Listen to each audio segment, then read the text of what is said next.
My love of Spitfires came as a small boy going to air shows with my dad. Working on Spitfires is a huge responsibility, and the same applies at work. The care and expertise Derek takes over his beloved Spitfire is the same precision, passion and attention to detail he takes helping you choose your next perfect car. Because at Virtue Motors, it's all in the detail.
We've always been good at designing niche products for consumers. So our thinking was if we can use the same design skills on products which have got more volume, we'll be more successful. The big issue was the plan to do it. We set a figure of a capacity to make 250,000 pieces a year. That's an ambitious target, but that's our figure. So we then worked with the machinery designers to make the washing machines. Number one in this product, it's got to be reliable. A washing machine has a lot of hard work to do, and it's a very important part of most households. So reliability was a big issue.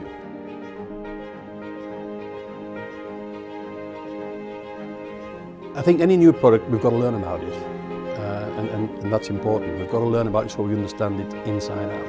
And that's taken longer than we expected, but we've taken our time to make sure that it's right. There's a big appetite for buying British products, and rightly so, but we can't rely on that. We've got to make a product that competes with all the imports. And of course, remember, we've got our core business here of making domestic dehumidifiers and bottled water coolers and industrial dehumidifiers, so that takes our time, and we don't want to get this wrong.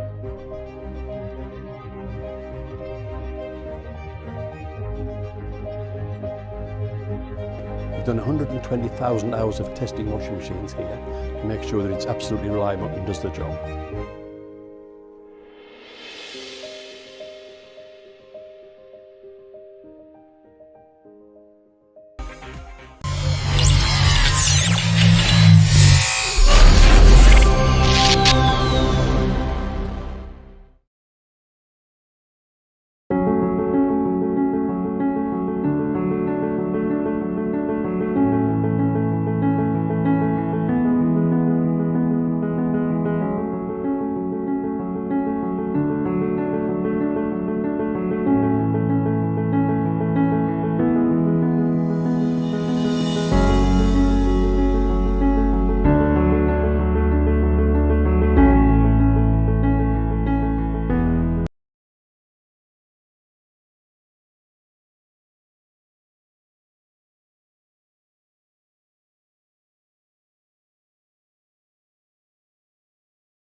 Yes! 2 plays left. 2 plays left. 3 plays left, didn't you? Oh, you see there's only you can win now. Yeah!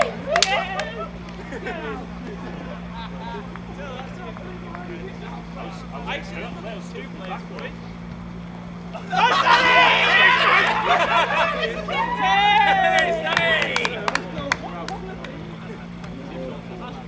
That's not, it's just said,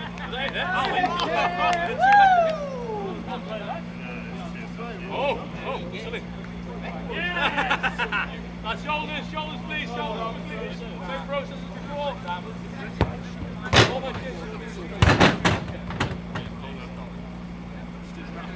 He plays okay.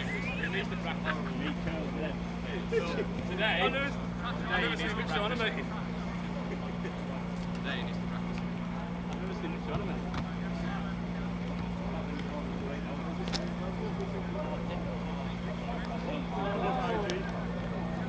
What's our budget gone? 1-2, 1-2.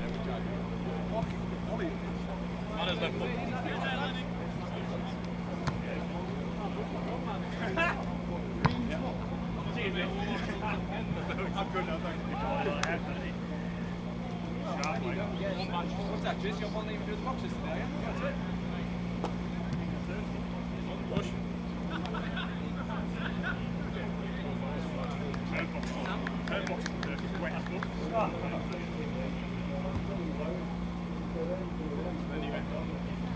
You're not going to do any pull trades for this week, next week, something quite a lot. Very good. Well, that's all I like, as usual. Just working out 2 different exercises, 2 different cones. Start with your sweeps, then into the lunge. Excuse me. Sweep to the first cone, look at this cone. Is there a football in the seat somewhere down here? Somewhere in the middle? Oh, there's. Yeah. You chuck that down. Sweep to that one, lunge to the next set. Lunge to the next set. Very basic lunge to get us going. Very basic lunge to get us going. Cheers. Way back through, you're going diagonal. Short boundaries that actually, you know, the Notts game, I mean, Notts very much. Yeah, big fan of Ed Barn. I watched him for the Lions years ago, and you could tell he was going to be real talent. Oh, it's flicked up in the air. Steadies himself. Good catch by Alfie Ogborn on debut. Got caught in 2 minds. The back wall as Borthwick comes down the track and goes over, inside out this time, and it's landed over the boundary. Flat deck, and we might see a wicket. No, Lewis Goldsworthy can't quite get there outside edge of Clark. He does get to 50, probably one of the worst shots he's played. He's batted beautifully, played some absolutely gorgeous shots, but as cricket is a funny old game, he gets to 50 with Aldridge. He's over the wicket and he's around the wicket. The right left-handers keep changing strike, and that is a lofted on drive. Just carried the rope for 6, I reckon, yep. Almost just to make the point that it did touch something as opposed to being bat, and that's 50 for Scott Borthwick. He's pulled that away. Oh, and it's a poor bit of field. You could hear the groan. Sonny Baker had done all the hard work. He got down. He was right down in the long barrier, and he just let it right through his legs. Long barrier. You could hear the groan. Big football country up there, but cricket. What a shot that is from Scott Borthwick. That has gone over the family stand, bounced off the Ondarchi Pavilion, and bounced into the other section of the family stand. And there it is, Eskenazi. A real fun one. That has gone big into the Somerset stand. Sonny Baker cannot stop that. It's 6 over leg side, and wow. Some good name. I like looking back at the partnership records largely for the names. Floated up and slog swept by Graham Clark and put down in the crowd. Hopefully that young lad is all right. I think it was an attempted catch put down. So the umpire was right to keep the hands in pockets. This time he's bowled. Ben Green has the breakthrough. I think frustrated by that wide. Clark didn't need to make it. Clark was batting so well. If you're a Durham fan or coach, you'd be frustrated with that. Great lad as well, and he was very excited this morning, and I think everyone was absolutely buzzing for him. That is a massive shot from Nick Madison. Comes down the wicket and whacks that into the Somerset stand. As we said, it's quite a short boundary over towards the leg side, the 2 left-handers. Starts with a wicket. There we go. We called it. Middle stump out the ground. Brilliant, brilliant comeback for Sonny Baker. And that's good. Madison gone for 24. 15 overs left, and that could be another wicket. Top edge from Scott Ball, he's fuming. James Rew's done a bit of a spin. Great catch in the end. Might have been easier from mid-off to catch it, you'd have thought, but James Rew spun round and took it well, and Sonny Baker's got 2. When you're on the side and you're watching, everything seems a lot clearer. That's a big LBW shout, and it's been given. The right-hand Dixon has gone. Vasquez and Dixon both on 11, but Dixon's now gone. LBW and Sonny Baker is 4th wicket. Harry was comparing him a little bit to Liam Plunkett in terms of his role in the side. Tucked into the leg side there by Travaskis. Good bit of work there from the debutant Alfie Ogborn. Could be a run out. Yes, it is a run out. Brilliant bit of work there from Ogborn. I think Coughlin is going to have a look back at his partner. Ben Green goes full again, and this time it's taken in the deep. I think that's George Bartlett out there at long on. Has a little bit of a juggle. 5-wicket haul today. Eddie bowls full into the wicket, and he's picked out the tallest man on the ground, Casey Aldridge, and that is Sonny Baker's 5-wicket haul. Congratulations, young man. 5 for 38 so far. Great performance. Yeah, it certainly is. If you do get 100, it's almost impossible to score 100 here at Taunton and not go above a run of ball as Sonny Baker picks up his 6th wicket. A brilliant Yorker at the base of the stumps. He's on the board. Brooksy drops one in short, swatted out to the leg side. Rushy will want to come back for 2. And he is short of his ground. Rushy's bowled so many overs, he's not making that 2. And Brooksy does a great job there. Collects the throw from, who was that out there, Abe's? Sonny. From Sonny Baker, who's been absolute Roy of the Rovers today. Straight on the money, as you expect. Muddy Renshaw, nice cover drive into the offside, and Somerset's innings is underway. Yeah, he's kind of like, just got that nice languid motion as he edges. Sort of disorientate yourself when you do that. As Renshaw belts it straight to mid-off and again gets a nice start and gives it away. He'll be devastated with that. As he goes again over cover, and he's picked out deep point. Almost couldn't write that. 3 senior batters really in the Somerset side, all in and out. Pulled, this time Bartlett has got hold of it. And it's gone all the way for 6. In front of square, there is a fielder out there. No excuse, really. And that free hit has been hit. Wow, it's a lovely shot from George Bartlett, put down in the crowd. I reckon next time I'm off, I'm going to have to do a lap and find a T-shirt. George Bartlett might have hit that straight to mid-off. Yes, he has. George Bartlett has to go. He gets 34. Got Borthwick in his leg spin to continue to Lewis Goldsworthy. He's given him a return catch. It was a short ball, really. Goldsworthy goes down. Slog sweep into the gap, and it's gone into the benches in front of the Andy Caddick Pavilion. Good show of intent. Overs when your figures can get ruined by getting whacked around at the death, or even Borthwick was whacking at the middle overs. As James Rew nails a pull shot riskily. I mean, it was straight over the man. If that man made it all the way down to the bottom floor. It's nice down there, isn't it? Where I saw Ellie Trescothick, who looked after me with a cup of coffee, as James Rew swats one straight down. Chris Rushworth, 1 for 38 off his 7 overs so far.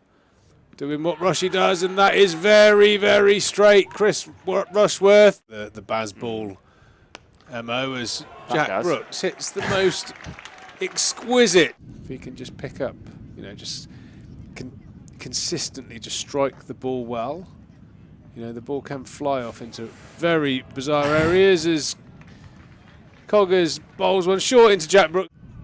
You go into the professional ranks and maybe it's thrown on you a bit too soon, as that's better. Ben Green very, very clearly plays a shot. I mean, to answer your question earlier about, Alfie only getting the 4 overs, it's, cricket's one of those games that it's easy to say that after, what has transpired. As Ben Green goes to a nicely compiled 50. He's given a couple of chances away that haven't been taken, but that's not his responsibility.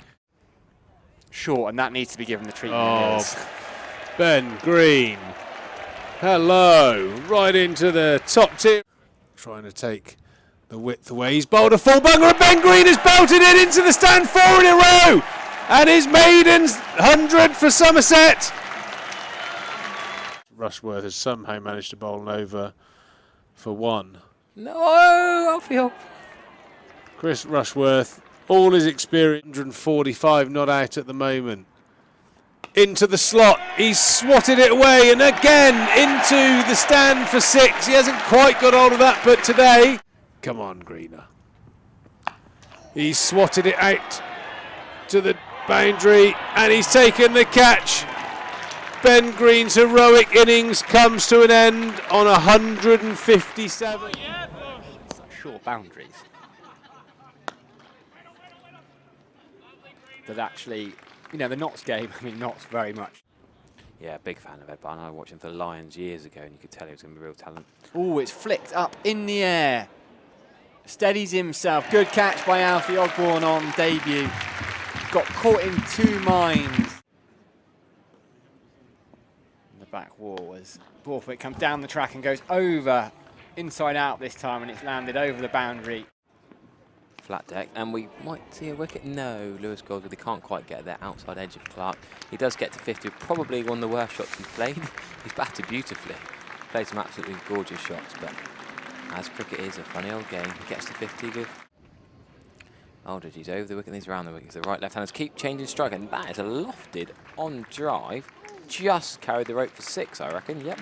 Almost just to make the point that he did touch something as opposed to being bat, and that's 50 for Scott Borthwick. He's pulled that away. Oh, and it's a poor bit of field. You could hear the groan. Sonny Baker had done all the hard work. He got down. He was right down in the long barrier, and he just let it right through his Fairly legs. long barrier. You could hear the groan. Big football country up there, but cricket, what a shot that is from Scott Borthwick. That has gone over the family stand, bounced off the Ondarchi Pavilion and bounced into the other section of the family stand. And there it is, Eskenazi.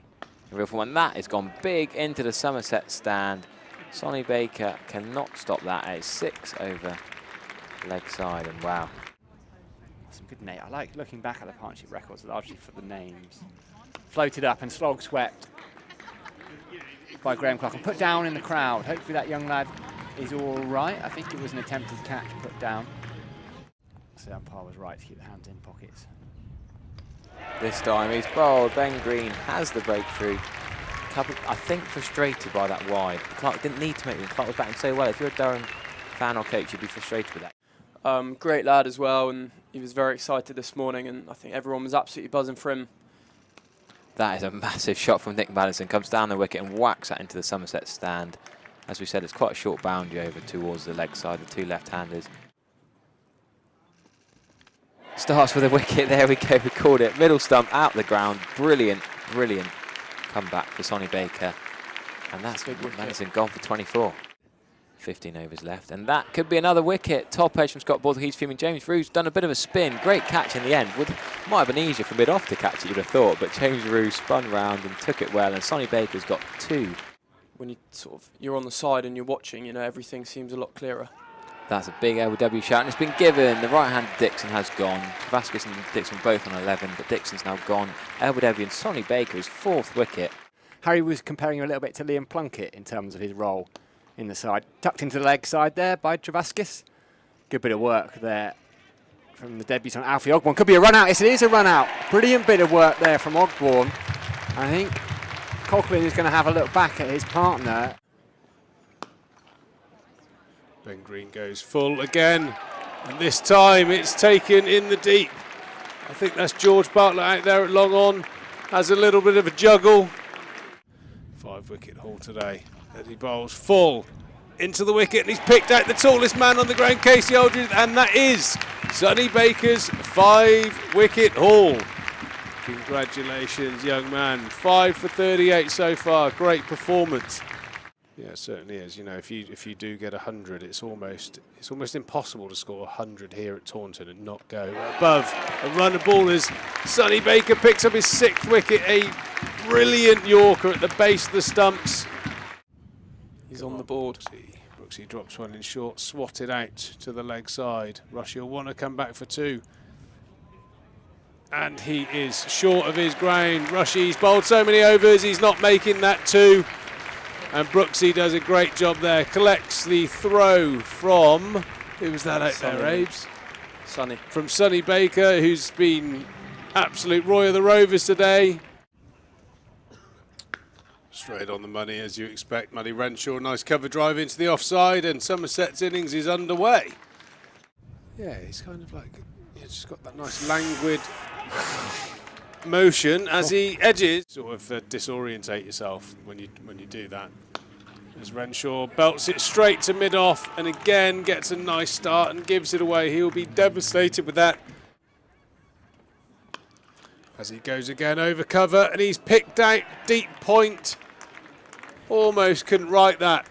3 senior batters really in the Somerset side, all in and out. Pulled, this time Bartlett has got hold of it. And it's gone all the way for 6. In front of square, there is a fielder out there. No excuse, really. And that free hit has been hit. Wow, it's a lovely shot from George Bartlett, put down in the crowd. I reckon next time I'm off, I'm going to have to laugh and find a t-shirt. George Bartlett might have hit that straight to mid-off. Yes, he has. George Bartlett has to go. He gets 34. Got Borthwick in his leg spin to continue to Lewis Goldsworthy. He's given him a return catch. It was a short ball, really. Goldsworthy goes down.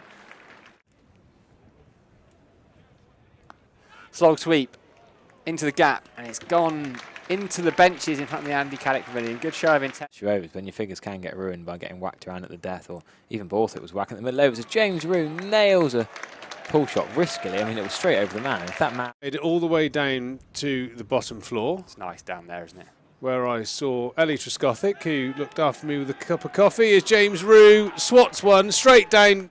Chris Rushworth, 1 for 38 off his 7 overs so far. Doing what Rushy does, and that is very, very straight. Chris Rushworth, the Bazball MO, as Jack Brooks hits the most exquisite. If he can just pick up, just consistently just strike the ball well. The ball can fly off into very bizarre areas as Coggers bowls one short into Jack Brooks. You go into the professional ranks and maybe it's thrown on you a bit too soon, as that's better. Ben Green very, very clearly plays a shot. I mean, to answer your question earlier about, Alfie only getting the 4 overs, it's, cricket's one of those games that it's easy to say that after, what has transpired. As Ben Green goes to a nicely compiled 50. He's given a couple of chances away that haven't been taken, but that's not his responsibility. Short, and that needs to be given the treatment. Oh, Ben Green. Hello. Right into the top tip.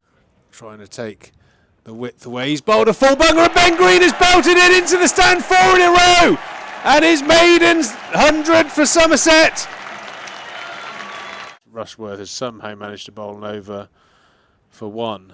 No, Alfie. Chris Rushworth, all his experience, 145 not out at the moment. Into the slot, he's swatted it away, and again into the stand for 6. He hasn't quite got hold of that, but today, come on, Greener. He's swatted it out to the boundary, and he's taken the catch. Ben Green's heroic innings comes to an end on 157.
Danny, are you bowling now? Yep.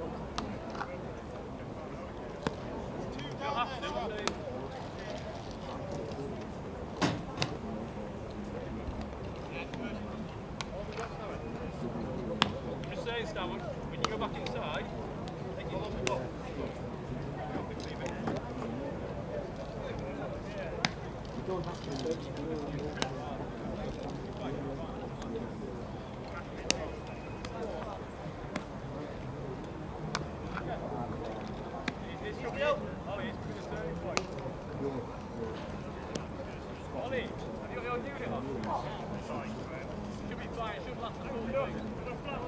Just get one over your shoulder, just get one close going backwards.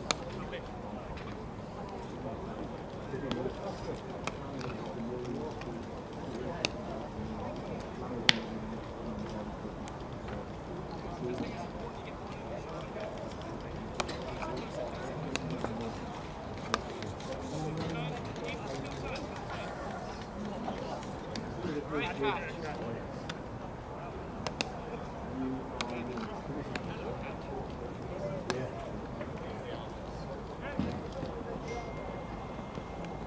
catch.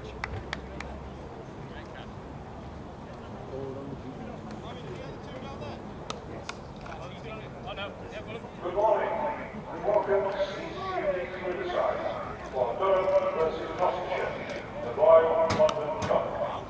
We are delighted to welcome you back for today's exchange. I would like to extend a warm welcome to the players, officials and supporters of Gloucestershire. Thanks to our sponsors, Z2, both Wines and Northumbria Springs for their continued demanding support. Cricket across England and Wales must be a game where every individual is treated fairly, with respect, and can enjoy the same positive atmosphere, whether they are watching, playing, volunteering. This is for the explorers of countryside and coast. This is for the fun lovers who enjoy days out the most. This is for the history buffs to travel back in time or travel light years ahead. This is for the culture vultures to discover something new. This is for the foodies when nothing else will do. This is Durham. This is for you. Radio Newcastle, Ed Seaborn's travelled up from the southwest.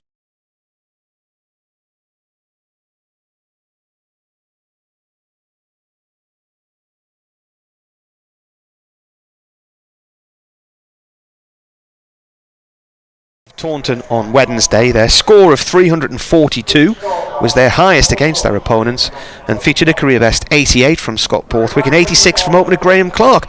Their partnership of 131 was Durham's best second wicket stand against Somerset, but mid-innings they lost 5 wickets for 69 runs as they tried to push the score along, with 19-year-old Sonny Baker taking 6 for 46, the best figures in a head-to-head. Now, in reply, Somerset lost regular wickets, and when they were 8 down in the 37th over and still in need of 148 more runs to win, that seemed to be that. A straightforward victory, really, for Durham. At about 5:15, I started writing my match report. My colleague Anthony Gibson noted a number of Somerset fans had already left for home. But none of us reckoned on what was to happen in the aggression of the Somerset skipper Ben Green, which followed because he decided to vent his fury with his bat. With debutant Alfie Ogborn at the other end, 97 runs were added in 8.3 overs, albeit 94 of them from Green. In the 41st over, he hit 4 sixes off Scott Borthwick. One of them cleared our gazebo at Cow Corner, bounced over a pizza van in the car park, hit the roof of a house and disappeared into the garden. 2 overs later, he hit Oliver Gibson for 4 sixes in a row at the start of the over, and so the onslaught continued and the total kept falling. His 100 came in 59 balls, 9 sixes and 4 fours. Chris Rushworth then came into the attack in the 45th over, He conceded just 1 run, and he also took the wicket of Ogbourne, and for a period things settled down again and it looked like Durham were heading for a comfortable win, but then Green got going once more.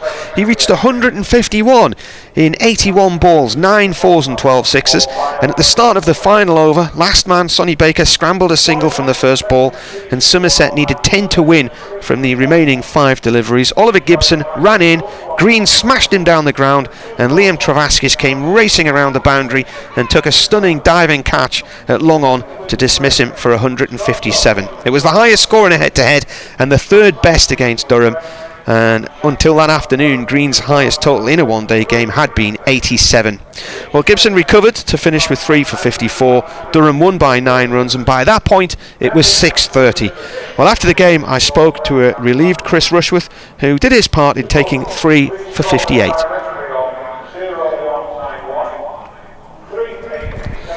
Well, Chris, that was an absolute nerve shredder in the end, wasn't it? I think a lot of people had decided to go home about 5:10 thinking this game was over.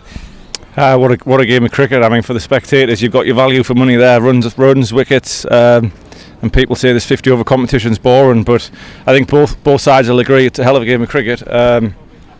Obviously it's great to be on the winning side, but I think you've got to give credit where it's due. That was a hell of a knock from Ben Green. Incredible. I think 12 sixes and 10 fours in his 157, the highest score by anybody in a head-to-head. It was sort of as if he just thought, well, if anything, I'm going to go down all guns blazing, but I don't think anybody would have imagined in their wildest dreams the game would have got as tight as it did. I think, like you say, he just flipped the switch, 1 over got him going. He started striking the ball incredibly well, and it was one of those where, he just seemed to hit everything out the park. But fair play to some of our younger lads. It's probably the first time they've been in a situation like that, and sometimes it's not pretty to watch, but to get the job done, I think credit where it's due to our bowlers as well. 342 was Durham's highest score against Somerset. I think it's one of your highest scores in one-day cricket, so it would have been quite unthinkable to have not defended that. I remember playing a game here quite a few years ago actually, where we got a big score on the board and Lewis Gregory came in number 8 and got 100, I think, got them over the line. So that was always in the back of my mind. But again, I just think, it's a high scoring ground, a youngish attack. We're just happy to take the win and take the 2 points back home. Yeah, and I mean, what was going through your mind? You were fielding on the boundary and you're watching Oliver Gibson go for 4 sixes in a row off Ben Green, and I think he'd had a go at Scott Borthwick the over before that. Were you thinking, get me back on here or keep me out of this? I don't know what I was thinking, to be honest. I was just thinking, let's get him out. Whoever bowls, let's try and get him out. But again, it's just one of those things where, it was great. I'm saying it was great to watch. It was a bloody good knock. But, to get the win in that last over, I think we're all delighted, really. Yeah, probably one of the highest aggregate scoring games involving Durham in a one-dayer as well. So it'll be a happy bus on the way back tonight, because you are heading all the way home this evening, aren't you? Yep, straight back on the bus now. Like I say, it'll be a much better journey now. We've got the points in the bag. Sunderland will beat Sheff Wed later as well, so job will be a good one. And as far as tomorrow's concerned, tomorrow being Thursday, will you be able to have the day off, or will there be a net session at the ground? Because you've got Gloucestershire on Friday, so there's no waiting in this game, is there? In this competition, the next game's just around the corner. Nah, day off tomorrow, go again Friday, travel Saturday, and then go again Sunday. So, like I say, they come thick and fast. But it's almost one of those where when you get wins on the board, you want to keep the games coming just to try and get that momentum. I guess lads have just got to use these days off and recover as best as we can. And Gloucestershire, just before we draw a conclusion to this interview, that was a high-scoring thriller in Scarborough last year. That was a home game for Durham, but they just edged across the line on that occasion. Similar scores to this, I think. Yeah, we just mentioned that in the dressing room, a few of us. So it'd be nice to try and get one over them. I think we owe them for that Scarborough game. But very similar circumstances to this, like I say. But they took the win that time. So it'll be nice to play them in our place. Just a shame we couldn't play them at Bristol, which is just along the road. But now it'll be nice to get back to the Riverside. So that was Chris Rushworth after that game. Now here's a one for you. So I drove back from Taunton at 7:30 on what day was it? Wednesday, wasn't it? Wednesday. Drove back all the way up to the Mansfield area, pulled into a hotel there to break the journey up, and as I walked in, there were all these young lads in Durham tracksuits, and I thought, what's going on here? And it was the Durham under-16s. They were playing a 50-over competition against Derbyshire in Belper yesterday. So, and then among them was Ryan Buckley, the former Durham spinner who's coaching them this year. So he and the former Durham City bowler, some of you may remember Gary Hume from many years ago. He used to play against my dad in the Durham Senior League.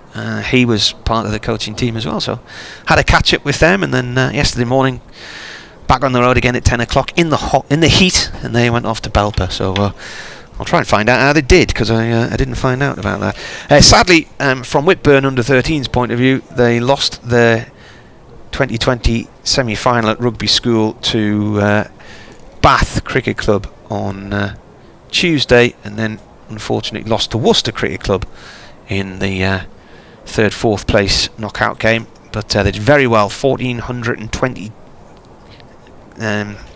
teams entered that competition this year, and Whitburn, a tiny club like Whitburn, getting their under 13s to a national final. An excellent effort. Hopefully they will build from that, and they may be back there again another time, who knows. Alright, let's introduce my colleague for the day, Ed Seaborn, who last year, like me, couldn't get a hotel room in Scarborough, so I drove home and drove back down to Scarborough the next day. Ed was right on the doorstep, though, in Boston in Lincolnshire. And I couldn't have thought of a much further place to be than to Scarborough there, but this time you've managed to get a hotel near the ground, so you've done well. Yes, indeed, yeah, it's lovely to be here. My last stop as far as the 18 first-class counties main headquarters is concerned. This is the last one, so I've ticked all of them off. It's a gorgeous day, and I'm hoping for a good game of cricket, and seeing the pitch a little bit green, you'd think there ought to be, well, once the new ball is seen off, or the new balls I should say are seen off, you'd think there ought to be some runs out there today, and if it's anything like the game we had last year at Scarborough, it should be a cracker, because that was a stunning finish. That was a fast outfield, wasn't it? And it isn't the biggest of grounds, Scarborough, either, but it was a cracking game of cricket. We'll talk about that in a minute, but firstly, Durham have won the toss, and they've put Gloucestershire in, so Durham are unchanged. So it's Scott Borthwick, Johnny Bushnell, Graham Clark, Paul Coghlan, Sean Dixon, who returned from injury at Taunton after months on the sidelines, Ollie Gibson, the bowler, Tom McIntosh, the keeper, Nick Maddinson, Stanley McAlinden, Chris Rushworth and Liam Travaskis. A couple of changes for Gloucestershire, though. Indeed, yeah. Gloucestershire come into this with 2 wins and 2 losses, and they've actually gone back to the side that lost the 2 opening games, but it wasn't really to do with the makeup of the side. It's just a matter of rotating seamers about, really. So Tom Price and Josh Shaw come back into the side, and Dom Goodman and Jared Warner drop out. So Chris Ben Wells will open the batting. Marcus Harris, the Australian overseas player, will bat at 3. James Bracey, fresh off an unbeaten century in Gloucestershire's win over Nottinghamshire last time out. Ollie Price, Jack Taylor, terrific form, back-to-back match-winning efforts from him with the bat, and a career best with the ball 2 games ago as well. Zafar Gohar, the Pakistan international left-arm spinner. Tom Price, in an area of the world he's quite familiar with, having been at Durham University. Tom Smith, then Josh Shaw and Paul Van Makeren, another person rather familiar with these surroundings, having played for Durham last year. Yeah, he got 14 wickets in the One Day Cup last year, and then had to leave to go to the Caribbean Premier League, so he missed out in the semi-final victory here against Surrey, and wasn't at the final, and he was missed at the final because having lost to Gloucestershire in the group, that was Durham's only defeat until the final, and the final was by far their worst performance when they went down to Glamorgan. It was a real disappointment given how well they'd played throughout the group stages. Now, you're mentioning Oliver Price and Tom Price there, and Tom's at Durham Uni, and I think this year he's been playing for Felling in the North East Premier League. He's been playing for Durham Uni the last couple of years. In fact, Oliver has been playing so he's been at Durham Uni as well, so both have been at Durham Uni. So Oliver's at Durham Uni last year, he's played for Felling in the North East Premier League. Tom's at Durham Uni as well last year and this year, according to my stats. And 2 brothers playing against Durham for Gloucestershire today. Reminds me of 2 brothers who played for Gloucestershire against Durham in the 2020 quarter-final down in Bristol back in 2016, which Durham won.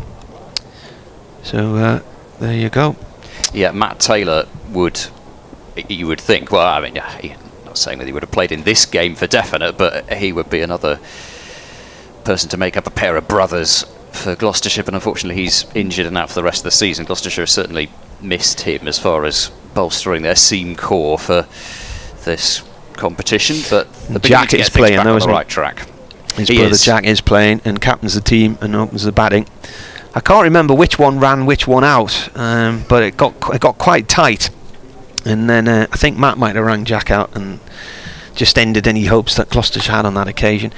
And I remember going down to Bristol for that game. Durham had finished in the lowest position they could to qualify for the quarter-finals, and Gloucestershire had romped their group that year, and Yorkshire went down to Glamorgan, who were also been on fire. Durham beat Gloucestershire against all the odds, really, and then the next night Glamorgan were bowled out for next to nothing by Yorkshire, so Durham ended up playing Yorkshire in the semi-final at Edgbaston, which Durham won, but then it started to rain rather heavily and the final took place in the rain, and Durham only had about 5 minutes between the semi-final and the final starting, and never even managed to hand in a team sheet. That was how quick the turnaround was, because it had been raining during the day, and Northants took advantage of the fact they'd played earlier in the day and then had a bit of time off the field and a bit of rest, and it went very well for Northants in the end, after I think Durham had restricted them to something like 9 for 3 in the first few overs, and then recovered and they won. Yeah, Josh Cobb scored some runs, I think. Yeah. Remember that effort, and Mark Wood was one of the main reasons that Durham won that quarter-final. Really was one of the, well, I'm not going to say it was the first time, but it was one of the times when he really stood up and thought, oh, gosh, why is this guy not playing more internationally? Because he really got injuries. some life out of it. Well, yes, he really got some life out of a Bristol pitch, which hasn't always got the most life in it. So if you can do that there, you can do it anywhere.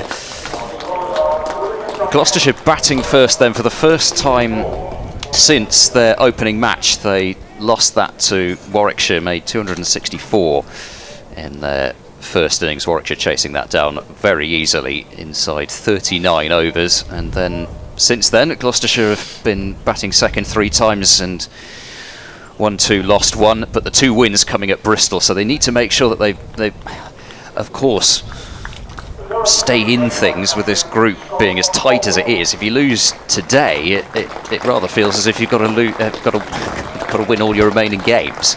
So there's not much margin for error, and if you just win at home, that's not going to be good from now on, with Gloucestershire having 3 away games left, including the 2 in the London area, not in London, of course. Radler's in Hertfordshire. It's not even in Middlesex. But No, it's and it's just inside the M25. That's how far north it is.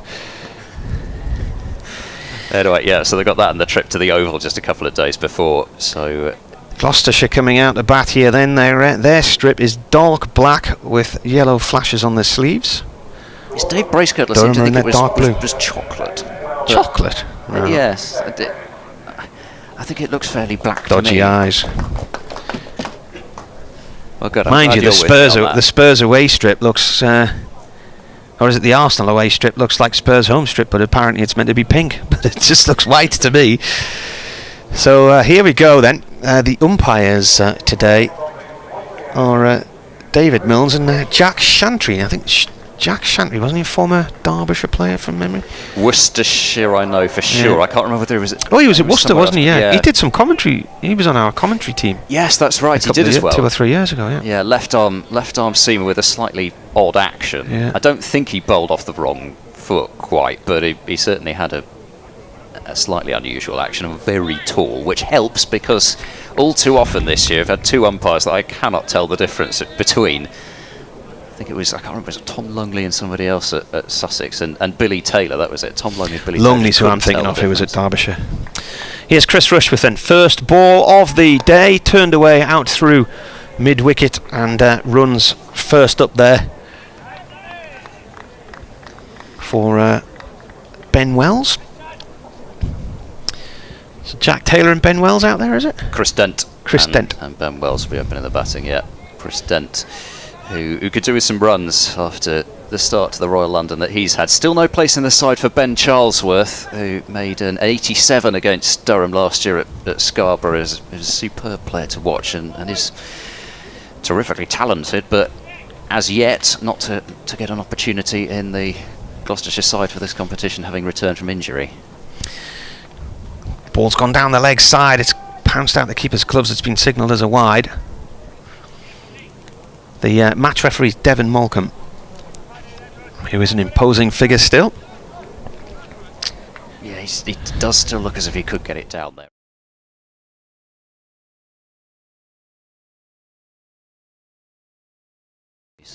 I reckon he could, if he warmed up. He is still as you say, he's every bit the fast bowler when you look at him. Rushworth in. Oh, an inside edge onto the pad there from Wells.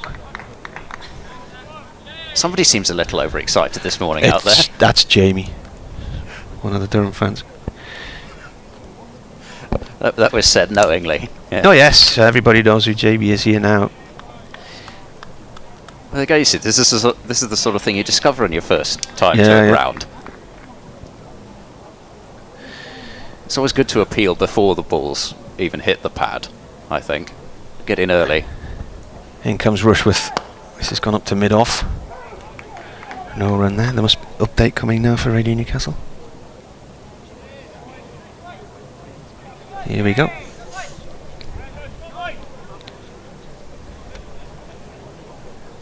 It is a beautiful day here, absolutely gorgeous day. It's a factor 30 job, definitely. Durham have won the toss and have decided to put Gloucestershire in. Durham coming into this one on the back of what turned out to be a very narrow and nervy victory at Taunton on Wednesday, when they just managed to defend a total of 342 by 9 runs. Gloucestershire the same day beat Nottinghamshire in Bristol, so they've all made the trip from the southwest up to the northeast, and in the first over here Gloucestershire are 3 without loss. Durham are unchanged. There's commentary on the BBC website and the sports app.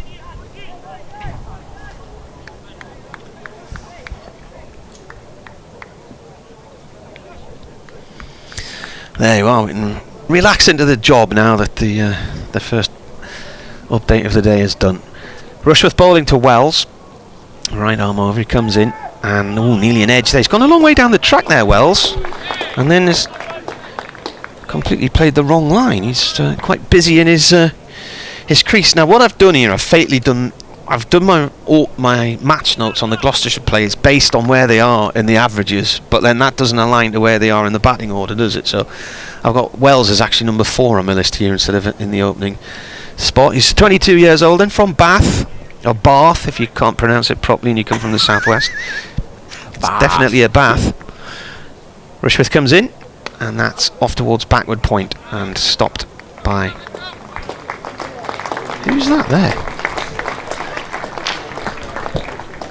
We're off to a good start. Nick Maddinson, right. His number on his back just didn't compute with my brain there. He's got 53 on his back.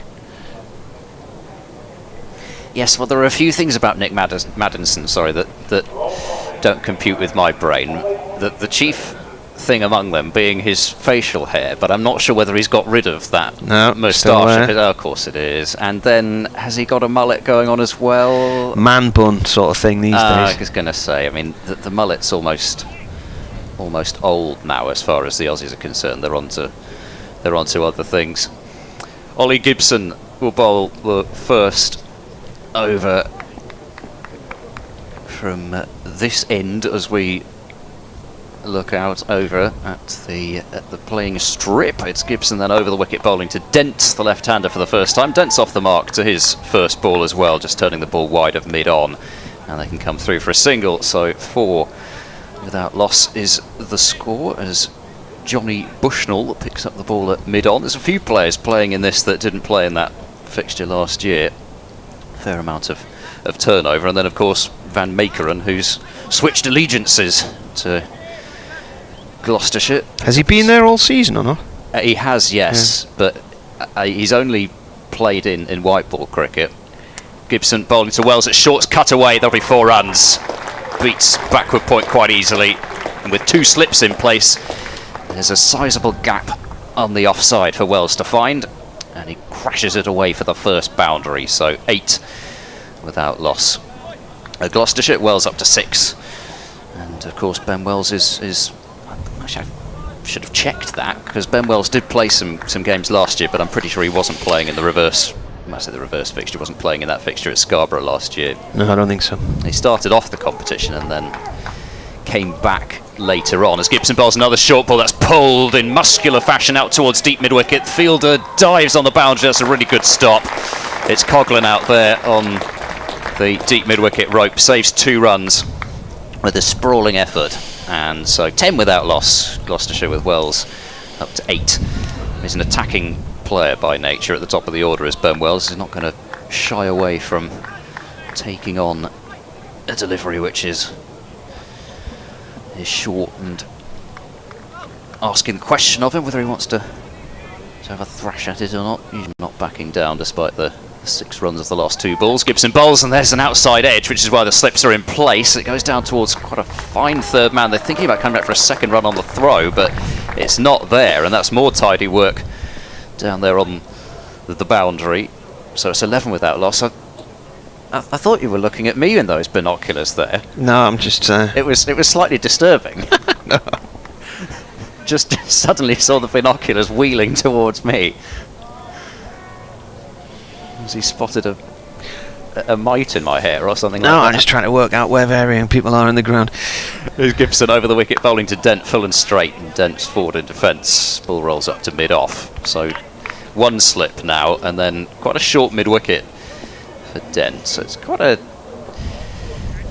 balanced field, really. You've got 4 on the leg side, fine leg up, deep square out, a short mid-wicket and a mid-on, and then just the 3 on the ring on the offside, as well as the 3 on the leg side, and the slip and the third man. Gibson, blonde-haired figure, running away from us, in and bowling, and Dent forward and defending the ball up towards mid-off. There's no run, 2 overs have gone, and Gloucestershire are 11 for no wicket, with Wells on 9 and Dent just the single to his name so far. How many off the first over? Was it 3? No? 3, yeah. There was a 2 and a wide. Yeah. The game Durham play here next Wednesday will be their last home game in the group stages, and that is against Sussex. That's the 17th, and admission is free. So I think they're expecting a decent crowd in for that one. Be lots going on for families and youngsters and whatnot. Rushworth starts his second over from the Lumley end, and this is turned away out through mid-wicket by Wells for 1. Dent's not really had many runs, has he, this year? No, not yet. No, he's 41 runs in the competition. Highest score 23 against Warwickshire. Yeah, and I'm going to mention Ben Charlesworth in the wings. So there's competition for places. He got 20 against Durham in Scarborough last year. Bracey, I think, got the big knock, didn't he? Was it 90? He got a 90. I think Charlesworth made 87 as well, and then Jack Taylor with the heroics to win the game. That's left outside the off stump, swings away. Oh, it's been given as a wide. Interesting. Well, from this angle, it certainly didn't look like a wide, but there we go.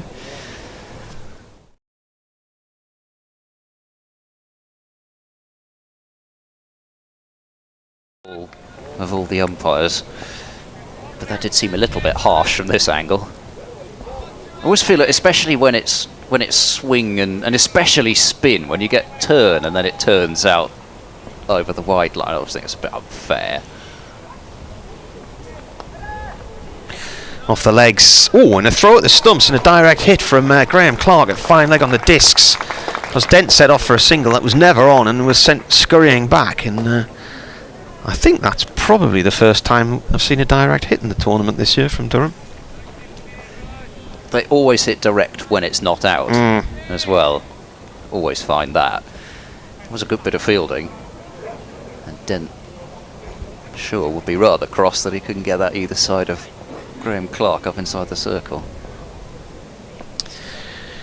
Rushworth round the wicket comes in. 2 slips in place still. Ball fended down into the ground and off through the third man area for 1. Picked up by Gibson. A few weeks ago against Middlesex, the wicket was so slow they took the slip cordon out after 6 overs because it wasn't even carrying.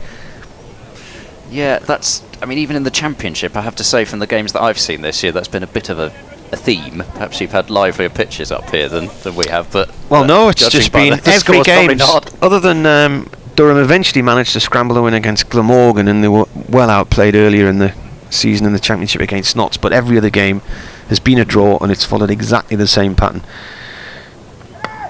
Ball pushed off to the covers this time by Wells. No run there. He's on 10, and they've just petered out into turgid draws on the final day. You arrive on a morning not expecting to see any more than sort of 2 or 3 wickets, and generally that's what's been happening. Now what happened here was they totally relayed the square at the end of the winter in 2020, end of the season in 2020, and then it bedded in, but it didn't quite bed in the way they had hoped because some water got in because there was a lot of wetness that winter. So Rushworth comes in and bowls. This has gone off past square leg for 1 off the bat of Wells. Throw at the stumps, just misses the target from Dixon. And then there was one match last year where there was, I think, 19 or 20 LBWs in the game against Middlesex, which was an English record, but that was on a pitch where the top part of the wicket seemed to have separated from underneath and was floating around a bit, but that was the only really difficult wicket we've seen since the square's been relayed. It's generally been slow and, you know, low and flat, and very difficult to get 20 wickets on in a county championship game. Rushworth again in here and bowls to Dent. That's left just wide of off stump, and that is the end of the over. I haven't heard of a floating surface before. Yeah, it's just it hadn't the top, because they took 8 mil, I think 8 mil off the top of the square, relayed it all, and then just that wicket just hadn't settled properly back into place, and a bit of moisture had gone in between the two, so there was a little bit of a gap, which they refer to as a sort of floating wicket. But I mean, it has settled down this year. I bet Rushworth enjoyed that. Gibson to start the 4th over then, bowling to the right-handed Wells. He's in, and Wells drops that one down to 3rd man for a single, and it's 16 without loss, and Wells on to 12. Yeah, it's just almost every game you're waiting for the first slip catch, and then in many instances you're still waiting for days and days, and eventually you might get 1 or 2, but slip catches just seem to be a thing of the past as far as the games that I've seen. Just might as well not bother with them after the first few overs. Gibson staying over the wicket to Dent. Dent edges, and if it doesn't edge and is struck on the pad, pardon me, it's come off the thigh pad and dropped short of slip. It looked to be too high for LBW. I thought that had come off the edge the way that flew off towards first slip, but it must have been thigh pad rather than, or at least top of the pad rather than bat. Good ball from Gibson. Dent wasn't really forward, wasn't really back. First moment of alarm for Gloucestershire. Open stance, Chris Dent, waiting for Gibson, then he steps into line and drives pleasantly between cover and point. Not sure that's got the legs to go to the boundary. Ooh, it has as well. It's just beaten the dive of point running back, and that, bizarrely, it seemed to run quicker as it got past the square than it did over the square itself, because I thought that was going to slow up and it didn't. So Dent gets his first boundary, and Gloucestershire are 20 without loss halfway through the 4th over. And Dent on to 6, just a pleasantly timed push through the covers. In comes Gibson then, not the tallest, and he bowls on the pads of Dent. It flicks off pad into the leg side, well short of mid-wicket, and there is no run. A fair bit of news has trickled out in the last couple of days as far as, well, what the team might look like next year. News came out yesterday that Gloucestershire's all-time leading T20 run scorer, Ian Cobain, will leave the club at the end of the season. Destination unknown at the moment. Cue saxophone music. In comes Gibson and bowls, and Dent will get a single here as he runs it down to 3rd man. Is that a song? It is, yeah. Which one's that? Destination Destination Unknown. And then... Can't picture that one. Yeah. Well, it's probably a good job that you can't picture the music video for it, because it's certainly not suitable for work. Oh. But it's just pretty mainstream. Destination Calabria, it's also called. Yeah, that one. Anyway, that's where I was going with that. Don't seem convinced. There's a slip and a gully now for Wells. Wells drives. It's off the gloves of McIntosh behind the stumps. So that flew through more than he was expecting, that's for sure. Don't think there was an edge on it. Well, it certainly wasn't an edge on it. There would have been hands on heads. But yeah, it's the odd ball doing something out there. Bit of life in the pitch. 6 off the first. Pardon me, the second over of Gibson, and Gloucestershire are 21 without loss after 4 overs. But yeah, terrific servant, of course, Ian Cobain of Gloucestershire, not just the leading T20 run scorer, but I recognise that tune. T20, yeah, I was going to say, I bet you know if you heard it. That's the one. Exactly. Yeah. Leading 6-hitter, leading 4 scorer, leading appearance maker. Rushworth, start of a new over, and this is played off down towards third man for 1 by Dent. I'm just going to do something to the microphone. I'll be back in a sec. Yeah, and as I say, we don't know yet where he's off to, but he becomes the 3rd departure announced from Gloucestershire to go with Ryan Higgins, who's signed a 4-year deal with Middlesex, and Benny Howell, who's gone off to Hampshire. But some tremendous memories provided by Ian Cobain for Gloucestershire fans over the years. Be very sad to see him go. Here's Rushworth bowling to Wells, pulled in the air over mid-wicket, didn't bother to keep that down. He's got plenty of it. 2 bounces and 4 over wide, long on in the end, or towards wide, long on. And Gloucestershire are now 26 without loss, with Wells onto 16. Short ball at the moment does not seem to be troubling Ben Wells at all. As what you've I just thought there was a little bit of noise on the microphone, which is generally a sign the battery's going, so I've just replaced the battery. Sounds a bit crisper now. Here's Rushworth. Forward comes the batsman Wells and defends. 16 from 16. He's got 100 strike rate at the moment. Dent 8 from, did I say 11 or 1? 11. 11. I think there's a safe bet it's not 1, but no. You never know these days. There's a mark on the window, seem to be obscuring one of the numerals there. If you want to get in touch, at Marty Cricket on Twitter, or you can email weircricket@yahoo.co.uk. Rushworth from the Lumley end, playing out into the covers. Coghlan snaffles that one, no run there. Rich Wilson says hi to you and your co-commentator, hoping to get along later, just wondering whether Durham might have missed a trick by putting Gloucestershire in. If we'd batted, their team would have had an innings in the searing heat before batting. Somebody's asking Dan Whiting if he's on his way up here today. He says, no, I've lost my passport. But I think he's on holiday, isn't he, in Croatia? Rushworth bowls. Ooh, and he's tempted Wells into an uppercut there. He's played and missed to a ball, leaving him outside the off stump. The last time I saw Dan, he came for a couple of beers at the close of play at Lord's in May. And to coin a phrase that he uses, because he's from Barnet, by the time I left him, he was a little bit dusty, as he would say. So I think might have been a couple of headache tablets needed the next day. He also can't have forgotten his passport if he's in Croatia. Yeah. That's a play and a miss there. Outside the line of off stump, a very good ball out from Rushworth, just leaving the batsman as it went through. So 5 overs gone, 26 on the board, no wickets down so far. I think it's his attempt at humour because this is in the north, you see. Yes. I don't think he's been up here, has he? Hadn't escaped me. No, I'm not sure. Well, as I say, I hadn't before. So would Scarborough have been the furthest north you'd been then last year? Oh no, I've been north right. of there. I went on a holiday up to Northumberland. All right. Whereabouts? Can you remember? I can't remember. It was so long ago. If I looked at it on the map, I'd be able to tell you. Gibson in to bowl to Dent, who tries to pull that one, but it wasn't really that short, and he's kind of bottom edged it onto his pad.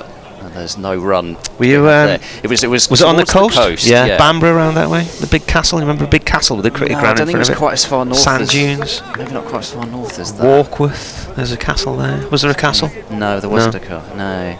We'll rule out Bamburgh and Warkworth then. Yeah. Dear, I should be able to remember. I mean, I know we did Hexham. Here's Gibson then to the crease and bowling. Dent has fished at that one and missed it.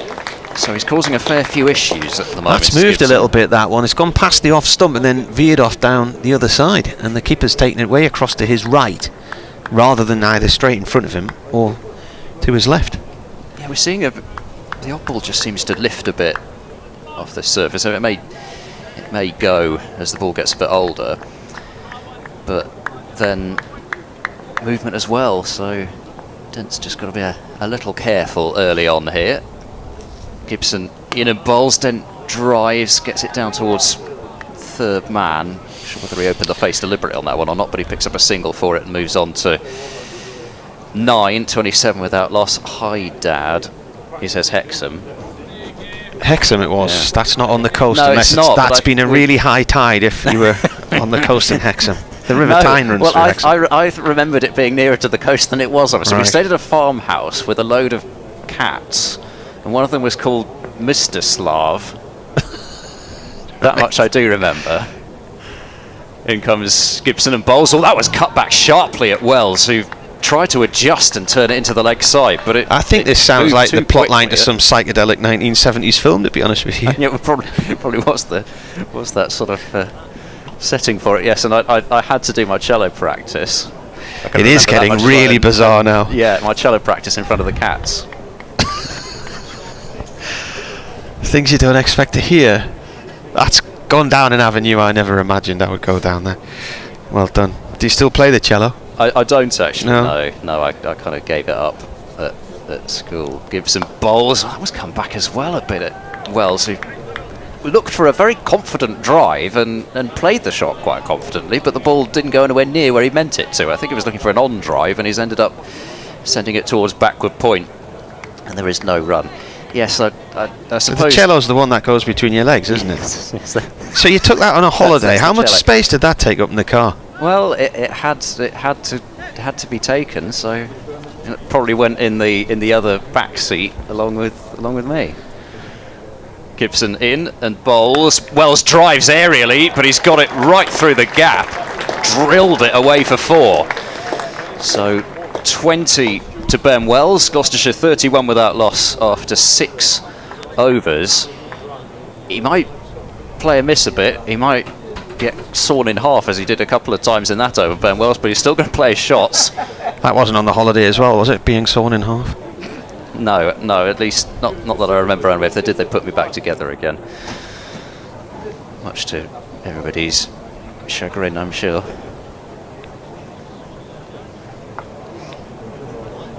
I remember walking along Hadrian's Wall as well. It was nice. I've had a tweet saying Happy National Mackham Day. Mackham Day / Sunderland. I didn't realise there was such a thing. How can it be a national Mackham Well, it's Day? it's a day for anybody from Sunderland to celebrate wherever you are, I suppose. Well, why isn't that not just Mackham Day then? Why does it be National Mackham Day? Well, they have Yorkshire Day, don't they, and Lancashire Day. Rushworth in. Start of a new over, coming in the bowl to Dent from the Lumley end. That one stayed quite low. Isn't every day Yorkshire Day? At least in Yorkshire, anyway. Well, yeah. They'll be right about that, lad. Yeah, and you always know you're there as well, don't you? There's a Sussex Day as well. Everything says Yorkshire around the ground, and well, not just around the ground, around the entire county. It is a beautiful county, though. Oh yes. Rushworth comes in and bowls. It's just defended. Just rolls out on the offside. I'm not going to talk about my holiday to the moors. No. Did you stick to the roads? Stick to the roads, lad. Don't go on the moors. American Werewolf in London. Coming back up the M5 the other day, that bit where you leave Taunton and you go in really across the Somerset levels heading north back up towards Bristol. That's a really nice drive. And then I don't think I've ever heard anybody say the M5, any part of the M5 is a nice drive. Rushworth bowls, and they're playing a miss to a ball that was quite high outside of off stump, looking to uppercut. Well, that is, and particularly coming south where the motorway splits and you've got that beautiful view of the Severn estuary. And then on the way back north, you can see the Severn bridges going across the Wales, and it was a lovely summer's night. No, the that other is night. true. That was gorgeous. There are some nice spots along there. It's just when it's more your means to an end, I suppose. You don't. But I really, there aren't many nicer parts to drive than up past Thirsk, really, with the Cleveland Hills on your right hand side. Rushworth in, nips in high and hits him on the thigh pad. No run. And I just, my mother-in-law lived in Thirsk for about 13, 14 years, so we spent a lot of time down there, but it's just a really nice area. Some lovely villages around there in the Vale of York, and then up on the top, above Osmotherley, up on the moors around Sutton Bank, Helmsley. Just such a nice area. I would possibly retire there one day if I ever get the chance to retire and never have any money to do so, but I would miss the sea, I think. Rushworth bowls, that's gone off towards the covers, no run. And it was also very handy with my mother-in-law living there. It knocked an hour off a journey home on an evening, if particularly in the summer holidays, if my wife and the kids to camp to Thirsk. You'd be home from wherever an hour earlier. Derek Allen says, good morning, cricket lovers. Good morning, Derek. Derek and his daughter are about to do their annual sponsored walk down the Northumberland coast. Rushworth in, bowls. Oh, he's just not timing this well at all here. Then it was a good over. That was a maiden, and he's played every one of those and not timed one of them well. Just not reading the line from Rushworth. So a maiden over. Rushworth now none for 12 from 4 overs, 1 maiden. He looked out a sore tier against Middlesex the other day, and he looked like he had the world on his shoulders, and it transpired he did because he'd been sick. So he wasn't very well. He came back onto the field after bowling about 5 or 6 overs, having had to leave the field because he was ill. Well, after the Chinese takeaway I had last night, I thought I might potentially be doing the same this morning. It wasn't the most comfortable morning. Seems to be all right now. Anyway, here comes Gibson. Too much information as Wells drives between cover and point again, and that's going to be 4 more. The outfield, it may not be quite Scarborough last year level quick, but it's quick enough, and that's flown away. And another one which has just really been, well, he didn't really push it, he did go at that one a bit harder, but he didn't absolutely leather it away to the boundary. He just kept going. 35 without loss. Ben Wells on to 24, and already 4 fours to Wells. Gibson in once more and bowls, and a low pull from Wells out towards deep square leg, and 36 without loss. Is our friend in that stand over there okay? Because I'm starting to starting to get a little bit worried. It's certainly providing an intriguing sound drop, as it were. Now Dent 9 from 20 so far. Maybe he just needs to get a couple away. Start to feel better about things. That might be one of them, because he's flicked it aerially over mid-wicket, and it's going to bounce 3 times and go over the boundary for 4. So Gibson didn't really seem to do too much wrong there. Bowling over the wicket, trying to angle it across Chris Dent. It didn't seem to be too far down the leg side to me, but Dent picked it up well and is on to 13, and Gloucestershire 40 without loss. They clearly seem to have decided that this is a pitch where they've got to score big on. Either that, or they're happy to lose maybe 1 in the first 10 overs, risking more runs. Gibson bowls wide of off stump, and Dent drives and misses that, so still not really feeling the best of things out there. Got 1 away. First picture of the day of Kevin Hand with his feet up in Grantham today, with David Bracegirdle covering Nottinghamshire against Middlesex. Durham will be there on Sunday. They were there a few weeks ago and lost a friendly to Lincolnshire. Oh right, that was there, was it? Yeah. Gibson to Dent, aerial shot into the leg side, and it's going to be one bounce out to the fielder, who ends up at deep forward square leg. Dent trying to repeat the dose over mid-wicket, the one shot that has really worked for him so far, but a little fortunate not to chip it all the way out to the fielder in the deep. So 41 without loss then, and Dent onto 14 having grabbed that single.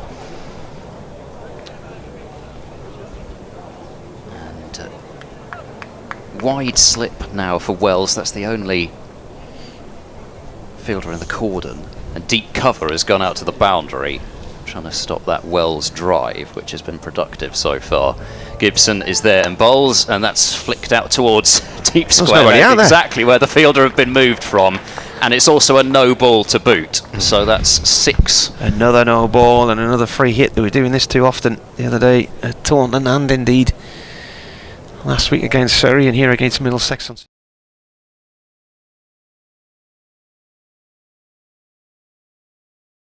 He's empty. Well, yeah, because the other thing.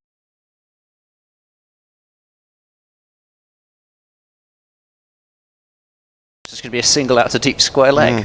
Lo and behold, nobody there. And I suppose they'd set the field for Gibson to bowl wide of off stump, and then the fury was that he then bowled it straight, and then not only had he bowled it straight, having no deep square and fine leg up, he then also bowled a no ball, and it also means, because the ball went to the boundary, that the field can't change. So Wells has now got a free hit with no fielders on the boundary on the leg side. They have to have the deep cover and the third man. I'll try and add up how many has come off this over at the end of, I think it's 16 so far. Here's the free hit, then Wells goes for a huge swing and misses it, and is still holding the pose. I think he was looking 16 over mid-off there, and actually was bowled to his field that time by Gibson, throwing it wide of off stump. Wells was probably eyeing up the leg side initially and then tried to send it over long off. But the free hit goes unpunished, but then 2 runs for the no ball. I mean, it's still a big over, and Gloucestershire are 47 without loss after 8. Good start for them. Just after half an hour of play gone so far. Next update for Radio Newcastle will be at midday in the midday news. What does Michelle Garland mean when she says, "I expect lots of chat about forearms today"? What's that about? Right, well, I was going to come on to that. Right. So that is to do with the new signing which has been announced today. Right. Okay. Rushworth then coming in to bowl to Dent, who plays that through the covers. Pass point. It's been chased up towards the boundary. He'll get 2 runs. Boundary towards the pavilion.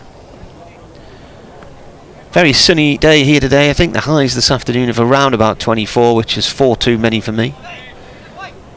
But it'll be nice on the coast today. It's around about 18, 19 degrees, just what you want.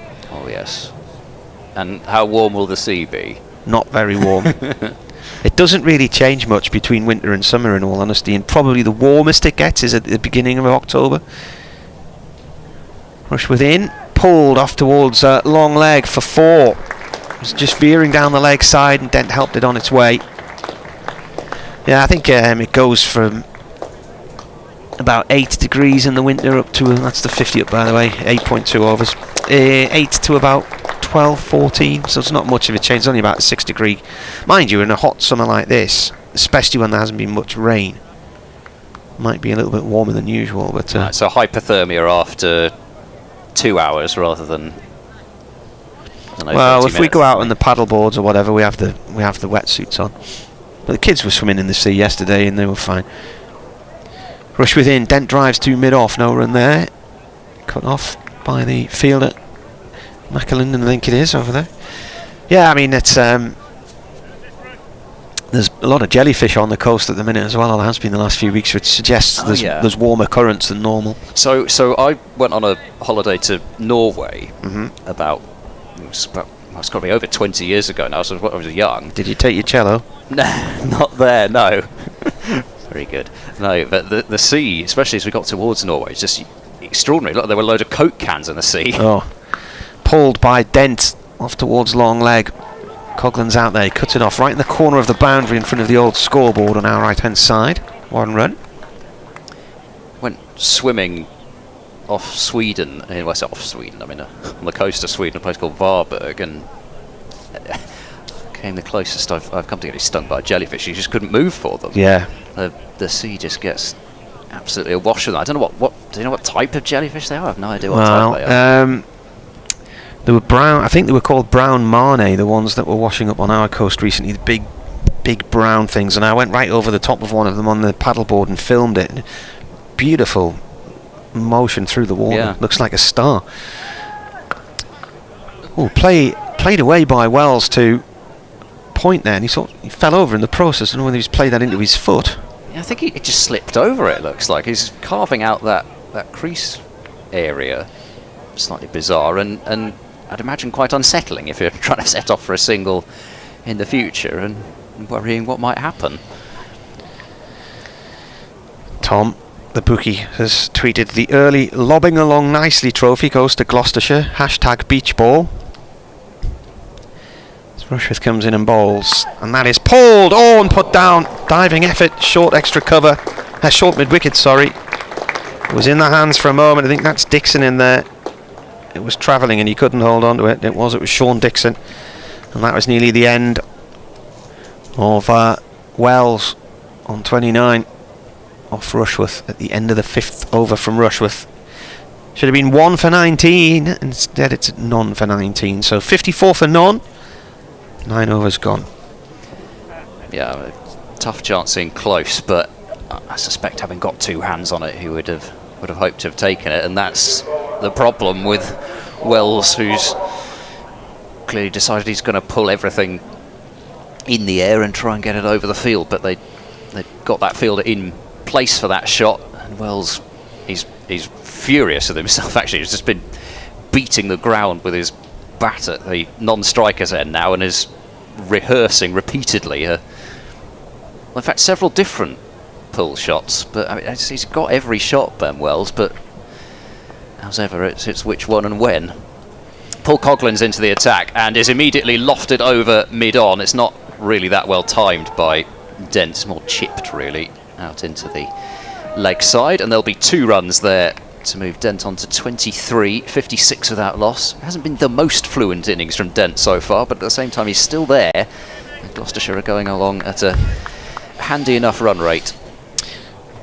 Richard says it's 22 degrees currently at the Puma Centre play area where I'm on grandkids duty, wishing I was 8 miles away to the west. Here's Coughlin over the wicket, bowling to Dent. Full delivery. Dent hits this one much better over the top, over the head of mid-on, and it's going to just, I think, go for 4. And it has, yeah. Good honesty from Ollie Gibson there, because he might just about have been able to pretend that he pulled that one back. Well, that's something we're not really seeing these days, are we? The amount of times I've seen fielders clearly concede 4s in the T20 this year and then get up as if it was a good piece of fielding. There was an incident at North Hants which was appalling. The ball hit the rope 3 times. Not only that, the player was sliding down the rope at the time. Yeah, well done to Ollie Gibson. Coughlin bowls to Dent, who drives beautifully through cover point for 4. That's the shot of his innings so far. And he's on to 31, and that's 10 runs off the first 3 balls of this Coughlin over. The last of the only proper it's a plower pay then. Power play in the 50 over format these days. 64 without loss then halfway through the 10th. Dent, he seems to have got himself going maybe with those clips over the top over the leg side, and then has played his best offside shot so far. 29 years old now, Paul Coughlin, and all the injuries he's had over the years. This is only his 29th one-day game. Yeah. This is the 23rd that he's played for Durham. He played just 1 for Notts. Coughlin is in, and Dent cuts away. Third man's got plenty of work to do. He's not going to get there. That's another 4. Just a bit too much width, and that's Chris Dent's probably trademark shot brought out there. And he's 14 runs in 4 balls from this over. 35 now, 31, and he's got 6 4s, and it seems like a moment ago, and he had 1.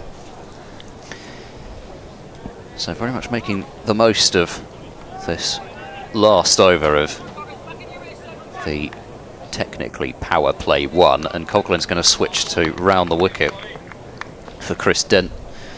No slips in anymore, not very surprising. Coughlin is in, and bowls Dent almost chops it on, only chops it into his leg.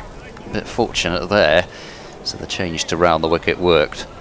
Anyway, forearms. We must get on to forearms, because Gloucestershire have announced a 3-year deal for South African pace merchant Marchant de Lange, who's signing potentially as a locally registered player. He's been in the country for a long time now. Coughlin bowls to Dent, who's forward and defends away into the covers. That's the end of over number 10, with Gloucestershire 68 without loss, Dent's 35 and Wells has 29.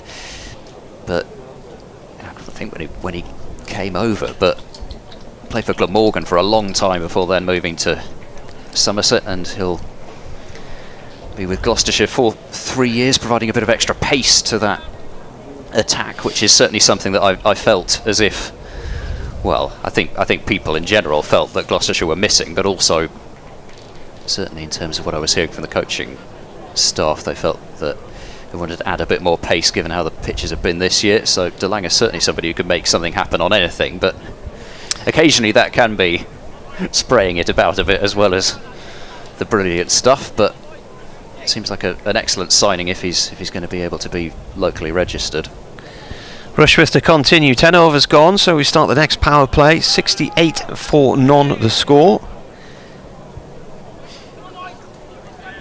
But the forearm business was Gloucestershire put out, as social media teams like to do these days. They're terrific teasers. So there was a picture of. I've seen this a lot in football recently, but I generally never get any of them. Why don't you just tell us who the person is? Well, the other thing is that it wasn't Marshall de Lange's forearm either. So everyone was trying to guess whose forearm it might be, but it wasn't his. Rushworth bowls. This is played to backward point by Wells. He's on 29. A very good start from Gloucestershire's point of view.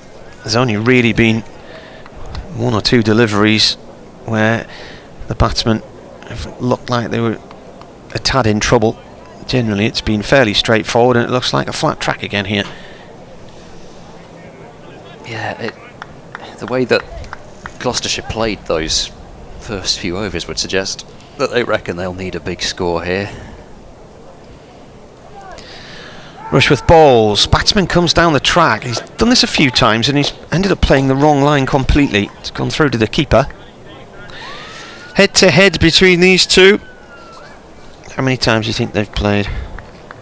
Not that many, actually. No, because I think it's only something like twice since about 2007 or something like that. Well, Durham and before today, Gloucestershire have played each other 15 times ahead of this one. Gloucestershire winning 9 to Durham's 6. Rushworth in. This is played off towards long leg for 1 run. They played at Scarborough last year, and then the time before that, I remember I flew down to Bristol 2015. Gloucestershire won under DLS after Durham was set 286, but then bowled out for 214 in 40 overs. I think Michael Klinger made a century from he did. He got 135 in that one, and David Payne took 5 for 40 in 8 overs. Now this is how daft things were with the planning. As Rushworth comes in and bowls, this has gone off to point.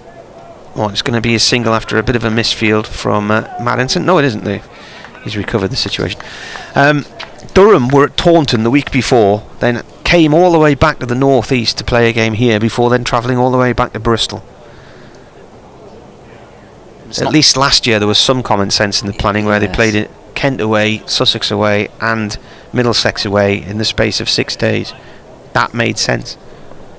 Yeah, but it's not quite as bad as that, but I suppose, realistically Durham could have played a home game at Gloucestershire after their game against Somerset.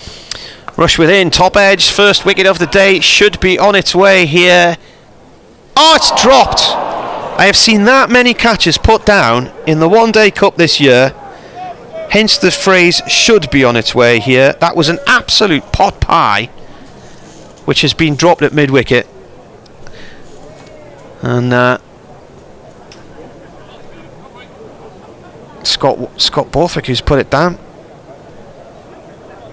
He goes and gives Chris Rushworth a cuddle and says, "I'm sorry, but how on earth did he drop that?" Well, he just absolutely settled underneath it as well. It wasn't as if, I mean, it was an absolute skyer. So it that's wasn't. Both batsmen who've been put out. Yeah. No, Wells. That was Wells again, wasn't it? Oh, it was Dent. Because they ran a single. Right. They They had did. so They much got a time single. they could jog a single while the ball was in the air.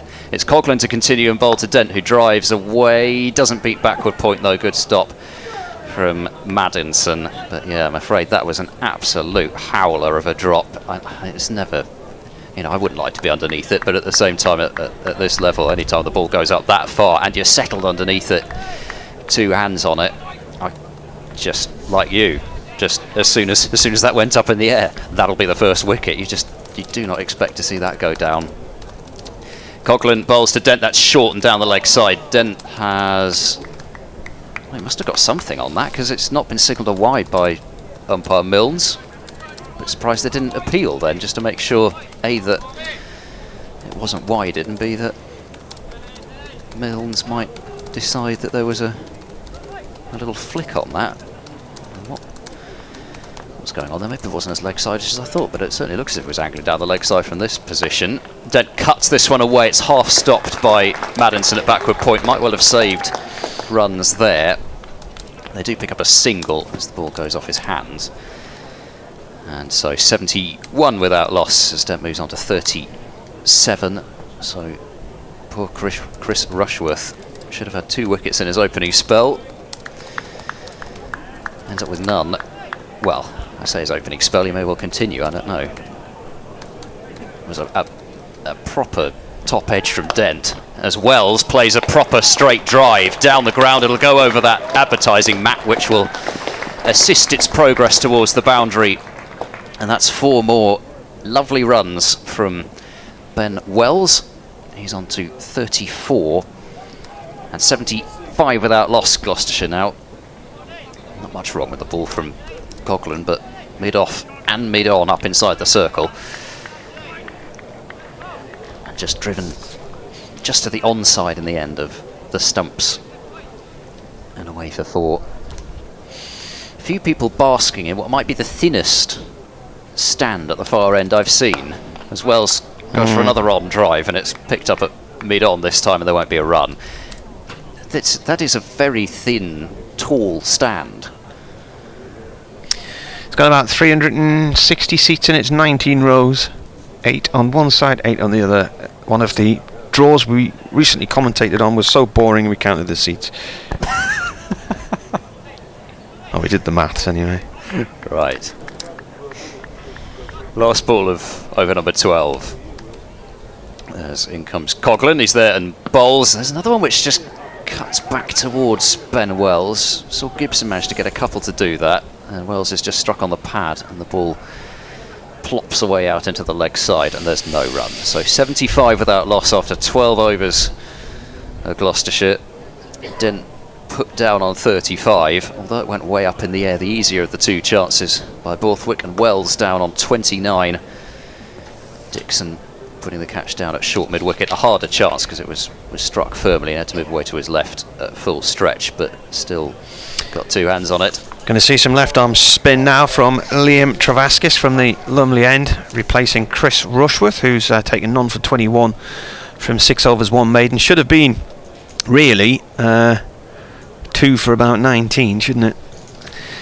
Travaskis playing in his 21st one-day cup match, has taken so far 15 wickets, best figures 3 for 38 against Worcestershire, and previously 2 for 37 against Leicestershire in 2019. And it was the best first class bowling figures for him, wasn't it, at the end of last year in the game at Bristol? Yeah, there was nothing on that track, was there? It was first ball is played back to him. There was no grass left on it or anything, was there? It was no, and I think that was like going into the barbers and asking for a number 1. I think a bit of extra soil. Yeah, I think possibly added as well to allow the ball to turn a bit. In comes Travaskis again, and a leading edge, but it's away safely eventually down to long on from Dent for 1. The Durham players were really upset about that wicket last year, but I thought, well, there were some really poor shots from them too, and you know, they said they felt it was unfair, the wicket that Gloucestershire had prepared for that game. But I mean, Gloucestershire could prepare what they wanted because it was their home match, but equally a few weeks earlier Durham were desperate to get points in the final group match here against Notts, and they had the smallest boundaries possible, so you know, nobody was complaining then. No, I mean, Gloucestershire had that done to them twice earlier in the season as well. Travaskis round the wicket. This is played back to him by Wells, including at the Oval, where they couldn't possibly have prepared a pitch for, despite having the biggest square in the universe, with the game having been moved from Guildford. A reverse sweep, and it's over the top of Rushworth, who's on the discs at third man, and it's away for 4.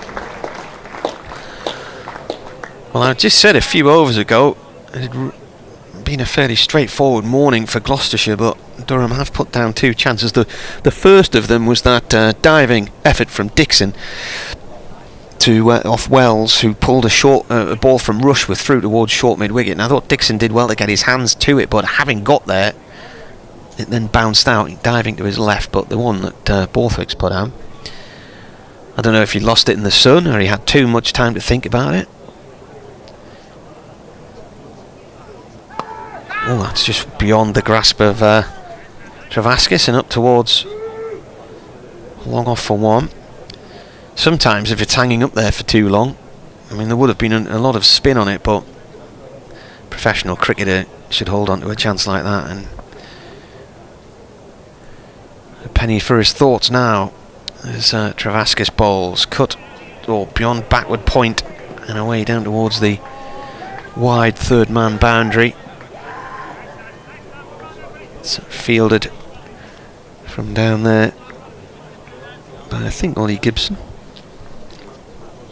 in front of the pavilion. And that is the end of the first over from Travaskis. 8 runs from it. So now Gloucestershire 83 without loss here on the BBC. He does like that reversed as well, so I think that was more of your conventional reverse, but in Gloucestershire's national counties fixture, he switch hit 3 sixes in an over at one point. Coghlan bowls to Wells, who's bowled. First wicket falls. Leg stump. It is as well.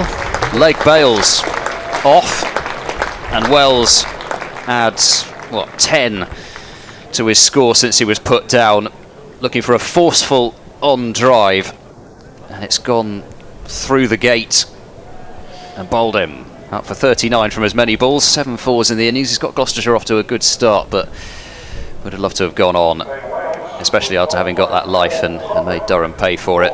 So he will have to go, and that should bring Marcus Harris out to the middle, and does.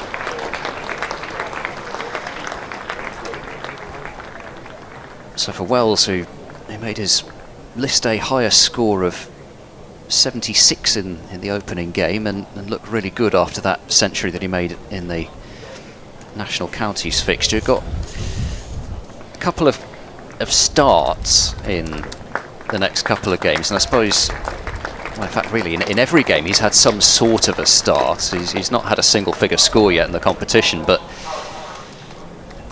as many shots as he's got and as good as he looks out there, you certainly still feel there's a big innings out there in him, but not today.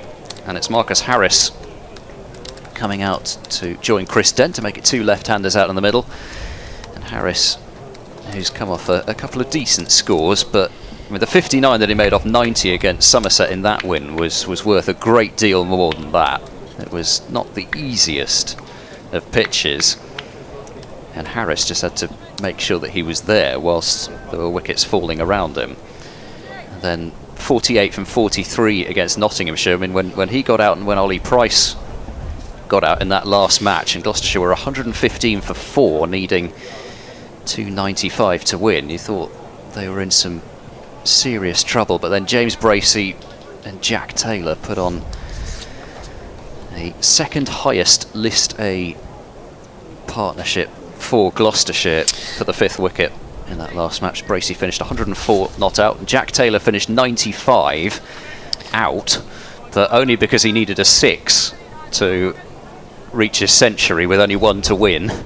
So here's Coghlan then bowling to Harris, and Harris is beaten first ball by a delivery which just maybe nipped away, or at least went along on the angle and lifted a bit through to the gloves of McIntosh behind the stumps. I think I'm right in thinking Harris and Nick Maddinson are teammates at Victoria.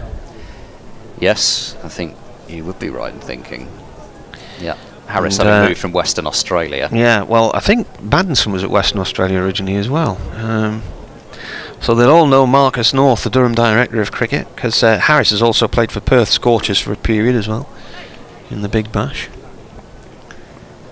Here comes Coghlan then, slip in place, bowls to Harris. Harris this time decides to leave the ball alone through to the gloves, of McIntosh. And Harris, even that 48 off 43 I was talking about last match, he took his time to get himself in, allowed himself to leave a couple of balls up front, not being in too much of a hurry. Dan's back in Barnet. He said, "Morning chaps, it looks a good wicket at Chester Street. I hope it's a bit cooler there." That's down the leg side from Coghlan. There's a hopeful appeal from slip, but nothing from McIntosh, and it's been signalled wide. 84 for 1.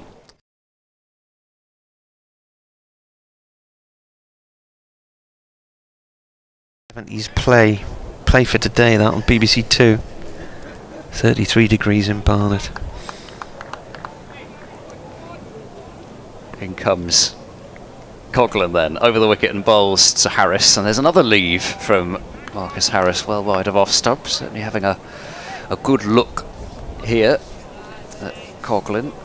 Still doing a lot of jogging around on the spot, Marcus Harris, to get himself going. Yeah, I suspect it is a lot more pleasant temperature-wise up here than in certain parts. I think it was 32 for Gloucestershire's last game against Nottinghamshire the other day at Bristol. Coghlan in and bowls, and Harris turns that one into the leg side. Won't get a run as it's fielded at mid-on by Gibson. Just listening to Jen, our weather presenter, Jen Bartram saying the odd shower around on Sunday and a yellow warning for some thunderstorms in the northeast on Monday.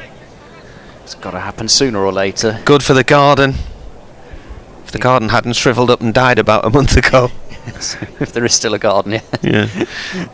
As the last delivery of this over is pushed into the offside for no run. Well, normally when they announce there's a drought and a hosepipe ban, that's when the storms come. So yes, they've announced a drought today, I think, in hosepipe bans. So. That's true, yeah. And we have to pay for this at some point, don't we? You can't have an extended warm sunny spell without paying for it with at least the same length of time of stormy weather and rain. Might get some pretty strong thunderstorms building up with the way that the weather's been lately. Some supercells even. My timeline recently has been taken up from events in 2012, the wettest summer on record, and all the storms we were having that year. Travaskis, left arm over, starts his second over, the first one for 8. First ball is played back past him and up to the far end of the ground for 1. The news has begun on Radio Newcastle and Midday News.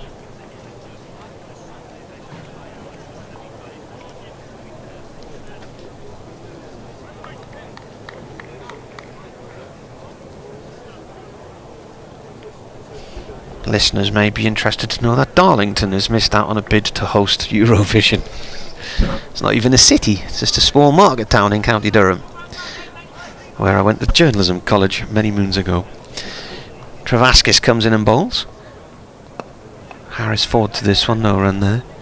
Newcastle's still in the running, but Newcastle hasn't got a really big arena. Their arena only holds about 9,000 or 10,000, whereas some of them, like the one in Leeds or Liverpool, are big arenas. This is driven out through the covers for 1 run by Harris. They've got the National Indoor Arena in Birmingham as well, as quite its size, and then of course you've got the O2 in London. That holds about 25,000, I think, doesn't it? Yeah, I'm not sure what its capacity would be for that sort of thing. I've only been there for the tennis. Alright. Ball played back away to the left of Travaskis for 1 run by Dent. I was so disappointed when they took the ATP finals away from London, because it was such a, as far as I was concerned, it was actually quite a good deal. You know, you actually was that affordable. Right at the end of the season? Yeah. Was it October, November time? Yeah, that sort of time, I think. Yeah, late October. Vasquez is driven down the ground, far down towards long on. One run for Harris. Actually, no, it was into November, and top 8 players for the season played. So if you go for 2 days, you can see every one of them play for not actually that much money. But there we go, they've taken it away, and it's now in Turin. Played by Dent towards short, mid on, no run there, end of the over, fielded by Borthwick. I've been to Turin, went there years ago, sort of 96, 97, to see Man United play Juventus at the Stadio dell'Alpi, which was miles out of town. At the end I was going to say, I can remember, because you often fly into there on ski trips. Yeah. And I can remember going past the stadium, a gigantic thing. I think they've got rid of it now. They've built a small 40,000 seater back in town, but it was miles out of town. We ended up staying in the square where they filmed the chase scenes in the Italian Job, you know, where all the archers are. Okay. Stanley McAlinden coming into the attack. Be an update for Radio Newcastle any minute. I think I'd better let you take over then, because I'm not. 18-year-old from Carlisle, right arm over is a quickie. First ball in, defended.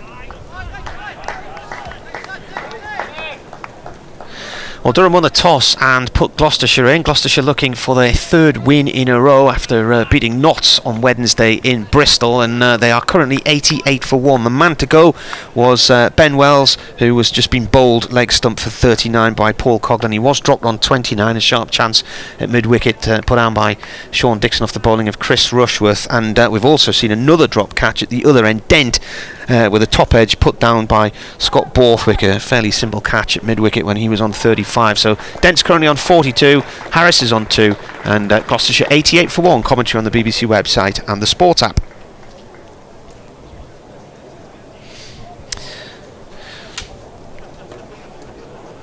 Yeah, we went out of the match, and then by the time we got back into town, it was quite late at night, and we walked the streets looking for somewhere to get a meal. Found this little restaurant in this back lane, sat down and ordered a steak, and the chef was just about to go when we came in, and so we talked the waiter into letting us eat. And this one from McAlinden is bowled and played by Harris to point. And then some other people walked past, saw that we were eating, they came in, and before you knew it, the restaurant was full, and the chef went mad, and the chef and the waiter had this massive Barney in front of everybody, and I think the chef stormed out in the huff, so the waiter then was trying to cook food for people and serve. So it's a bit like the episode of Fawlty Towers. Yeah, the chef is drunk and they serve raw mullet, etc. Was it? Here's McAlinden bowling to Harris, who turns that one into the leg side. Quick single up to mid-on, which is well taken, and Harris will move on to 7. There was just that one ball during the update, which Harris pulled handsomely away towards deep backward square for 4, so that's why he's on 7 rather than 3. 93 for 1. We were sitting outside this cafe the next day, and there was a very attractive lady sitting a few tables away, and one of the lads spotted her, and he said, "My, she's absolutely gorgeous. I wonder who would be lucky enough to be married to a woman as pretty as that." McAlinden is in. That's chopped down to 3rd man by Dent for a single. He'll move to 43. And one of the guys said Johan Cruyff, and everybody laughed. He said, "No, it's Johan Cruyff." And when we looked, it was Johan Cruyff. So he'd been there the previous night because Geordie, his son, was playing for Man United at the time. So we all had our photographs taken with the Cruyff family. Well, I can't have such experience of it's quite an industrial city, Turin. I was rather disappointed with it. That was my impression of it. McAlinden bowls the last ball of the over, and that's worked to mid-wicket by Harris for no runs. So 6 runs from the over from McAlinden, his first, and Gloucestershire 94 for 1 after 16. So the rate just below a runner ball, but pretty much a runner ball. Yeah, but I've seen pictures of the centre, and it's a bit nicer than I thought it would be. So who knows? Maybe one day. And actually, Italian train travel is quite good. They've got well connected high speed lines there, as everywhere else in Europe does, other than here. I remember flying into Milan once, and I was quite disappointed with Milan when I had a look around the city centre there as well, because you think of it as this fashion capital and whatnot, but that's quite dank buildings as well. New over from Travaskis, first ball's cut by Dent up towards the point boundary, fielded by McAlinden. And flying into Milan one time, and there was still lots of snow on the Alps. It was about April, and as the plane banked, you had the city below you and the Alps above you, and it was just incredible to try and take this whole view in, because your brain couldn't work out what you were looking at. It was just an amazing sight. Travaskis to Harris. Harris plays the ball back to the bowler. No run there. It's definitely part of any trip, the plane journey in. You can. I was lucky enough to go out to San Francisco, and the plane journey there was just astonishing. So we went over Iceland, Greenland, northern Canada. Yeah. Full toss. Harris plays it down to Maddinson at long on, flying to the ground at the north end. Yeah, I mean, we flew right over. We flew from New York, we were on honeymoon, went up to Chicago and then across to Calgary, and you're going right over that central belt, and there's just nothing for mile after mile after mile. Nothing but farmland. This is a lob, and it should be clear of mid-off. It is. It's gone out towards long off. It's stopped on the boundary. 2 runs. The shout of catch was quite optimistic, because it was always going to clear long off. Mid-off was on the discs at the time. Yeah, I mean, in northern Canada, I mean, try and count the lakes if you're bored. I suppose that would be. Yeah. I mean, just beautiful. I love Canada. Travaskis in to Dent, pulls it towards short mid-wicket to Borthwick, and it bounces up off his wrists and falls down at his feet. He stops it at the second attempt. And then as you go over California, you get a great view of all the fault lines. Just extraordinary. And then over San Francisco itself, right over the city as you approach it. Dent plays this one towards long leg for 1, picked up by Gibson. Yeah, we stayed in on our first wedding anniversary. We toured California, and we went and stayed with some people in San Francisco Bay. It was fantastic, and got the BART rapid transit system into town. Really nice area. Yeah, that's great. Actually, I can remember. I don't think I've ever been whisked from 0 to whatever, 0 to 60, or I suppose probably wouldn't get up that much, but the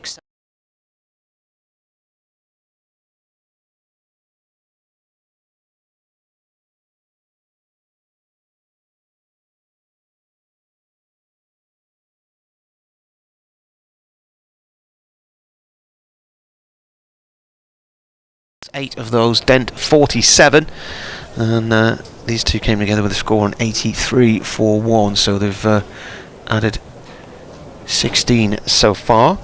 If you want to get in touch, you can email wearecricket@yahoo.co.uk, or at Marty Cricket on Twitter, or what's yours? EdCricket6. At EdCricket6. So there were 5 other Ed Crickets before you came along. Well, no, I just thought I'd choose a cricket-related number. All right. Yeah. Well, the thing is that people, as you found out earlier on, the surname has, has a fair few different spellings, so I couldn't use that, and I just thought I'd add a number on. highly scientific. No. Bernard's been on, questioning who was involved in the creation of the 100.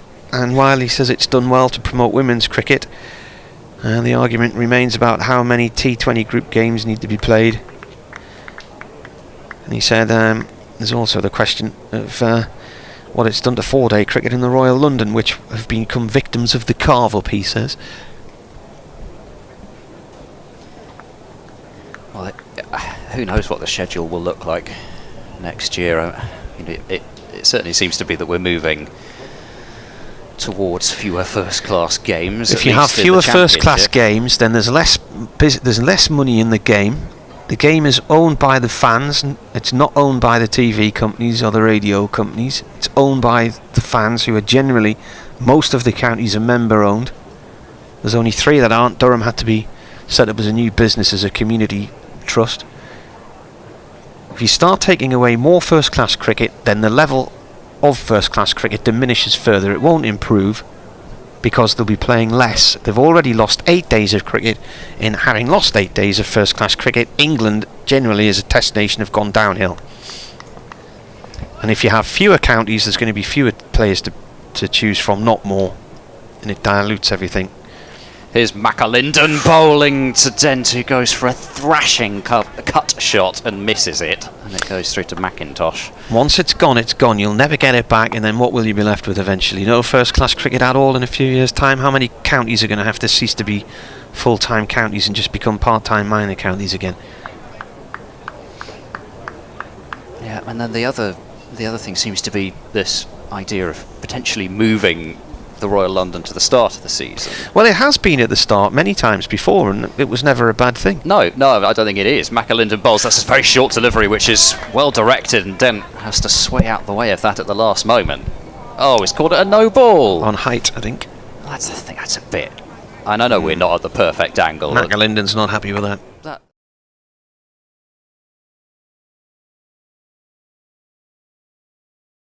It was going towards his head. Anyway, I feel a bit sorry for the youngster there. 101 for 1. I thought that was quite a good short ball, personally. Anyway, no free hit, of course.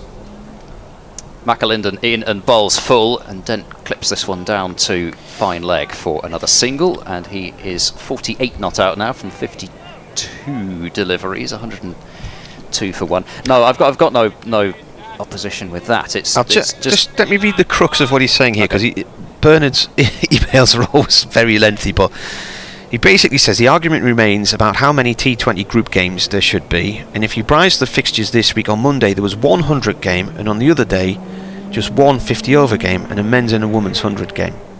McAlinden into Harris for defence up to mid-off, no run. He says England Lions are playing South Africa. That complicates matters, but there appeared to be an indecent haste to get the T20 over very early this year. So we now have 2 England squads taking the best out of the 18 teams, 8 squads for the 100, leaving the Royal London Cup with the leftovers. Andrew Strauss wants England to remain top of the tree in 50 over cricket, but that is not possible as long as the 100 has priority during the season. And then his final thought. McAlinden over the wicket bowls a short ball, which Harris pulls. He keeps down, but doesn't get a run for it as it goes to Dixon at short mid-wicket. He says, whatever the result is, county members are being short-changed because some in the ECB felt there needed to be a competition to rival the Big Bash, yet we already had it in the T20, he says. Now, what I'm hearing from members is if there's going to be fewer days of county cricket, first-class cricket particularly, and there's this gap now, isn't there? The last round of county championship matches was 2 or 3 weeks ago. There's nothing till September. McAlinden is in, and Harris tucks that one away into the leg side, looking for 2 between the 2 fielders out behind square on the leg side. Not going to get it though, so just the 1. Harris moves to 9. So there's no first-class cricket for the counties during August. Obviously August's the height of the summer holidays, so the clubs have to evaluate what they do, so they try and market things like the family day next week, free entry here for a one-day cup. Quite a few other countries try that as well. T20's been and gone.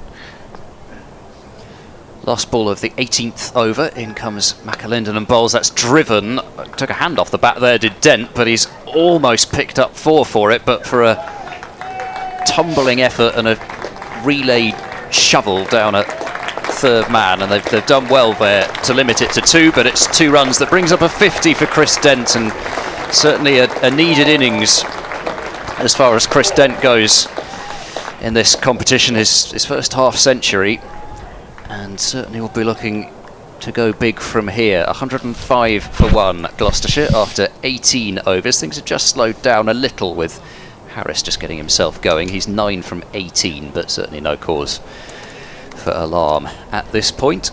Ben Charlesworth with the kit bag down below us, having a wander round the boundary. Still can't get into the side, and would have thought the runs from Chris Dent there would make that even more difficult in terms of cracking that top order now.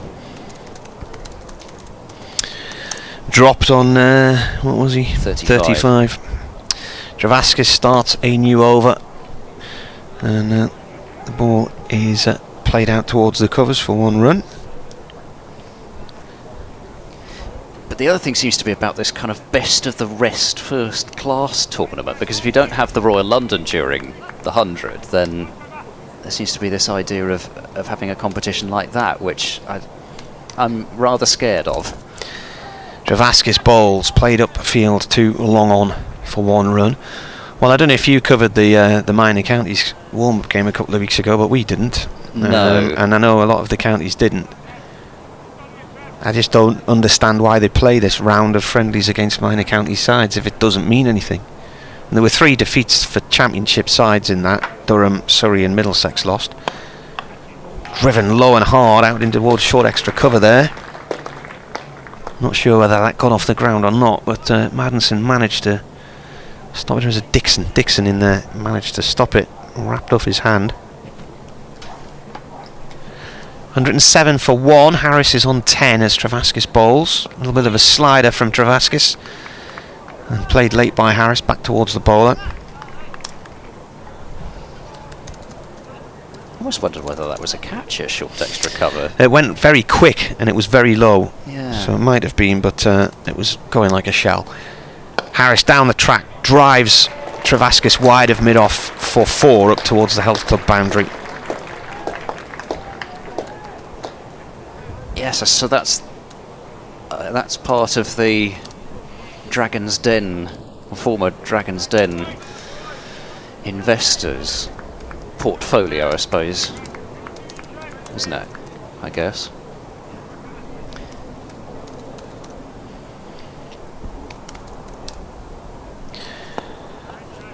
Dot ball off stump, defended there by Harris. End of the over, so 19 gone. 1-1-1 for 1.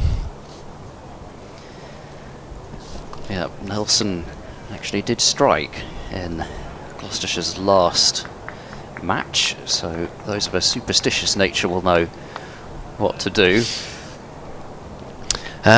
Dutch Gunderson says Ed Cricket maximum question I was mark. just about to read Instead that of out Ed as Cricket well. 6. Well, you see, I think I'd made that joke a while ago, but if Dutch Gunderson has made that joke, then it must be a good one. Could have gone for Ed Cricket no ball free hit.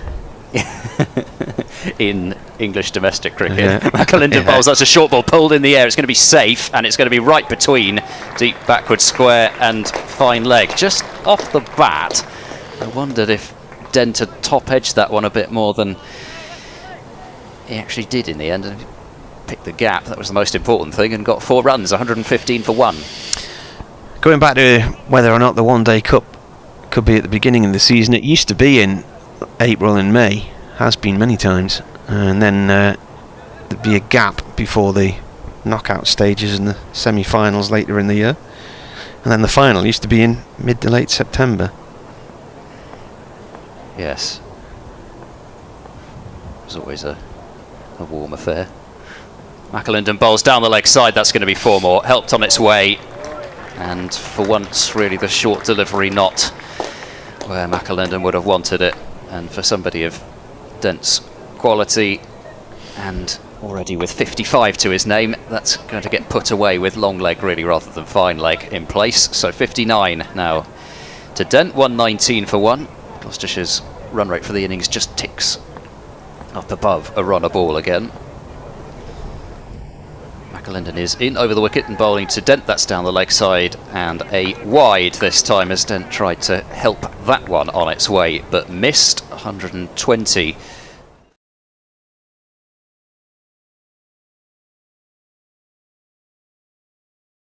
By an entire town. It's 2 towns because there's also Matlock Bath. There is as well. Yeah. Yep. That's where my mum did her teacher training. Lovely place, Matlock Bath. Absolutely. In comes McAlinden and bowls. That's another short ball which is pulled out towards deep square. Good bit of fielding. Clark. It's going to be 2 runs, but another tumbling effort to make sure that it didn't cross the rope. That's 11 runs now off 3 deliveries this over, 122 for 1. He says, as a Glos fan, I'm worried about results this year. Very disappointing in the championship, and now subsequent players leaving. What direction do you think we're heading? Reset with youngsters coming through? Question mark. Well, question could be asked about Durham as well. McAlinden, tall action, comes in and bowls. That's a full delivery, which is driven neatly by Dent, but straight to extra cover. And Borthwick does the fielding, and there's no run. Well, yeah, and this, it goes back to the press release from Gloucestershire's performance director Steve Snell when Ryan Higgins' departure was announced, and that the phrasing was that these departures, really, rather than just Higgins's, creates a good opportunity for us to rebuild the squad in a slightly different way, is the way that he put it. Here's McAlinden in and bowls a wide Yorker in the end, which Dent squeezes out into the offside for no run. But yeah, I think realistically there are going to be more signings, because we've only had one announced today, and that was Marchant de Lange, and we've already seen in multiple releases, including that one, that there's going to be signings in the plural. But as the last ball of the 20th over is incoming from McAlinden, it's another short ball, and that surely is a good one, he says, hesitating this time after the previous one. Dent has to sway out the way of it, so a decent finish to the over from McAlinden with 3 dots. But the start was a bit more of a problem with the couple of boundaries and a wide. 122 for 1 then it is after 20 overs. Harris 14, Dent 61. But, you know, in some ways, having produced these youngsters, the likes of the Prices, the Charlesworths coming through, Ben Wells, who technically wasn't produced but was signed, I'm sure I'm going to forget some names, but anyway, there's I mean, James Bracey, it's easy to forget how young James Bracey is still. There's the core of a young side there, and actually you'd be quite disappointed if they didn't at some point get the platform to build as a side together.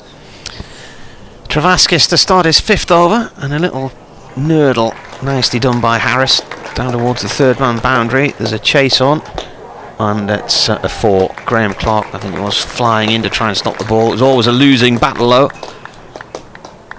Just put it wide of the keeper and let momentum do the rest. Nobody in the slip cordon.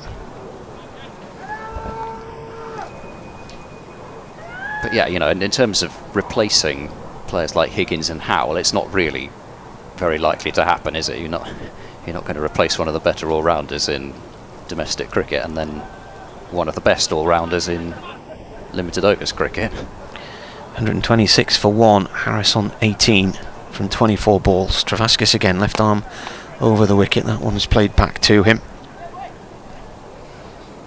But at the same time, I think even without the signings, there's the core of the next side there. Comes in and bowls. Ball played up to Maddinson at long on. He's fielding with his back to the north stand. The aluminium steps in that stand are glistening brightly in the sunshine here.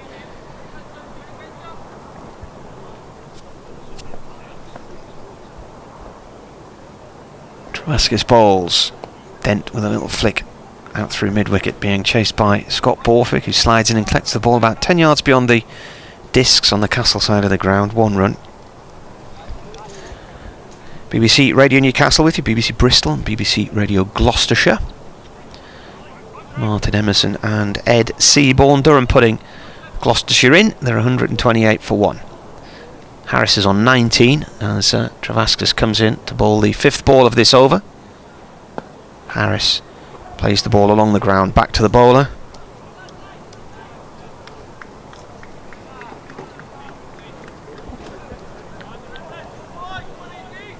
Last ball of the 21st over. Travaskis in, bowls. Harris down the wicket, flicks it on up towards long on once more to Maddinson, gets a single, keeps the strike, end of the over. 129 for 1. And That's 21 overs gone, 29 remaining, and they're looking nicely set here, Gloucestershire. But I think the other thing to mention, though, is that when you read the statement, it's rebuild the squad. It's not a sort of a rebuild the.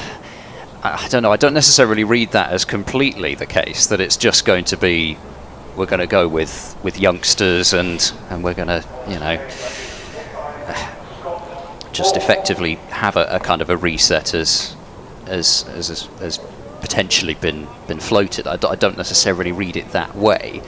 We've seen a couple of, at the moment, at least in terms of how they were used by Gloucestershire, white ball specialists depart, in terms of Benny Howland, Ian Coburn and Ryan Higgins, of course, all formats, but potentially they're thinking about having a squad which is there for all formats rather than sort of more separated. So Borthwick then bowling from this end as we look at. I know the names of the ends, but I don't know which way round they are. Finkel this end, Lumley far end. I should have known that. I knew the names, just the way round was a bit hazy.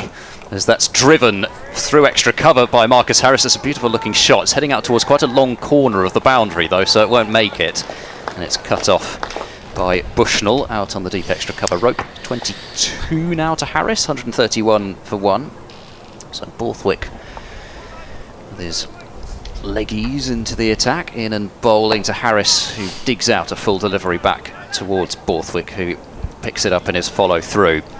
This is his 112th one-day game, and he got his 80th wicket in the win against Somerset and Taunton on Wednesday.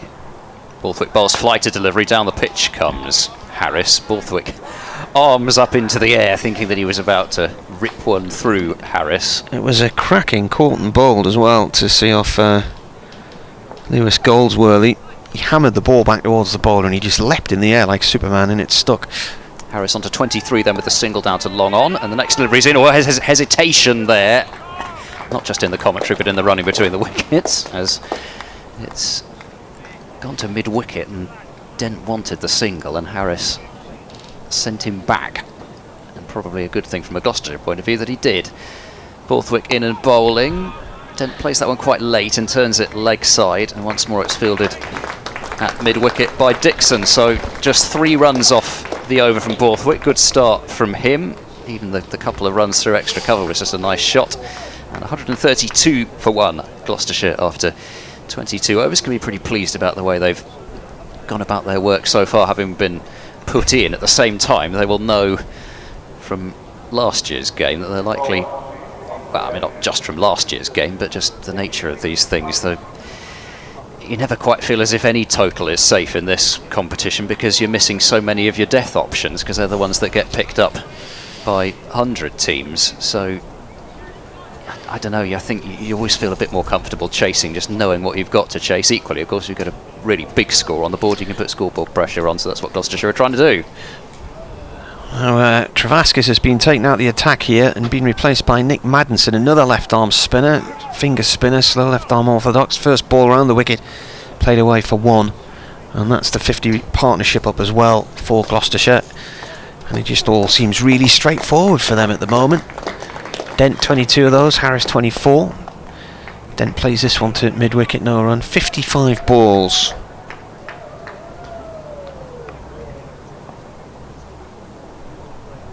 Manson, it's in and out, inside the line, lobbed over the top of the covers and away. Too wide, a long off for 4 there for Dent. The David Griffin, the Derbyshire statistician and photographer, well worth following on Twitter, and does a daily video with his thoughts on the game and what's going on. And today he was saying he's a bit perplexed about plans to try and change cricket and take cricket away the number of games. This is a sweep round past long leg for 4 from Dent, who's finding run making now very easy. 2 4s in a row there. And he said what he can't get his head around is people who were players are now saying there should be less cricket, fewer matches. And he said what that basically boils down to is former players, members of the PCA, Players Association, then plays this up to long on for 1, are now deciding that they're contemporaries effectively should play less cricket and therefore have their chances of earning reduced. And he says it isn't fair that former players are making these decisions and having this say on behalf of current players. One run out a deep mid-wicket there by Harris. I mean, the PCA asked its members, do you think there's too much cricket? None of them are going to come back and say no, are they? They're all going to say yes.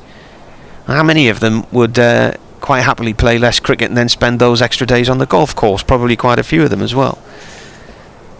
Will they have major reductions in their salaries if there's fewer games in first class cricket? Because I'm sure they'd all turn around and say, well, hang on a minute, I don't want to lose money. Perhaps there should just be an increase in golf club memberships. Yeah. That'd be one way to solve it. As Borthwick bowling down the pitch comes Harris and drives on the ground as far as mid-off and picked up by Gibson there, and there's no run. Stuart Mange has emailed, he's in Sedbergh, and he says, I'm absolutely with you on the diminishing of the future of first-class cricket. Borthwick bowls to Harris, who digs out a full delivery on the bounce back to Borthwick. Would have been a crowd catch, but nobody fell for it. And Borthwick didn't try to sell it. Borthwick in and bowls a flatter delivery, which Harris pulls in grotesque fashion to mid-wicket for no run. He was onto that one a bit late, and it didn't bounce up as much as he hoped. So tidy start from Borthwick. And it's just going to be a single here as Harris flicks that one into the leg side and moves on to 26. He basically says how on earth somebody like Andrew Strauss with his background could possibly oversee with a clear conscience what is manifestly huge on the cricket horizon utterly beats me. Borthwick is in, and Dent is taken on the pad. Not really much of an appeal, and the ball dribbles away towards short, fine leg, and there's no run going down the leg side. And one ball remains of Borthwick's over. It's only gone for one run so far. He's in and bowls. Dent turns that one to mid-wicket. Won't make it outside the circle, but they will get a single. Borthwick 2 overs for 5, and getting a good reception from the home fans. 145 for 1, Gloucestershire after 24 overs. He says, putting this wretched, as he says in capital letters, smash bang wallop / music cabaret showbiz 100 stuff smack in the middle of the season is unbelievable. 50 over cricket is at least a marginally better competition to educate young cricketers, and for me, I can see Test cricket being totally axed one day, says Stuart. Maddinson to start his second over. First over went for 11. Dent cuts this one out in towards the covers, 1 run. We're kind of at this point, aren't we, where all international formats are sort of being considered potentially to be under threat. And we talk about Test cricket. There's been a lot of discussion about whether ODI cricket's got masses of future of late. This ball's played by Harris out to mid-wicket. I mean, this stuff that's been rammed down our throats about, hey, look at these young kids who've come to their first game of cricket and it's a 100 game. Isn't that wonderful? No, because the first, well, yeah, it's great they're there, but the first game of cricket otherwise would have been a T20, just like many other children for the last 20 years. Driven by Dent, over-pitched by Maddinson, and that's away through the covers for 4 towards the Health Club boundary. Bernard says, Dear Marty, in this heat I can see Gloucestershire going beyond 300 and possibly reaching 350. I'm not expecting any wickets falling soon, as this wicket should allow 300 plus total batting second later today, he says. 150 runs up without 4, so they're now 150 for 1 after 24.5 overs. Maddinson bowls. Dent forward to this one. Bit of a leading edge out into the offside, no run there.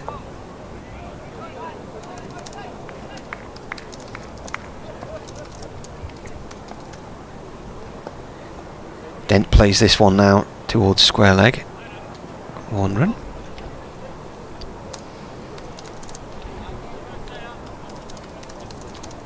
Just enough of a breeze coming through the open window. It's really rather pleasant.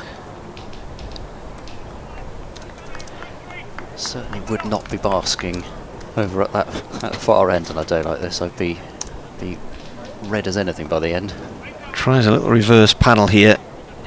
Harris, he doesn't quite work it out properly. Comes off the shoulder of the bat and down into the ground. End of the over. Halfway through the innings, 152 for 1. And this was sort of really like how Durham were going along at Taunton the other day, when Anthony Gibson said, at what point do you think they'll start to try and accelerate? And then just as he said that, I think Scott Borthwick hit a 6, and it was around about the 29-30 over mark, and then Borthwick and Clark got themselves out fairly close together, and then Maddinson came out and tried to hit the cover off the ball. He was out pretty quickly, and suddenly they lost 5 wickets for 60 runs and just lost their way. Went back to then trying to play the ball around nicely and ended up making 342. I shouldn't have tried to anticipate what you were saying, because I thought you might have been going to say about this game last year, because that was kind of how Durham were going along, just absolute serene progress. Gloucestershire didn't have a clue where the next wicket was coming from. Borthwick bowling to Dent, starting the 26th over. That's turned towards mid-wicket by Dent. There's no run. It hasn't been all crash bang wallop by any stretch, this partnership. Borthwick is in and bowling, and off the back foot Dent punches a single towards long on, and he's on to 79, 153 for 1. When they've gone for boundary options, they've tended to be just controlled lifted shots over the top or just placed into gaps. Borthwick in, Harris changes all that by going big down the ground, and 6 runs over the head of long on. The ball caroms nicely back to Nick Maddinson, and Harris decided he'd had enough. Used his feet a few times to the other spinners. Hadn't really worked before that when he tried it to Borthwick, but certainly did there and got plenty on it. 159 for 1. Borthwick into Harris, who stays in his crease and flicks this one into the leg side, and then is sent back by Chris Dent. It's good work from Dixon at mid-wicket. I think there probably was a single there, but because Dixon was so quick towards the ball, he put Harris off. Borthwick thought he was nearly through again there, but then it's not quite Liam Dawson, I would say that, in terms of thinking he's going to get a wicket every ball, as Harris cuts this one out to deep cover, and a single is taken. 34 to Harris, but he certainly likes to let you know he's there, Borthwick. Liam Dawson, if the hand doesn't go up in preparation for an appeal, there's something seriously wrong.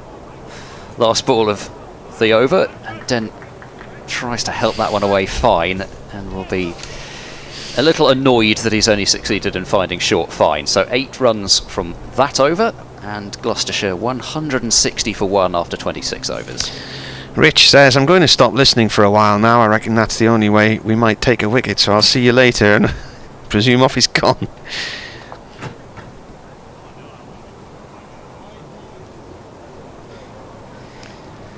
Blair Jennings has got in touch at Ed Cricket 6.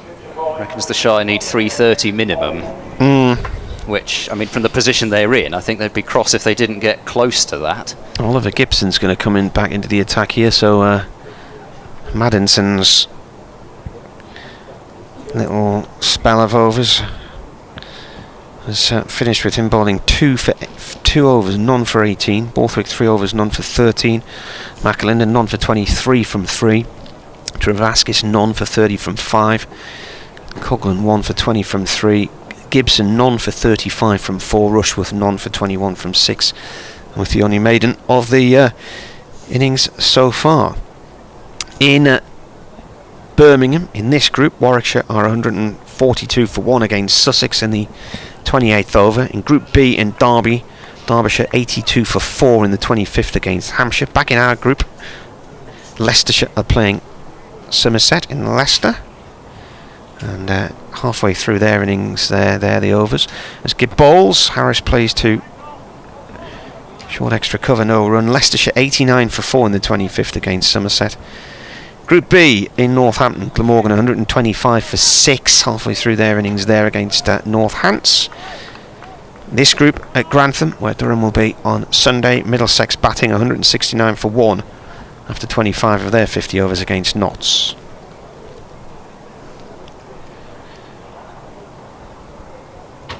Gibson right arm over from the Lumley end, turned by Harris to deep backward square leg for 1 run. Oliver Gibson, 22 years old. He was actually born in Northallerton, North Yorkshire, but grew up in the Derwent-side area. I think he went to school in Hexham. Has played club cricket at Shotley Bridge and Burnett Field in the North East Premier League. This is his 4th one-day game, and he has 4 wickets. Best bowling 3 for 54 the other day against Somerset. He took a wicket against Middlesex on Sunday as well. Comes in and bowls. Dent looks to flick off the legs, and that ties him up a little bit. It's gone behind square leg for a leg bye.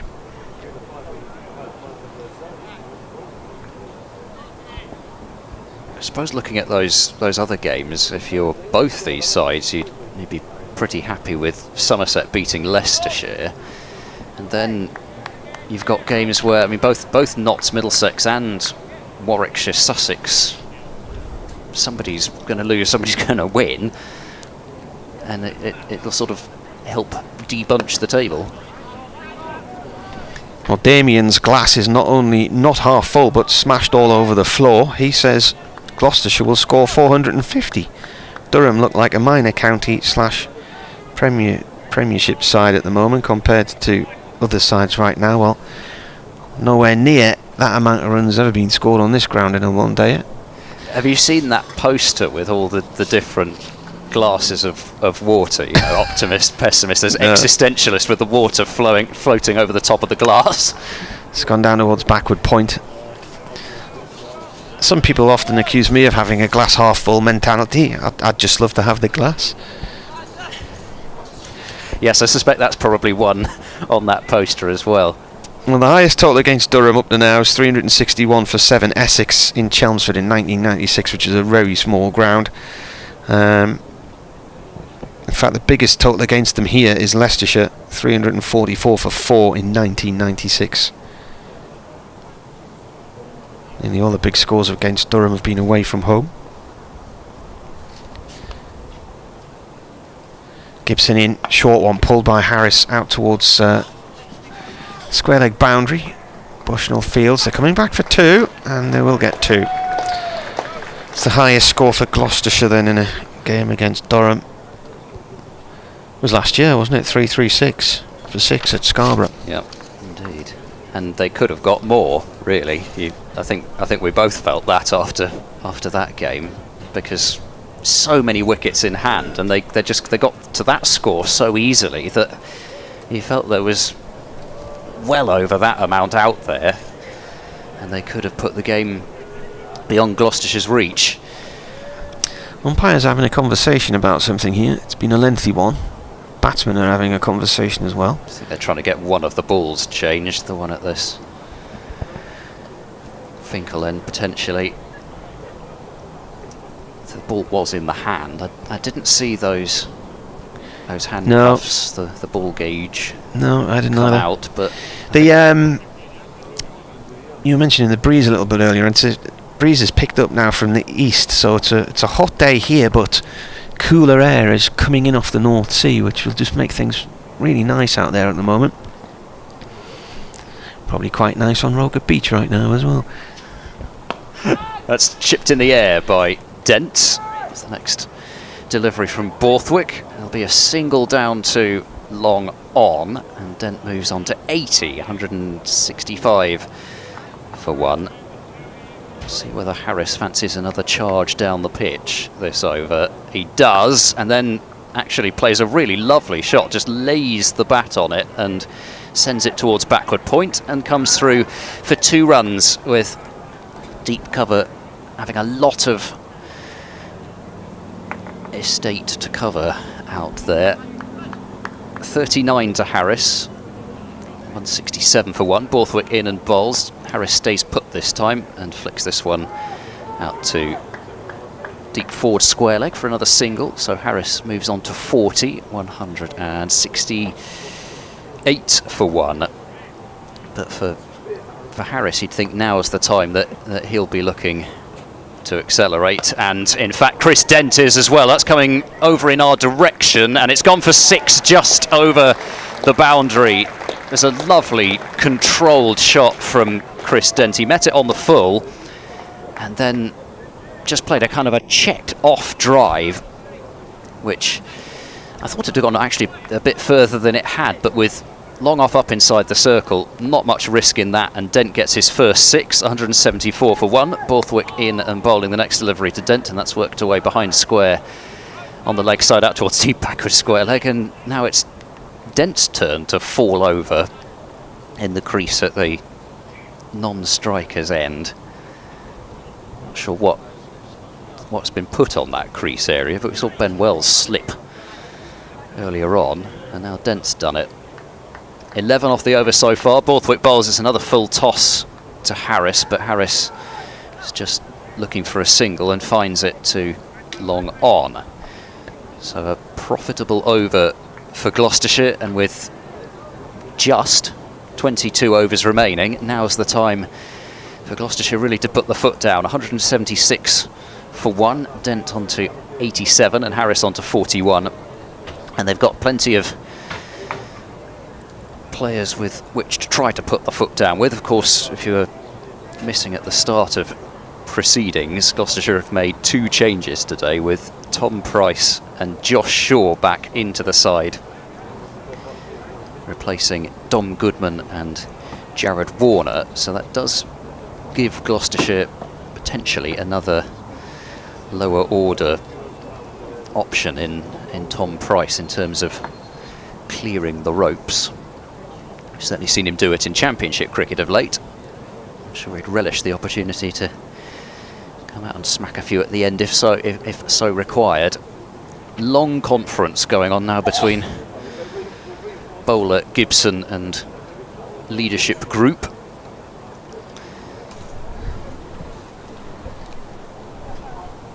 Is that not a little bit off-putting, having that white sun hat in front of the umpire there behind the stumps? I don't think I'd like that if I were batting. Not that it would help me or hinder me at all, but I'd be a bit surprised if somebody didn't say something about that. Umpire had forgotten to give them the ball there. Gibson then, right arm over from the Lumley end. Harris plays it back to him along the ground. Yeah, that cap should be clipped on the back of the belt of the umpire, shouldn't it? That's Jack Shantry up there, but it's not. It's flopping around. The only thing is, if the bowler was coming round the wicket, I think it might be an issue. At the moment, he's coming over, so the batsman's looking across to the right, away from the cap, the hat. This is played by Harris to point, no run there, collected by Maddinson. Breeze has just picked up in the last few minutes. Nice easterly breeze now.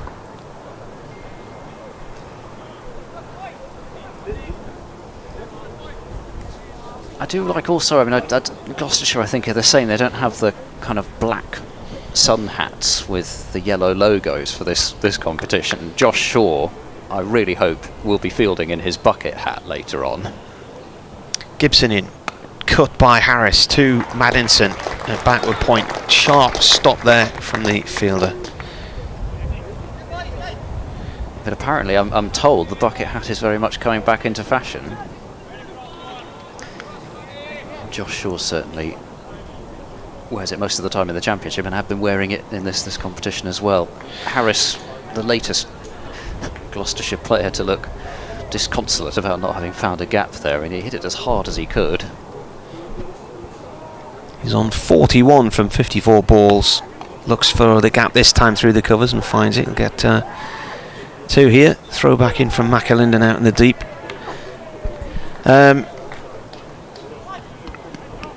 Richard, who is in Cheltenham and a Gloucestershire member, has emailed. He said, chaps, the ECB do appear to be out to completely destroy cricket as a sport, which is a tragedy of Shakespearean proportions, he says. If we have to have the short form games from which young players learn absolutely nothing about the sport, as Gibson comes in and bowls, which has gone off towards the leg side, it's going to be a leg bye towards square leg. Leg bye indicated. Then put the 100 in the T20 at the outer edges of the season. March and October, doesn't really matter which way round, as evening floodlit games in a similar way as the round ball game plays midweek fixtures, and then leave the core part of the cricket season for proper Championship and 50 over one-day games to prepare our cricketers for the Test and ODI arenas, says Richard Morris. Any thoughts on that? Email wearecricket@yahoo.co.uk. Bernard's been back on. This one's entitled The 100 Continued. There's a discussion going on out here about fielding positions at the moment. He says for the 8 franchises involved, they have 4 home and 4 away games, where 1 fixture is played twice. 2 London teams, Leeds, Manchester, Nottingham, Birmingham and Cardiff, Southampton. Gibson coming in from the Lumley end. Oh, off the pads as an appeal. Dent playing across the line. Umpire says no. Possibly too much down the leg side. He says after the league format is completed, there's a playoff system, but I do wonder if cricket fans realise how much disruption there is to fit in 4 home games for 8 franchises. Question, how many of those involved at the top level of administration in England cricket who designed the 100 are still there? My gut feeling is they have all gone. Well, there may be one of the main people behind it still there, but Tom Harrison's gone, hasn't he? Graves is gone. Yeah, certainly the sort of... When it was being pushed through, Gordon Hollands, formerly on the board here, he's gone. He's now at Somerset. Yeah. Borthwick starts a new over. Down the pitch, Harris looking to crash that one through the covers, but only finds mid-off. Lord Patel was one of the gang of 4 who relegated Durham. He's no longer at the ECB. Harris waiting for Borthwick. Borthwick bowls a short ball, which Harris pulls over the top of mid-wicket, but he's not really got masses on that. It's only going to be 2 runs, and the ball was dragged down. I thought there was a fair chance that might be going over the rope, but as it is, 2 runs, 45 to Harris, 181 for 1. Ian McClarty's just sent an angry red face emoji. That's all his email context.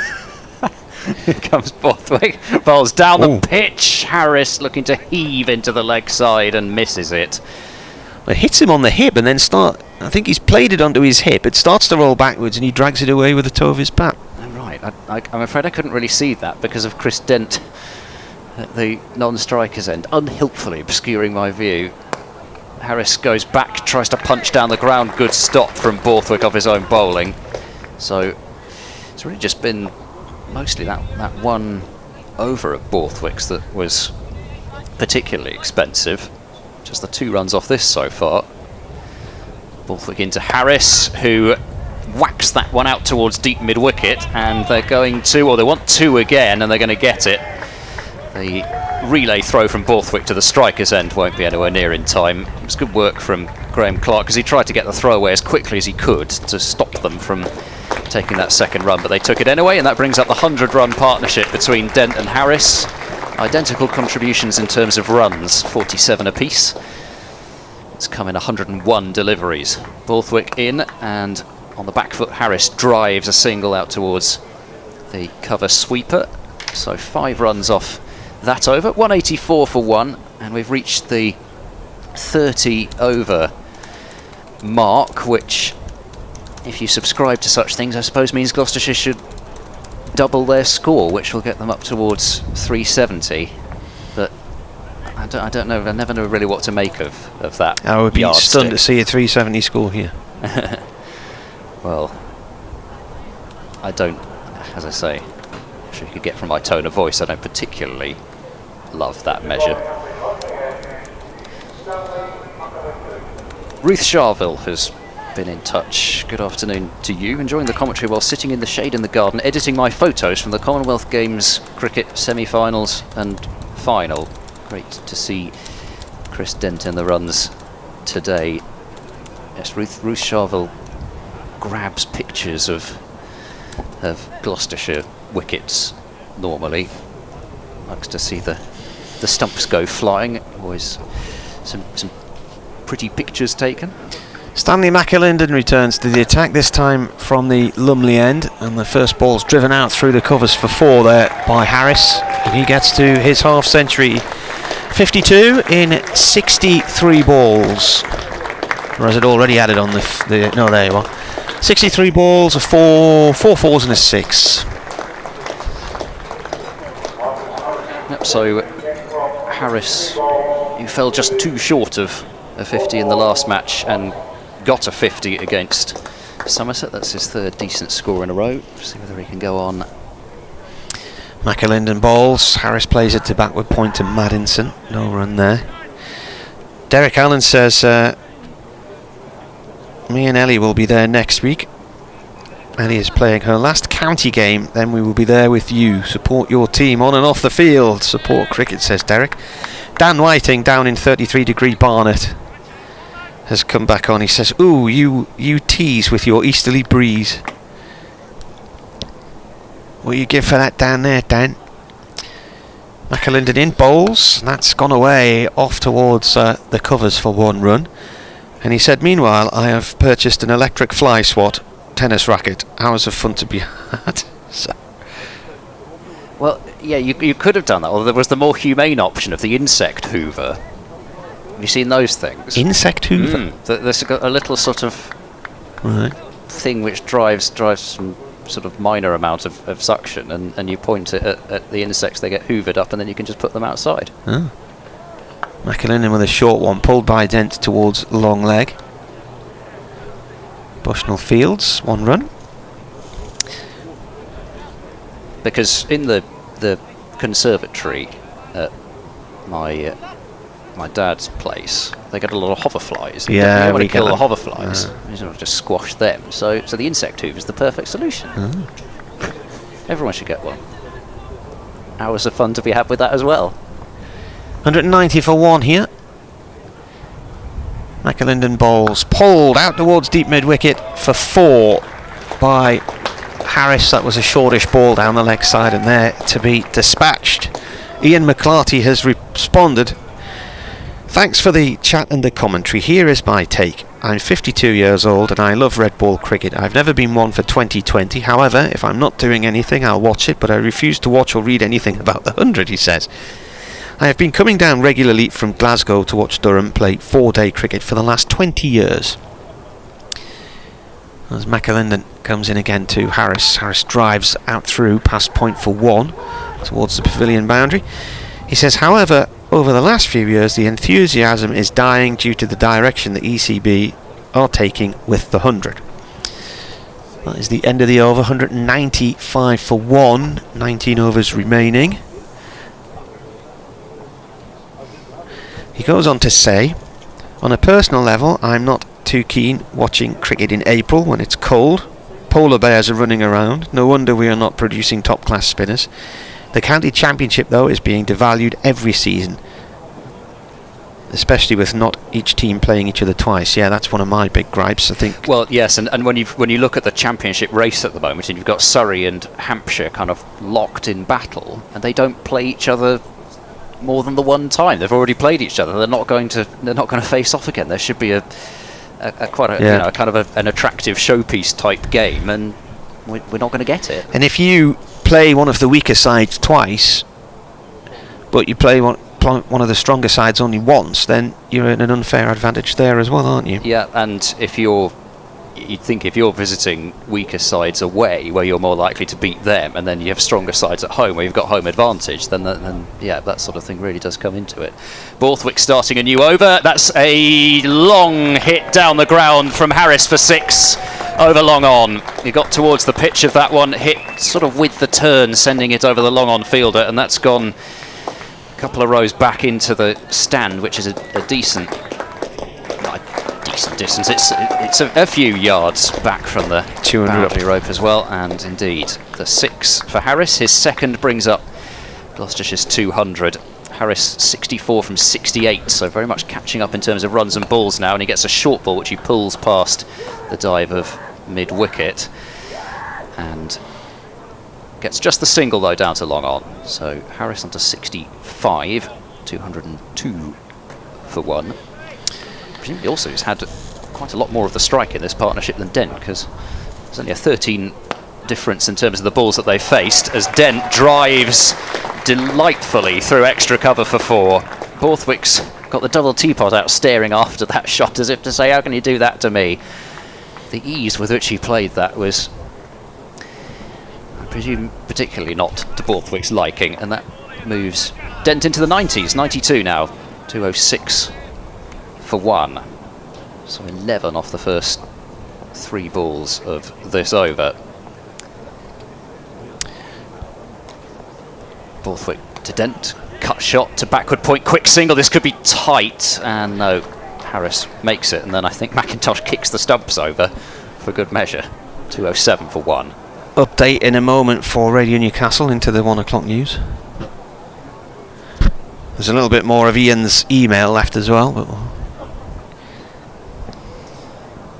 2 balls left in this Borthwick over, just being held up by Harris. Getting back into position, Borthwick in and bowls. Harris reverse sweep and sends it straight to backward point. There's no run. I don't think I've ever seen Marcus Harris play a reverse sweep before. And I don't think Scott Borthwick was that enamoured of him having chosen his bowling to do it off. I'm sure he has played them before, but I don't think he's played one in Gloucestershire colours. I suppose it's the time. Borthwick to Harris down the pitch and reaching a wide delivery out to deep cover. Single taken, 13 from the over. 208 for 1. Gloucestershire, 32 overs gone. Update now.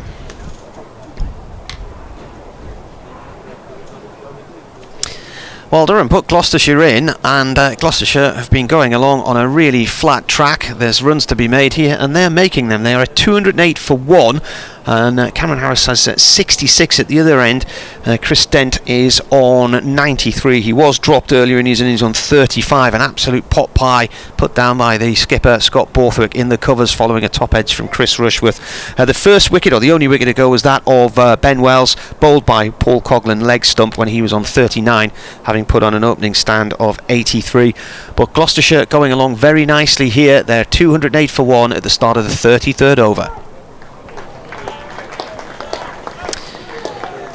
McAlinden bowls. That's gone off towards point. 1 run.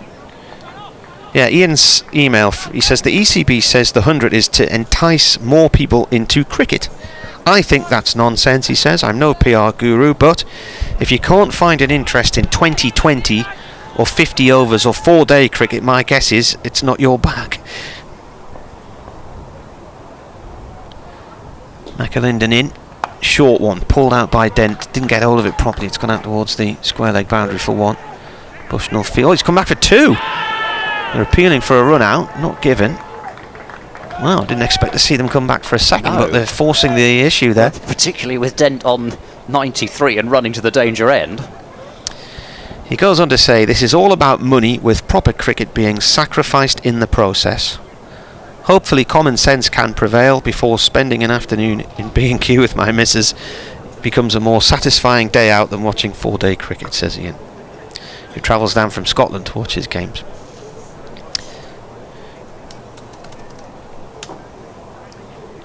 I'm going on to Cricket Archive because I need to look at something. It's logged me out, thank you. McAlinden in.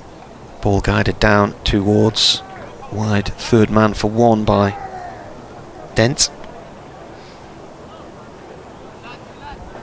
Partnership records? Yes, I'm just thinking, where are we with that? Highest partnerships. Right, the second wicket record was 116. Marshall and Porterfield in 2009. Will Porterfield, Hamish Marshall, was it? Yes, yeah. And Porterfield is now Gloucestershire's consultant coach. He was at Warwickshire for a while as well, wasn't he? Yeah, he was. McAlinden bowls, and Harris plays this through mid-wicket for 1.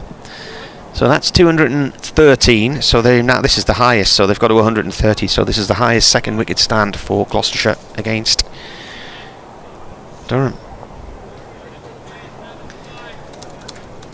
Yeah. Well, in terms of partnership records, it's got a little way to go yet before it beats the partnership that Gloucestershire had in the last match with Bracey and Jack Taylor. Of course, not for the same wicket. McAlinden with a short one. It's hooked out towards long leg for 1 by Dent, who moves on to 97. How many centuries has Dent got in his career? I believe it's 5. Oh, it would be his 5th. Yeah, 5. Yeah, 400s. His highest scores 151 not out against Glamorgan in 2013. Got 100 against Somerset in 2016. 142 against Hampshire in 2016, and 112 not out against Kent in 2021. Harris is on 68 as McAlinden bowls. Bangs it in short and wide, and it is a wide. In fact, it's a no ball now.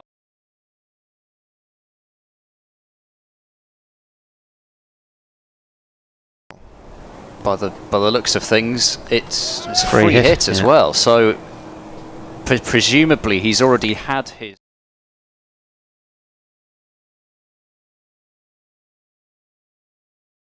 Being signalled on height.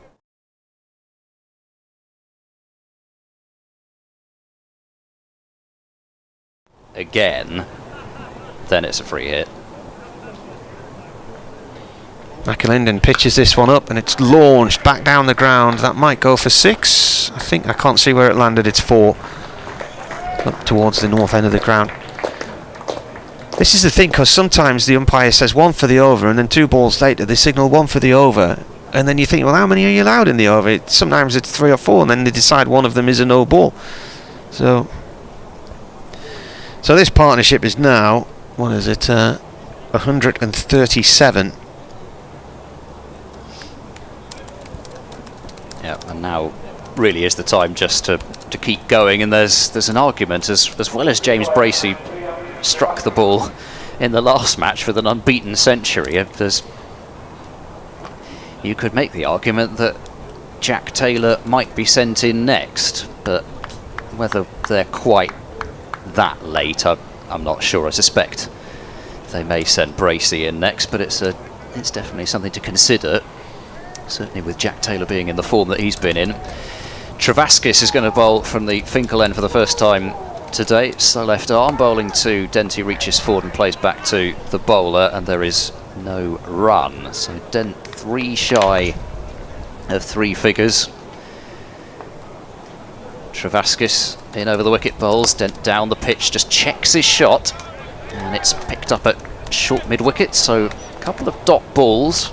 Durham with the opportunity to try to squeeze a few dot balls out of this now.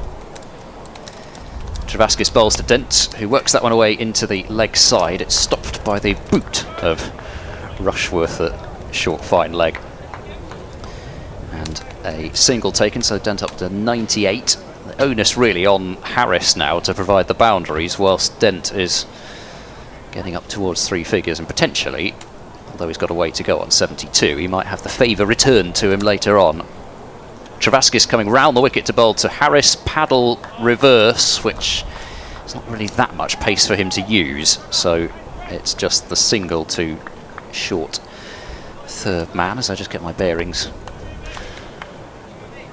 with the reverse having been played. Harris onto 73, so double Nelson for 1. Travaskis bowls to Dent, who drives aerially. He's going to get away with it over the top of extra cover. They're going to think about coming back for 2, but they will not do that, so Dent on 99.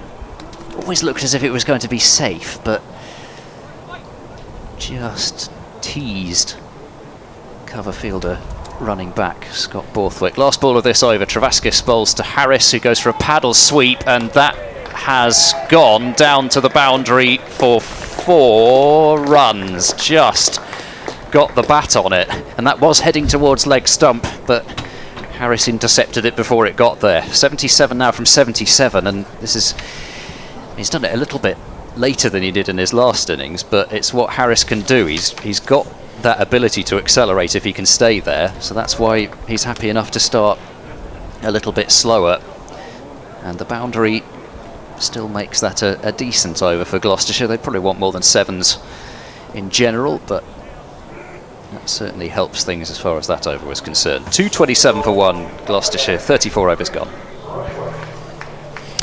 Well, if these two want to break a record, they've already broken the record for the highest second wicket stand for Gloucestershire against Durham. The highest second wicket partnership was Lockhurst and Cowdrey for Kent in Canterbury in 1974, when they put on 204. Brian Lockhurst and Colin Cowdrey.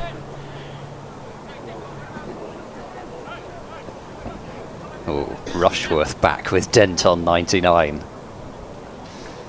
And that was in the Gillette Cup second round. Kent won by 116 runs. Rushworth in then, round the wicket, to bowl to Dent, who plays the ball back to him inadvertently. Bit of a leading edge there. So 204 is the next target. Not really suggesting the Dent's nervous at all, but I think he's making a few Gloucestershire supporters nervous just in these last few deliveries. Clear that he doesn't want to just try to go big and get it all in one go. Try and find a single somewhere. He did get a century last year, 112 not out against Kent. This is played to short mid-wicket, no run. Yes, that was in the last game of the group stages when Gloucestershire just had to try to win, and then they needed Essex to beat, or as it turns out, tie Lancashire, with Simon Harmer hitting something ridiculous like 22 off the last over to tie it, and then Gloucestershire managed to sneak in to the playoffs where they lost to Surrey. In comes the bowler and played back upfield past him, and there is the 100 for Dent. Comes in 94 balls, his 5th in one-day cricket. 94 balls, 12 fours and a 6.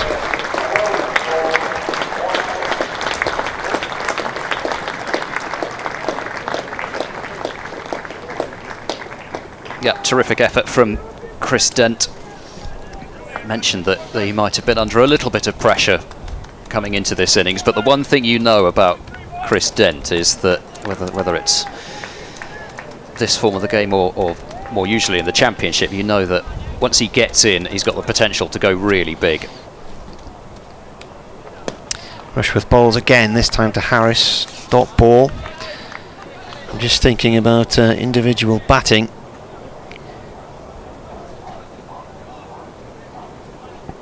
Stevie Ashkenazi got 146 for Middlesex here on Sunday. There was 157, of course, for Ben Green, Somerset on Wednesday.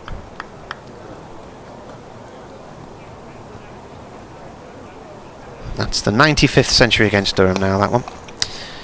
As Harris plays this off through deep mid-wicket, and he'll be looking for the 96th in a few minutes as well, as he moves on to 79 with 2 runs there.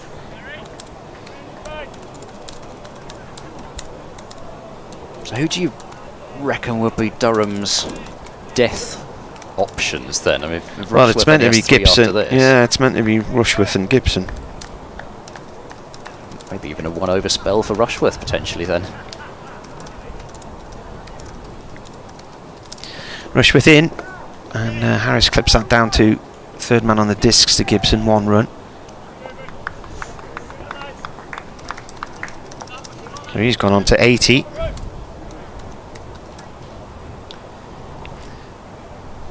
Tidy enough comeback then from Rushworth, but I suppose, you know, if you are Gloucestershire, you're thinking, okay, fine, we've used up 1 over from him, just attack everybody else. 15 overs remaining. I mean, you'd be thinking they've got to be looking at least 350 from here. That's got to be what they've got to be targeting, with just 1 wicket down as well. They don't want to be in danger of repeating potentially what Durham did last year and maybe leaving a few runs out just there. ending up with an average score. Travaskis then bowls to Harris, who plays a slog sweep out towards deep mid-wicket, with probably more the emphasis on the slog than the sweep, and just gets the single to 32 for 1. So now that Dent's got to the century, the pressure's kind of off him, and he can take the pressure potentially off Harris if he gets into the 90s as well. Dent chips this one in the air. It's going to be safe, and it's going to plink between the 2 fielders on the leg side. One-handed pick up and throw from Graham Clark, but even John T. Rhodes would not have been able to stop 2 there, and that's the 150 partnership up between Dent and Harris. It was dead even in terms of the contribution to the 100 partnership, but Harris has gone ahead in terms of the 150 partnership, having scored 81 of them. There's another chip into the leg side from Chris Dent, but this time just for the single out towards Clark. That came in 135 balls. The 100 partnership, 101 balls, so they've got there in 34 balls, that next 50. It's the kind of acceleration you want, isn't it? Sending it up towards 10 and over. Harris works that one into the leg side. Jogging the single. Graham Clark does the fielding. I'm only saying it in that tone of voice because they took a single to the other side of the ground when I wasn't actually sure that one was there. Well, so an extra run is what I mean. They took a second run. Travaskis bowls, sweep shot comes out from Dent, but he'll pick out deep backward square. So just the single. So potentially a couple of overs in a row here without the boundary being scored. And I'm not saying they just need to charge down the pitch and launch at everything, but there's not that long to go now. Travaskis bowls, there's a big shot attempted, and that is 6 runs over wide long on. Harris with that kind of semi-slog sweep again, but just gets into quite a low position and picks it up over the leg side, and that's his third 6 to move him on to 88. 36 overs have been bowled. It's 243 for 1, and drinks, by the looks of things, will be taken again. Just looking at, there's a photograph that the club have just tweeted of some of the former players. They're having a get together up on the top balcony.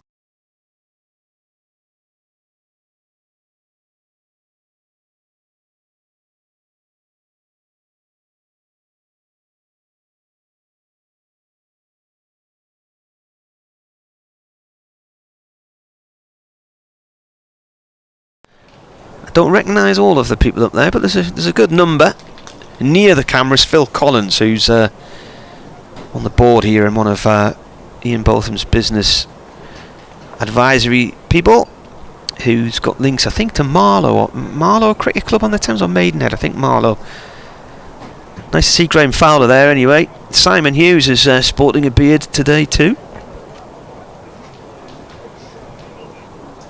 Further down the line,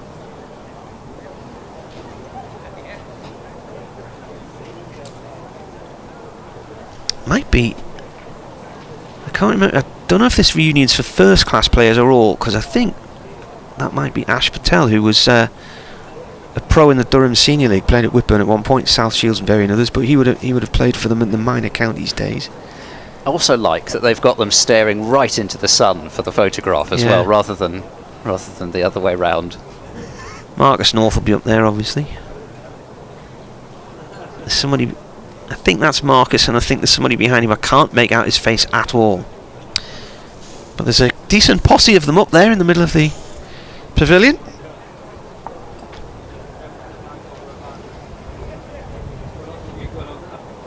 Yeah, but sort of the party's spilling out onto the balcony up there, right underneath the St George Cross flying on the flagpole up there. They've just had a drinks break here, so you're not missing anything. BBC Radio Newcastle with you, BBC Radio Bristol and BBC Radio Gloucestershire. Stuart's been back on from Sedbergh. He says, what about sending all these excellent emails you've received today regarding the future of cricket to Andrew Strauss and the ECB? I don't actually have Andrew Strauss's personal email address, but I would imagine it'll be at ecb.org or something like that. You know. After all, these are the articulate reactions of keen fans prepared to explain their assessment of what so-called authorities are doing to the game they love, i.e. the very audiences the ECB should be keenest to hear from. Chris Rushworth to start a new over from the Lumley end, bowling to Dent, who pulls him up towards deep mid-wicket, out towards the Castle stand. A couple of bounces, and it is cut off by Travaskis eventually. 2 runs. Then moves on to 104, 243 for 1. They've added 2 on now eventually. That was a sticky board, wasn't it? 245 for 1 now. 106 he has from 98 balls. Harris at the other end on 88. And their partnership is currently worth 162. Where's the next wicket coming from? Will there even be one? Rushworth bowls. Dent lobs that in the air, but it's beyond the grasp of Dixon in the covers and away safely out towards the northwest corner of the ground in front of the Health Club boundary. Ball spinning on the floor there initially. And theatrical groans as it wasn't picked up cleanly, but they decided not to run on the misfield. Not quite as theatrical though as the groan. I was talking about that 6 that Jack Taylor needed to get to his maiden List A century, with just 1 to win against Nottinghamshire. The groan when that ball just died on the mid-wicket boundary. I thought it was gone. I thought it had gone, I should say, for 6 off the bat, but fell just short, an agonising moment, and it was one of those great moments where you can just let the effects microphone do all the talking with the groan from the crowd in front of us, which is where most people were sitting, desperately trying to get out of the sun. Harris on 88. As Rushworth comes around the wicket, he plays this out towards deep extra cover for 1. I think it was a bit of a delay there because somebody was walking behind the sight screen. I've just seen a tweet from Kevin Hand, the Middlesex commentator, and he's asking Andrew Sampson, the cricket statistician, can you help me? This is the 3rd consecutive list A ton for Stevie Eskenazi. He got one here, of course, last week against Durham on Sunday. And he hasn't been out below 50 in his last 7 white ball innings. He also broke his list A record with 146 not out at Durham, and broke Middlesex's list A record with 182 against Surrey. That was at Radlett. This is in the air from Dent, but he's given himself plenty of room and lobbed it out through the covers towards the boundary at the far left corner of the ground. He's going to run 3.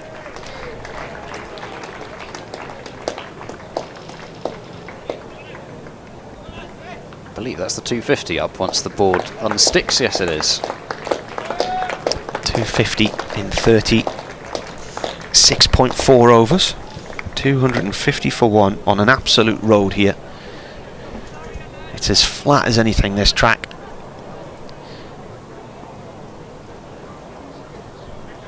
Harris on strike, full toss, launched over the top of point and away for 4 to the boundary in front of the pavilion.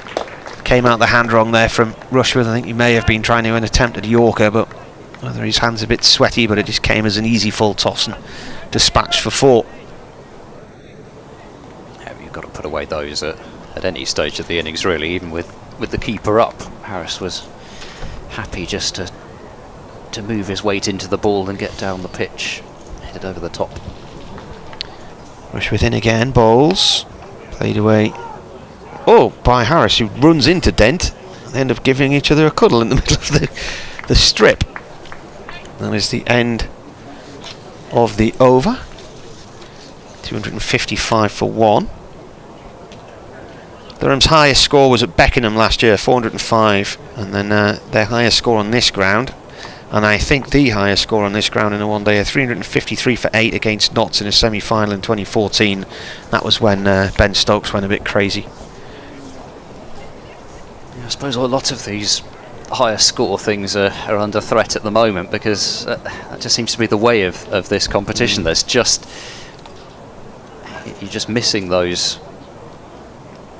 It seems as if you're missing the kind of the death bowling options, the skills to take pace off the ball, bowl those, scrambled seam deliveries, that sort of thing, knuckle balls, whatever, because those sorts of players are in the 100, and that seems to make more of a difference, those players missing, than the batters who are missing.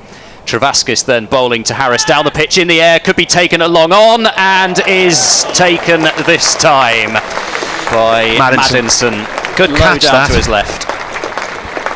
Well, it was going to be batsman error, really, wasn't it? And he was trying to go for the boundary, trying to push things along. He's gone for 94 from 86 balls. But Maddinson had a lot of work to do there, because he had to cover some ground across to his left and get down low, diving in and taking it too hard. He hit the ground hard as well. It was one of those where you're thinking the ball might bounce out of the hands, but it didn't. 172 the partnership ends. And the wicket falls at 255.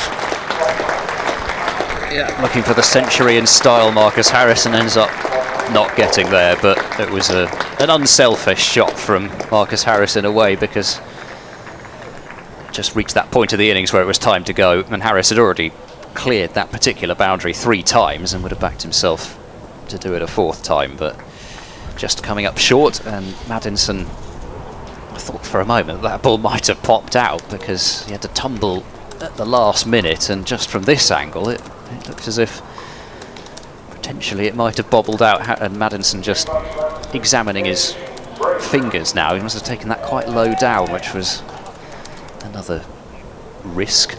So James Bracey is out in the middle then, fresh from a quite magnificent 104 not out from 93 deliveries to help Gloucestershire win their last match against Nottinghamshire. Comes out in a rather different situation here from the one that he's tended to come out in, with Gloucestershire a couple of relatively early wickets down, and really a kind of a solid middle order, or usual middle order type innings needed from Bracey. But today he can play himself in a little, but then he's got to get on with it, which he's certainly very much capable of doing. So Travaskis then bowls to Bracey, he turns that one into the leg side. They're going to push hard for the second run here, but nope, not going to get it, with deep square leg coming off the boundary. 256 then for 2, so Dent on 110 you'd think will very much be the primary aggressor now, but certainly a window here for Durham if they can get rid of Dent in quick succession, try and limit Gloucestershire's score. Travaskis in to Dent, who knocks that one down the ground for a single to long on, and moves on to a personal Nelson, 257 for 2. So Ollie Price would be down to come in next, then Jack Taylor, Zafar Gohar, Tom Price. Travaskis in, reverse sweep attempted by Bracey. Not sure he's got much on that, if anything at all. It's not going to go anywhere near the boundary and be 2 somethings, just a little tickle on it from Bracey. Certainly a shot that he likes, and with third man, well, it's really more of a backward point than a short third man. The shot's definitely there, even if it's against whatever turn there might be. 259 for 2. Travaskis in and bowls. Bracey down the pitch, drives past mid-off, and that will be 4 runs. Timed to absolute perfection by James Bracey, but terrific placement. So he's on to 7 from just 3, and 263 for 2.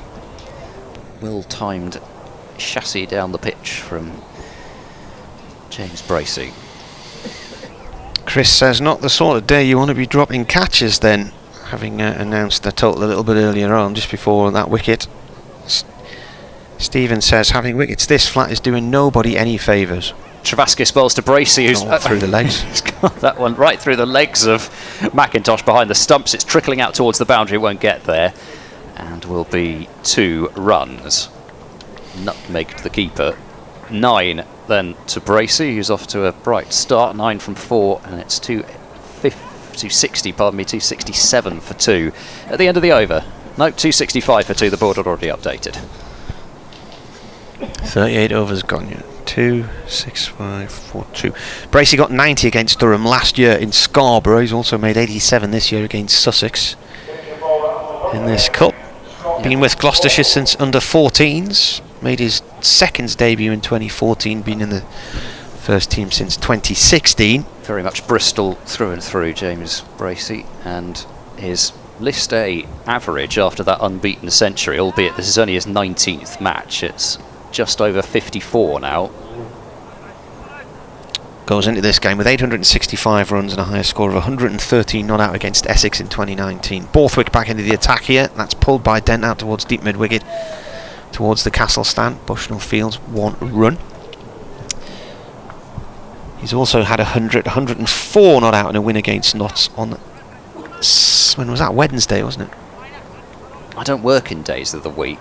It's one of the things. Well, that day was the same day Durham were at Taunton, so that was Wednesday. Yes, it was Wednesday. Yeah. People who know me know I never know what day of the week it is. Preparation for when my memory fades, I think. I'll just be able to say, well, I never knew what day of the week it was anyway.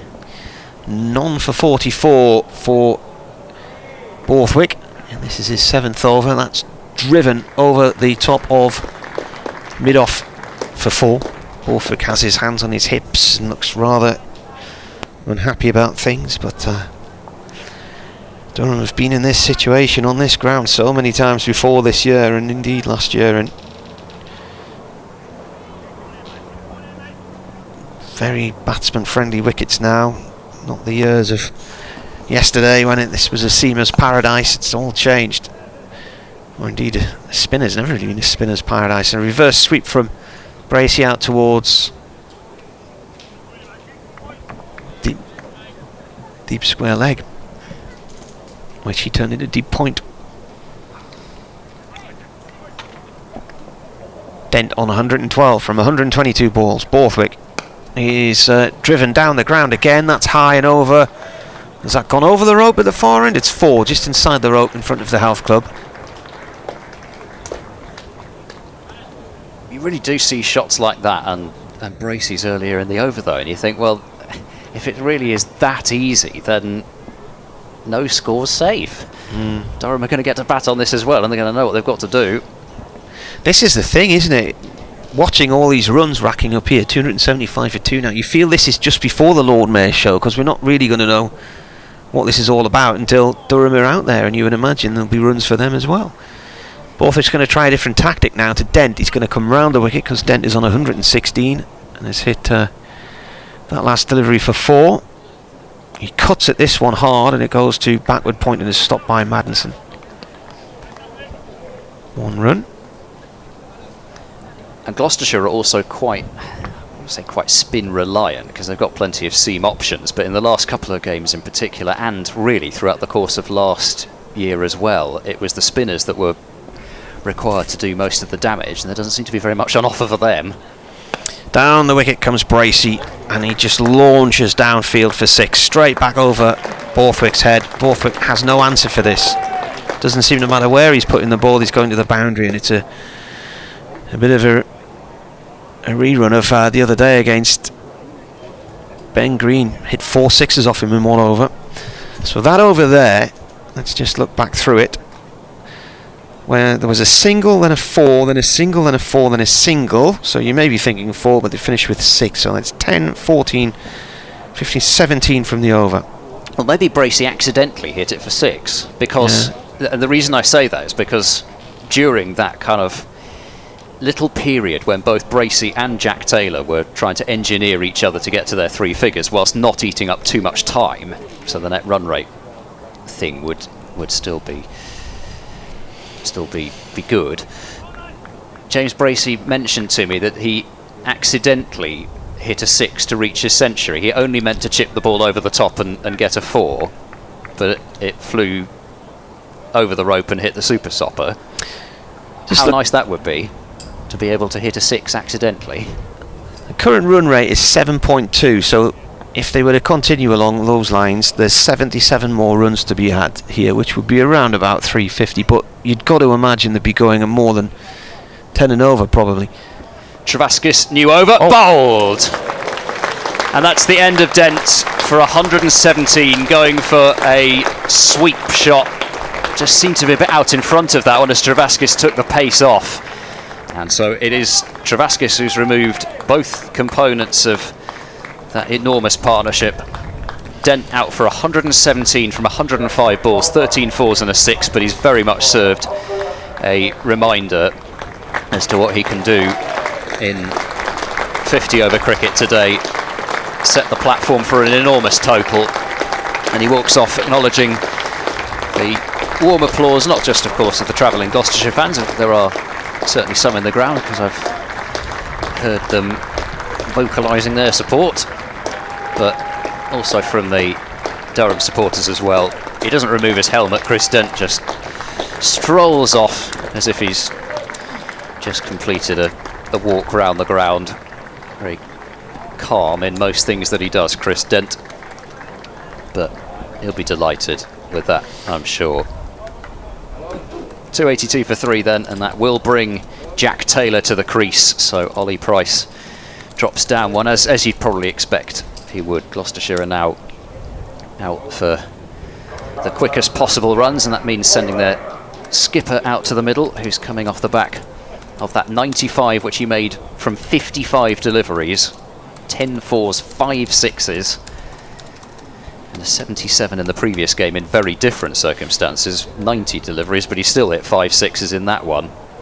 And of course last year it was Jack Taylor that won Gloucestershire the game with 6, 4, 6, 3 consecutive deliveries from Chris Rushworth, but he also, the first ball of that over, turned down the single with Tom Smith at the other end, which potentially was the most crucial decision of them all. It was up to him and he got the job done. So Travaskis then slow left arm bowling round the wicket to Jack Taylor, who just plinks this one into the leg side for a single. Fielded sharply at short mid wicket, but always the one available. What's Gloucestershire's highest score then in a one-dayer? Once they've got 400. They made 401 against Buckinghamshire in the C&G Trophy at Ascot Park in 2003. I would like to say I remember it well, but no, I don't. Were you born? Oh yes. Yeah. Yes. We're not quite that young. No. Travaskis pulls to Bracey, who tickles that one towards mid-on, and there's no run. I had to look back at the year there and thought, it's only 2003, probably was. The highest score against county opponents came in 2016 when they made 352 for 3 against Hampshire in Bristol, so that looks on the lines today, doesn't it? Yep. Chris Dent made 142 in that one. Travaskis to Bracey on the back foot, whipped into the leg side. They'll get 1, and that's it, with Graham Clark coming off the boundary in rapid fashion. 285 for 3. Dent's opening stand in that match was 242 with Michael Klinger, who scored 166. 4 half centuries in the Hans reply as well. Gloucestershire won by 10 runs as Hampshire made 342 for 8. And could well see a game similar to that here yet. Travaskis to Jack Taylor, who cuts. There's not really much of a gap for him to find there, though. They've got backward point and quite a wide-ish short third man. I don't think Jack Taylor's really going to be going for the reverse sweep, but he does like that cut shot, particularly the late cut. Travaskis bowls to Jack Taylor. He's certainly not looking for a late cut there. That's about the opposite of that, as he tried to heave it leg side and it caroms off his pad, and there is no run. So 2 runs from the over plus the wicket of Dent, and 10 overs remain with Gloucestershire 284 for 3. And you'd think, well, as you've been saying, you'd think they'd be looking for 10 and over from here, but then if a couple of wickets do just start to fall, you never know. They may even fall short of 350. I said if they can go around about 10 and over here, they're going to be 363.70, but if is the question. There's 10 overs to go. Run rate. Put an extra fielder out now. It's just driven. Oh, it spins past point. Madison couldn't get to it. McAlinden stops it going over the ropes. And they run 3, I think, in the end there.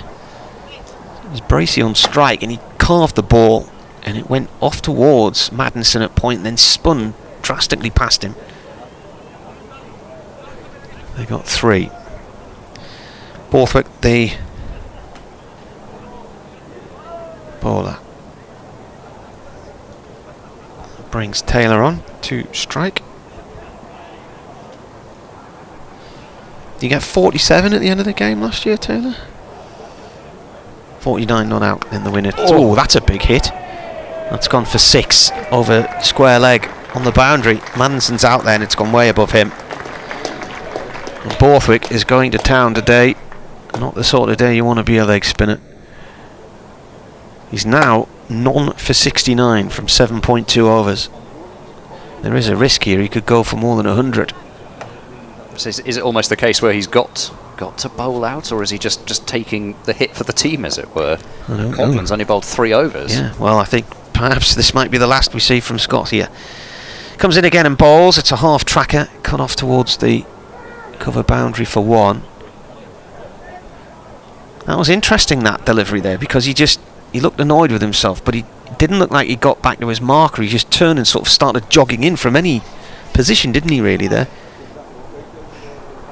Banged it in short but low. Had enough of this. Bracey's on 24. Borthwick bowls out the back of the hand. That's flighted right up to the off stump. Played up to long off for 1.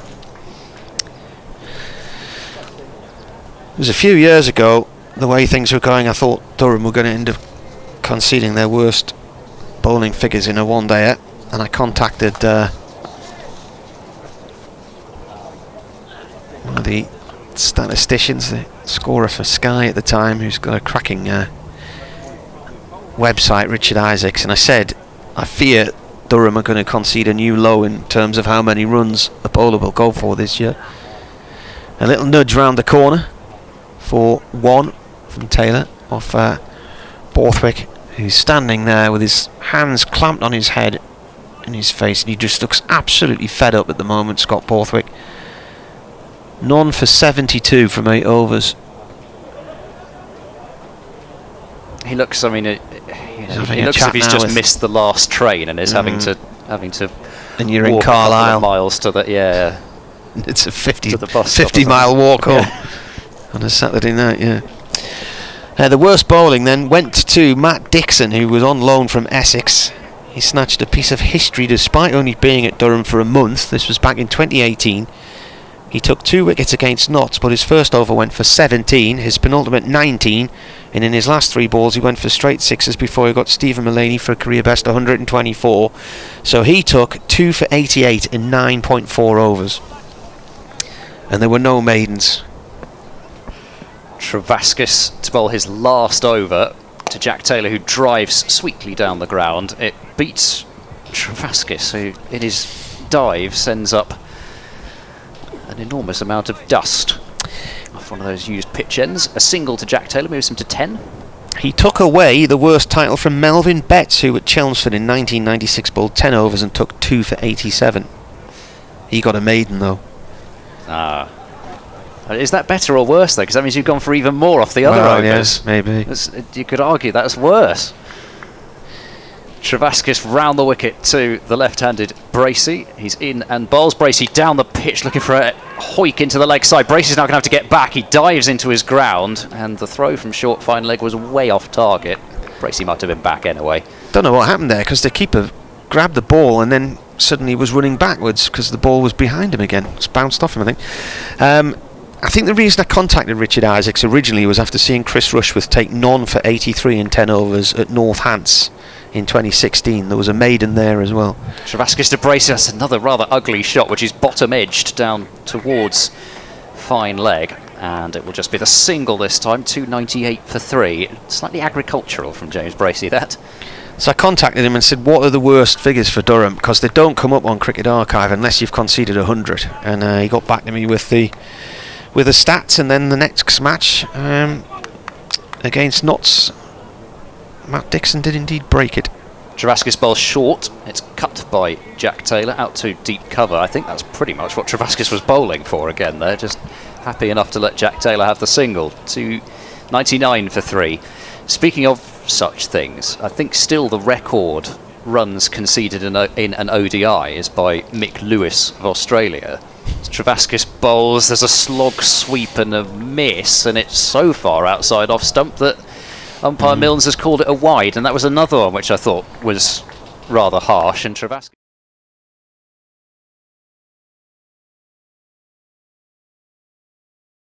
pause for that, given the way that it came in. Oh, there it is. That's very generous. Travaskis is in, and Bracey cuts this one. Pass backward point, they'll think about 2 here, and Bracey's going to go for it. The throw comes in, stumps are taken by McIntosh, but Bracey's home.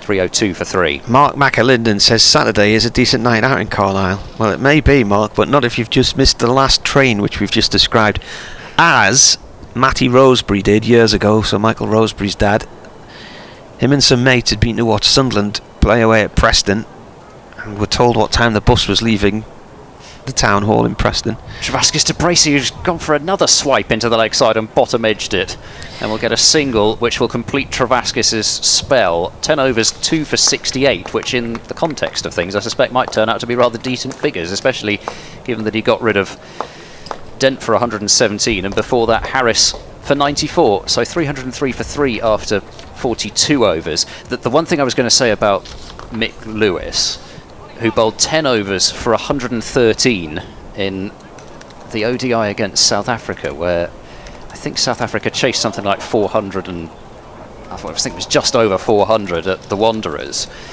And lo and behold, Mick Lewis, I think, is now Essex's bowling coach. So I suppose if anyone would know about a tough day at the office, it would be Mick Lewis.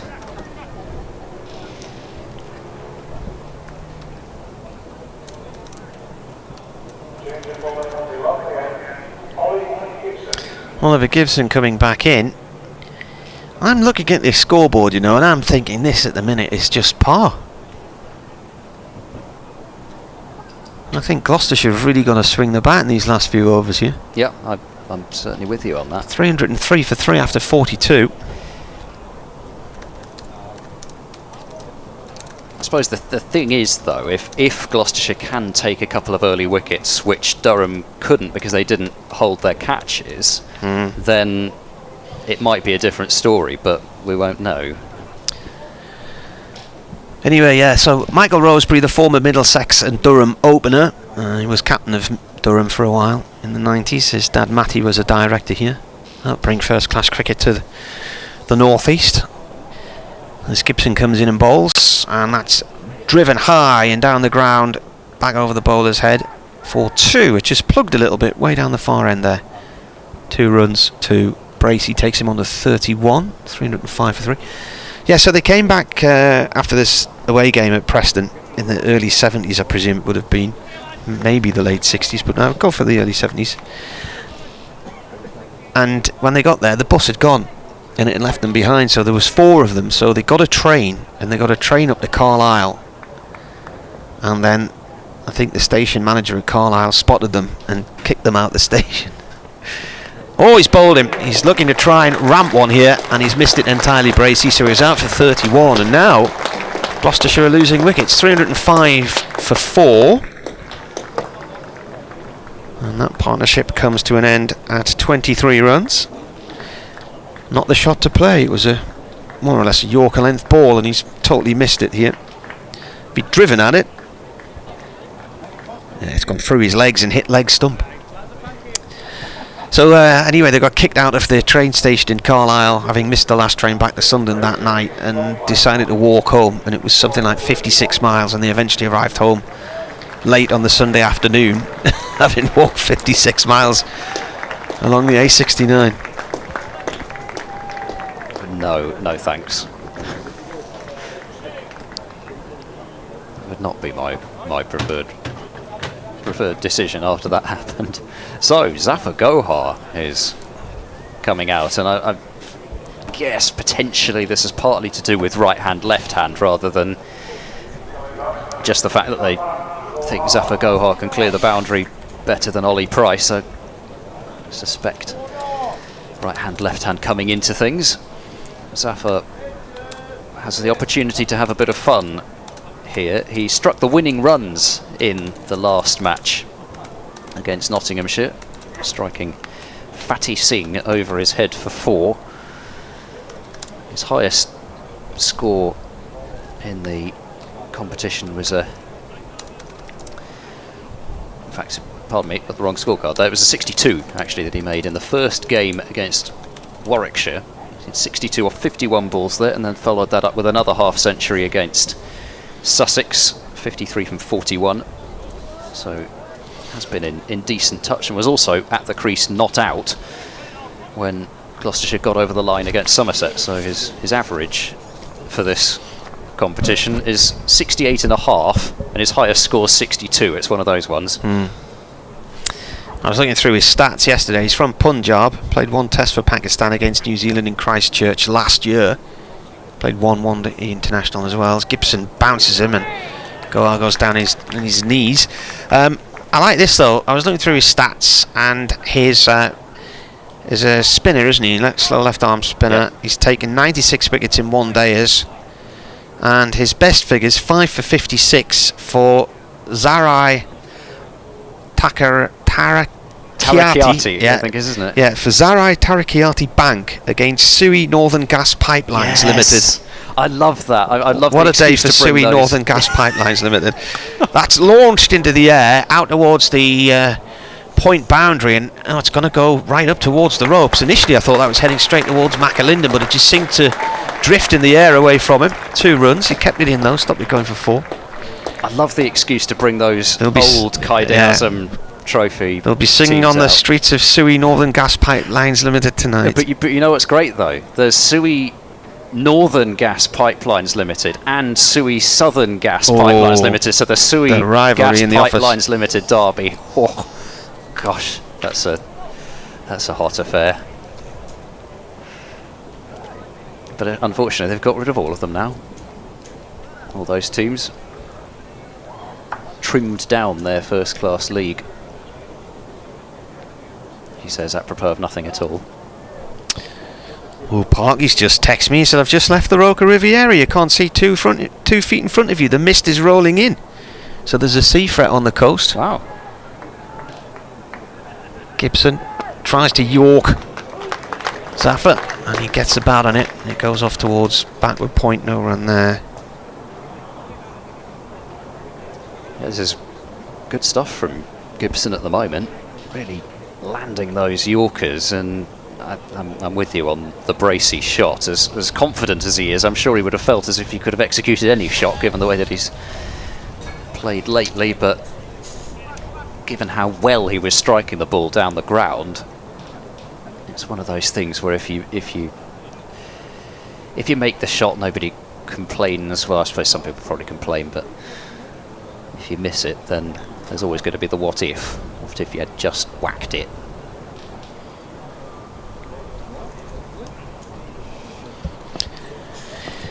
Is this the last ball of the over? Seems to have taken a long time, this over. Here's Gibson coming into ball to Taylor. Taylor turns the ball out through mid-wicket on the ground and will get 1. Fielded by Maddinson in front of the TV scoreboard. End of the over. And Gloucestershire 309 for 4. There was 6 runs from the over, but crucially that wicket. So a ripple of applause for Ollie Gibson, who's bowled 7 overs, 1 for 46. We'll have a new bowler at this end because Travaskis is bowled through now. Going to be Stanley McAlinden by the looks of things. So 7 overs to go, 309 for 4 here on the BBC. So 2 overs left for Rushworth. So I assume that's going to be saved right to the end, but Coghlan has just bowled 3 and hasn't come back, and he took the wicket of Wells. Cut-off time's now 2:36 as a result of the wickets and whatever, but when do they know? When's the normal break? It's normally 2:30. 2:30. I suppose we've had start at 11, so 3.5 hours an innings, isn't it? Yeah, I suppose we've had a few extra breaks today because of the drinks breaks, which have been mandatory rather than just ad hoc. So I suppose that adds on a few minutes. McAlinden then to bowl to Jack Taylor. Only deep cover out on the offside. Everybody out on the leg side. McAlinden bowls. Jack Taylor tries the uppercut and doesn't get anything on it, and it goes through to McIntosh. He does enjoy an uppercut, does Jack Taylor, in addition to the power hitting into the leg side that you associate with him. He's got the ability just to play those touch shots, whether it be off seam or spin down towards third man, and with third man up it's a much better option than it would be with third man back. I've seen a couple of batters out that way in the last few games. Jack Taylor strikes that one through extra cover. Lovely shot for 4 runs. Got the timing on that and picked the gap. As I say, with everybody up apart from deep cover on the offside, what I'm sure Jack Taylor wants them to do is change the field. I think that the best thing that Durham can do is keep this field personally, because he'd like nothing more than to have a leg side boundary option that he could try to target. 313 for 4 then, and Jack Taylor on to 16 with his first 4. Already hit 1 large 6 over the leg side. McAlinden is in over the wicket and bowls. Good Yorker. Jack Taylor tries to thrash it away. That's some ridiculous spin on it, because I thought that was going to go down to long on, and then it took a left turn as we look at it and kind of curved round the stumps and ended up at mid-off. 314 for 4. But some decent Yorkers landed by Durham's young seam core so far, and it'll be Zafar Gohar then to take strike. And the field looks as if it's going to be quite similar for him as well.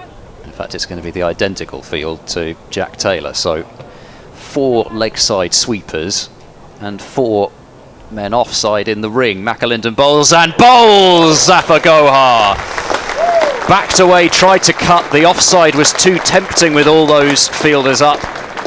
And for the first time in the competition, Zafar is out, and I mean out in terms of out without reaching a 50.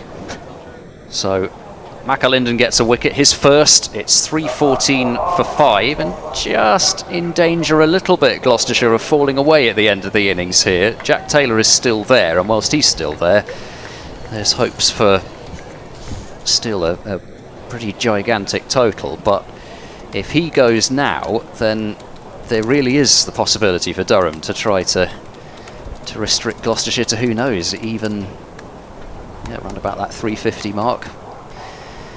Ollie Price coming out to the middle now, though, and this is a bit of a new situation for him. We've not seen Ollie Price in at this sort of time of the innings, because whilst he comes in lower down in the Championship, he's batted either opening, which he did last year a couple of times, or at number 5 this year, and it's tended to be a case of him coming in relatively early on. They were 7.2 and over on the innings. The last 5 overs they've been going at 7.8. And I said if they could get up towards 10 or more, that would take them 360, 370, but they're not. They're just not really accelerating here, are they? Yeah, it's still not the worst run rate. It's just that it could have been a lot more, and that's what wickets, what the wickets that they've lost has done. It's dragged it back. And Ollie Price on strike then to McAlinden, mid-off and mid-on up. McAlinden bowls a very short delivery, which Ollie Price sways out of the way of, and that's signalled as the second bouncer for the over. Ollie Price, then 21 years old, and has been playing for Durham University, played for them last year, started playing for Gloucestershire Seconds in 2018, and he's been playing in the North East Premier League last year for Felling, and plays for Chippenham in the West of England Premier League. Made his List A debut last year as well.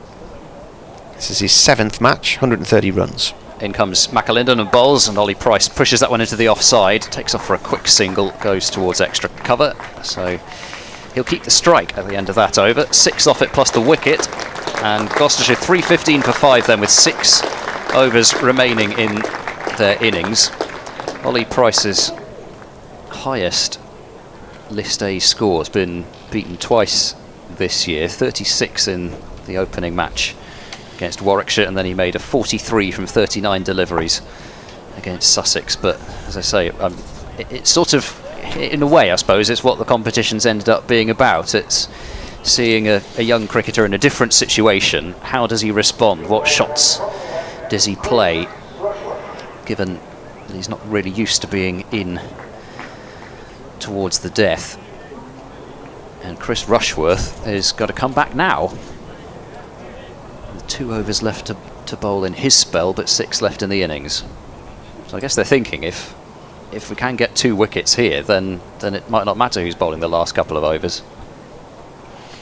Rushworth in, a thick edge down towards third man, and Gibson is down there, 1 run for Ollie Price. Taylor now on strike on 17.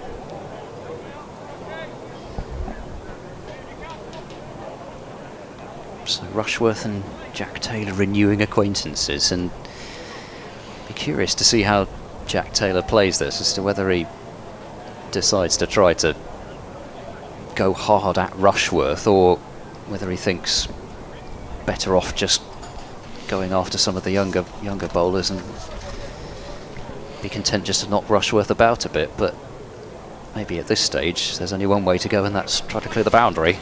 That was McAlinden's 2nd wicket in one day cricket. He got 1 for 50, I think it was, at Somerset the other day. Driven over the top by the batsman, and it's stopped towards the rope at the far end of the ground. I couldn't possibly tell you if it ran along the rope there. I think that's Travaskis, who is way up at long on, came running round behind the stumps at the far end, got a hand on it. It's been given as a 2 rather than a 4. Difficult to see where it went to. It ran behind him, or it's just stopped about a foot inside the ropes. He got it, but it ran behind him. Tries a Yorker here, Rushworth. Taylor digs it out, 1 run. So Rushworth 2 overs to go, including this one. So he's halfway through this one. none for 41 from 8.3 so far. McAlinden 1 for 52 from 6.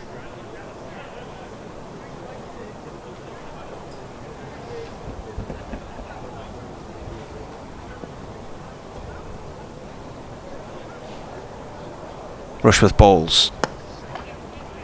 Just a little push up towards mid on the discs for a single there from Ollie Price. A bit of a recovery from Leicestershire against Somerset, because Louis Kimber has made a century, 102 off 89 balls, 9 fours, 4 sixes. Harry Swindle's 61 not out, so Leicestershire up to 225 for 7, coming towards the end of the 44th over.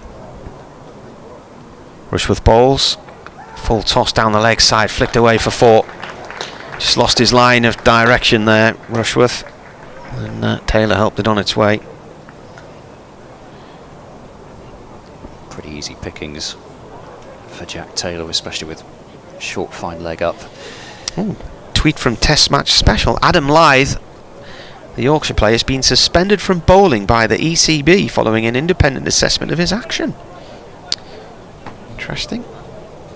Spin bowler, isn't he, Lythe? Yeah, bowls his off breaks, doesn't he? They do use him a little bit in white ball cricket, actually, I think, as well as, well, probably not so much in the Championship, actually, almost more in white ball cricket. I've seen him lately. Rushworth balls, that's drilled high into the air. Now, who's underneath this, and will it stick? It will, and it's Borthwick, I think.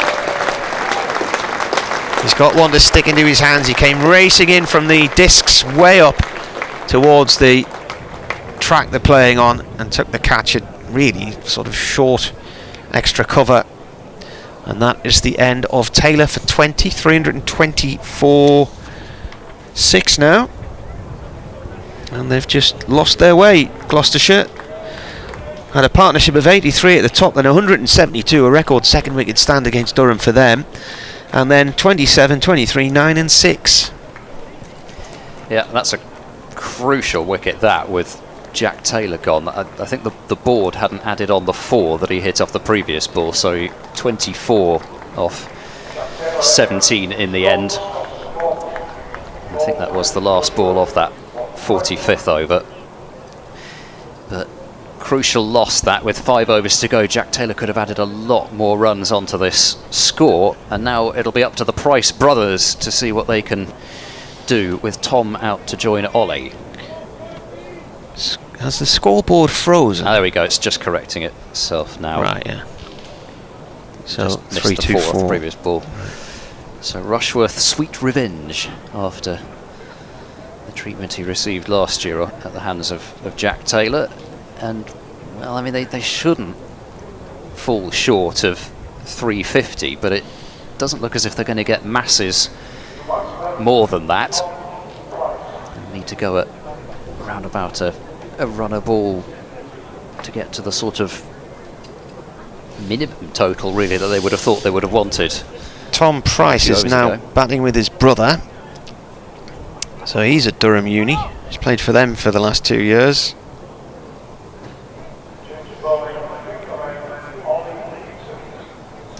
Plays for Bedminster Cricket Club. Came up through the minor counties ranks, age group cricket through Oxfordshire, as did Ollie. Yep. Another pair of Oxfordshire brothers. Who'd have thought it? In comes Gibson then, bowling to Ollie Price as a short ball, which Ollie Price clatters out towards deep mid-wicket. Will just be the single, 325 for 6. They batted together for the first time at the Cheltenham Festival last year when Ollie made his first-class debut. Tom made his in the Bob Willis Trophy in 2020. But this will be the first time they've batted together in limited overs cricket. And Tom to take his first ball. They're giving him the option to try to hit over the top down the ground if he wants it. As in comes Gibson, he's there and bowls, and that's cut away by Tom Price. Terrific fielding at backward point and a shy at the stumps for good measure as well. It's Dixon with the stop. And that was terrific fielding, one-handed, plucked out of the air, because Tom Price timed that one rather well for his first ball especially. Short and wide, and Gibson manages to get away with it thanks to the fielding. Third man's come up now, and long on goes back. As here comes Gibson there, and bowls a slower ball which has gone way up into the air. This should be taken. Dixon underneath it and running backwards in the end takes the catch. Managed to judge that well in the end, but he had to backpedal just at the last minute, and that field change to me signalled very much that slower ball was going to be coming. Tom Price out in front of it, and another skyer and another wicket. 325 for 7, and Tom Price out without scoring. This innings really is falling apart at the end now for Gloucestershire. They've rapidly lost their way, haven't they? I mean, they may have enough already, but I said before, when they were 282 for 3 in the 40th over, they were about par. Yeah, I can remember how easily Graham Clark got up to that 140 odd last year as well. It was just pretty much like Dent and Harris were doing, just easy scoring, never really looked like getting out. Well, Dent, I suppose, did early on in his innings. Well, the difference, though, through the middle. This is a much bigger ground. I mean, the boundary up towards the pavilion here from where they're playing in the middle of the square has got to be 100 yards easy, I would say. And slightly shorter on the Castle side. If you're a right-hander, for instance, facing Gibson here, the centre of that boundary is probably about 70 yards, and it tapers around the corners a little bit, but it's a much bigger ground, this one. Tom Smith comes out at number 9, and see if Tom Smith can manoeuvre Gloucestershire towards that 350 mark. He decides to leave that ball alone in the end. I think it was another slower delivery from Gibson, which I'm not sure whether that was a sort of a leg break slower delivery or not, but Smith looked rather bamboozled by it, and you don't see too many leaves in the 46th over of a 50 over match. Here comes Gibson, then bowls a very short delivery which balloons somewhat on Tom Smith. It's called a no ball, and 327 for 7. Gibson not too enamoured of that call.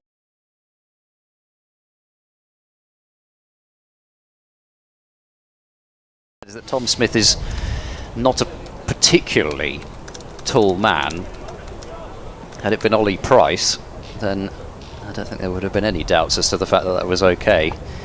But there we go. I mean, I suppose you want consistency, and they've interpreted it quite strictly in this first innings, so we'll see whether it continues. 327 for 7. Gibson in and bowls to Smith, who nudges that one into the leg side, out towards long leg, and a single can be taken. 328 for 7.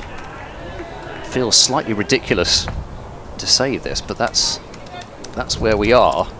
And given that Gloucestershire were 255 for 1, they've got to make sure they bat out their 50 overs here. Fallen away to that extent. Just Shaw and Van Meekeren to come. In comes Gibson, bowls to Ollie Price. It's a low full toss which is worked away wide of long on. They should be able to come back for 2 here. No, they don't. Travaskis was running around the ball with a left arm throw, but potentially, because they want Ollie Price on strike as well, they decide against coming back for that second. So despite that no ball, still pretty decent over that as far as Durham are concerned. Another wicket included in it. Gibson 2 for 51 from his 8 overs now, and 328 for 7 is the Gloucestershire score, with 4 overs remaining in the innings, and looks like a switch of ends for McAlinden, so they're going to save that last over of Rushworth potentially for maybe the last one or penultimate over anyway.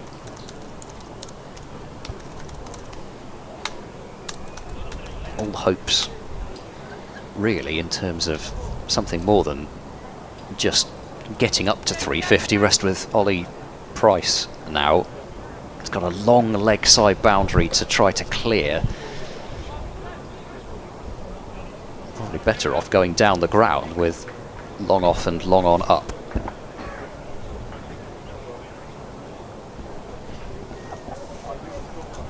What are they waiting for now out there? Everybody seems to be standing around. Christmas. Doing nothing. Just want to run the cut-off time a bit closer. And it suddenly decided that there's going to be a field change. Lots of talk going on out there today, isn't there? But, I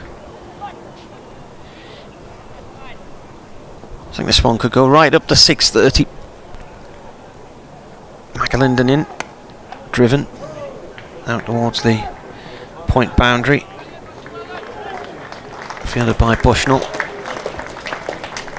Ollie Price with a run. That brings Tom Smith onto strike, and they score 330 for 7.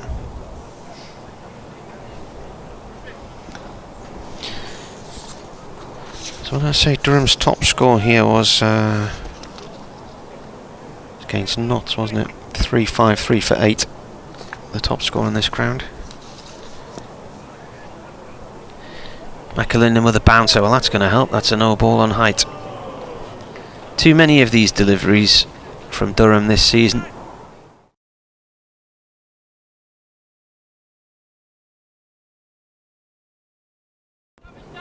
Certainly looked well over the head of Smith, even though he ducked underneath it.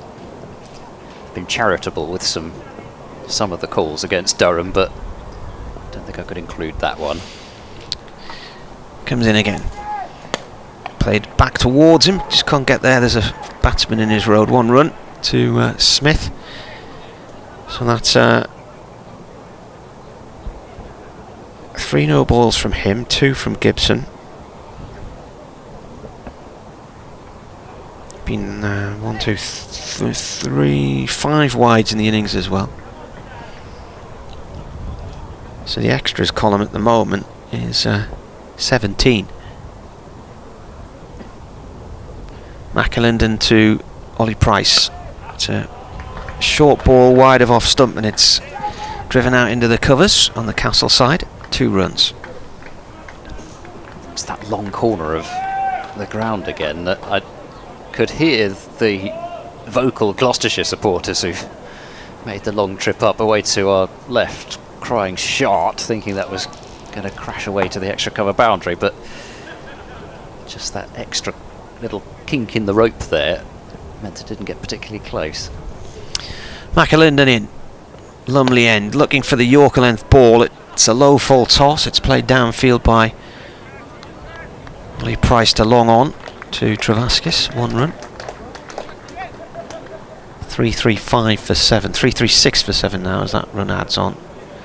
2 balls left of this over, and then there are 3 to go. Might yet still see the highest score on the ground. Only 1 boundary in the last 4 overs now, I believe. McAlinden bowls, played towards point, stopped. And the ball goes quickly back up to the bowler's end. From Luke Deneathy, who's on as a substitute fielder for Durham. I haven't seen Coughlin out on the field for a while. He only bowled 3 overs, didn't he, earlier? Not another injury, I hope, because he's just beset with injury issues. McAlinden bowls, wide of off stump, slower ball, an attempted cut and a miss, taken low by the keeper. End of the over. 3 overs to go, 336 for 7.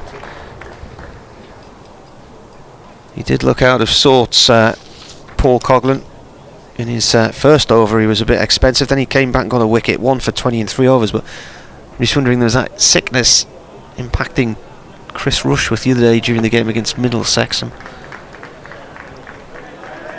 wondering if something's doing the rounds, maybe, I don't know. And if it's an injury, then it's another worry for Durham, because he's been out for weeks.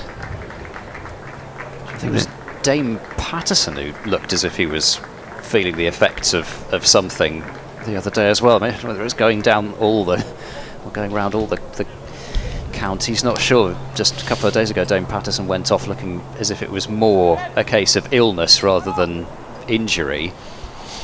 Well, the way things should happen here then, Gibson to finish this over, will start this over, so he'll bowl 2 from this end with Rush with 1 from the other end, and that will be the 50 overs.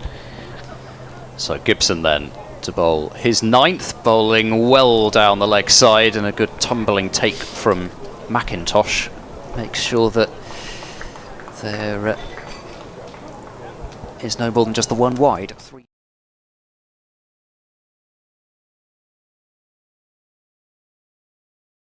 Quite good at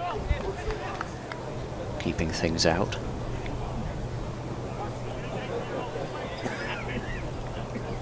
Gibson has been impressive today for me. 2 for 51 in these circumstances. He's got the chance to add on some more wickets as well. Ollie Price just dabs that one away towards short third man. There'll be a single, and that's it. Shot at the stumps to the non-striker's end was stopped by Gibson, and also alert work from Nick Maddinson at long on to get up and make sure that there wasn't the possibility of them running through for any overthrows. Pardon me, it's not Maddinson, it's Travaskis there. Right, Durham made 353 for 8 here against Notts in the semi-final in 2014, so that's the highest domestic total for them on this ground. The highest in a one-day international was Sri Lanka, 338 for 6 against the West Indies in the World Cup in 2019. In comes Ollie Gibson, he's there and bowls to Tom Smith, who tries to hit this one over mid-on and is caught at mid-on by Travaskis, running away to his right. Pretty comfortable catch in the end. And of course, it'll be the new batter on strike as well because of the new regulations, so it doesn't even get Ollie Price back on strike. Tom Smith goes for 2 from 8 deliveries. They still need 12 more runs to get to 350. 338 for 8 now, with Smith having gone, and the rather more sizable figure of Josh Shaw comes out to the middle. I suspect he will not be looking just to dink things around. Can certainly hit the ball long when he gets hold of it, Josh Shaw, but at the same time I'm slightly, not quite stunned isn't quite the right word, because these things can so often happen after a huge partnership like that, but really did not think I was going to be seeing Josh Shaw bat today. The way it's going, there's a fair chance that Van Meekeren's going to get a go as well. I like that. There's a big cooler that's being run out onto the field. Yeah, the water cooler thing. Wheelie cooler. Yeah. It's really good, isn't it? Oh dear. But it's certainly a lot better than those dreadful kind of plastic container things with, you know, well, the sort of the 6 it's a milk bottles, crate, isn't it? Yeah, I mean, at least the bottles will all be done up, but I like that a lot better, especially as it keeping things cool as well. So it's a very good idea. Shaw then will be on strike, and it's pretty much the same field Durham have gone with for Jack Taylor and Zappa Gohar, with everybody back on the leg side and everybody apart from cover up on the offside. Shaw has scored 6 runs in his List A career and a higher score of 3, which I believe came earlier on this year. And I forget which game it was in. Yes, it was in the Warwickshire game to start the year. But he does have the ability to clear the ropes. He's hit a couple of 6s in the Championship this year. He's got a few deliveries to face here. We'll see whether he goes for the long handle or just tries to get Ollie Price on strike. Gibson is in and bowling to Shaw, who turns that one into the leg side. They're thinking about 2 here, and they are not going to go for it. Probably a wise move, really, with 3 deliveries left in the over. 339 then for 8. Ollie Price has got to decide now whether he's just going to go for it, or whether he's got to be the kind of the guiding hand there for arguably the far more experienced tail enders at the other end. If Gloucestershire, well, they should do, get beyond 3-4-5, it will be the highest score by a visiting team here. Gibson in and bowls a slower ball, and it's just dabbed away into the covers for a single by Ollie Price. 340 for 8. That slower ball has been impressive for me from Gibson. Certainly leads you to believe there's a one-day bowler, and a good one, in the making there. He's not slow either.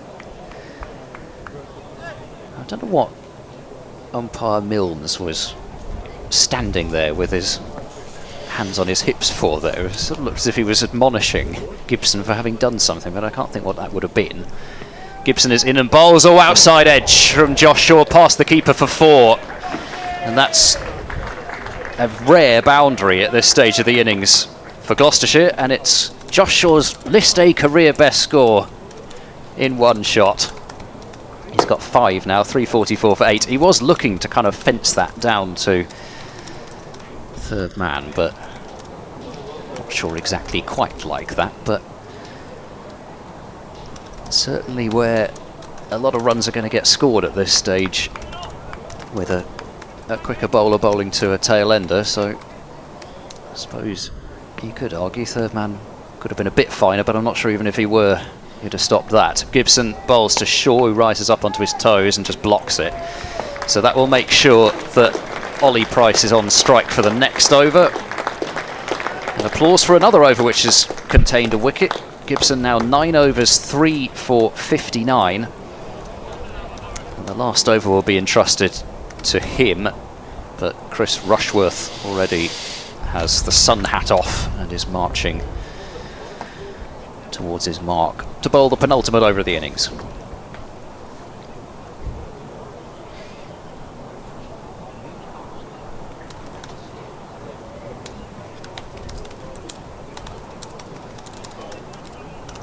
Keeper's going to be up as well.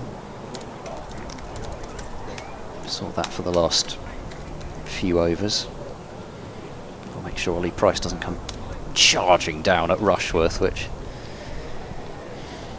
would allow him maybe to access that extra cover region a bit more easily. With extra cover up. 3-4-4 for 8 as Rushworth bowls. This is played out through mid-wicket, so that's the highest score by a visiting team now on this ground. Durham came here in 1995, so it beats the 3-4-4 for 4 which Leicestershire scored in 96 here when they won by 130.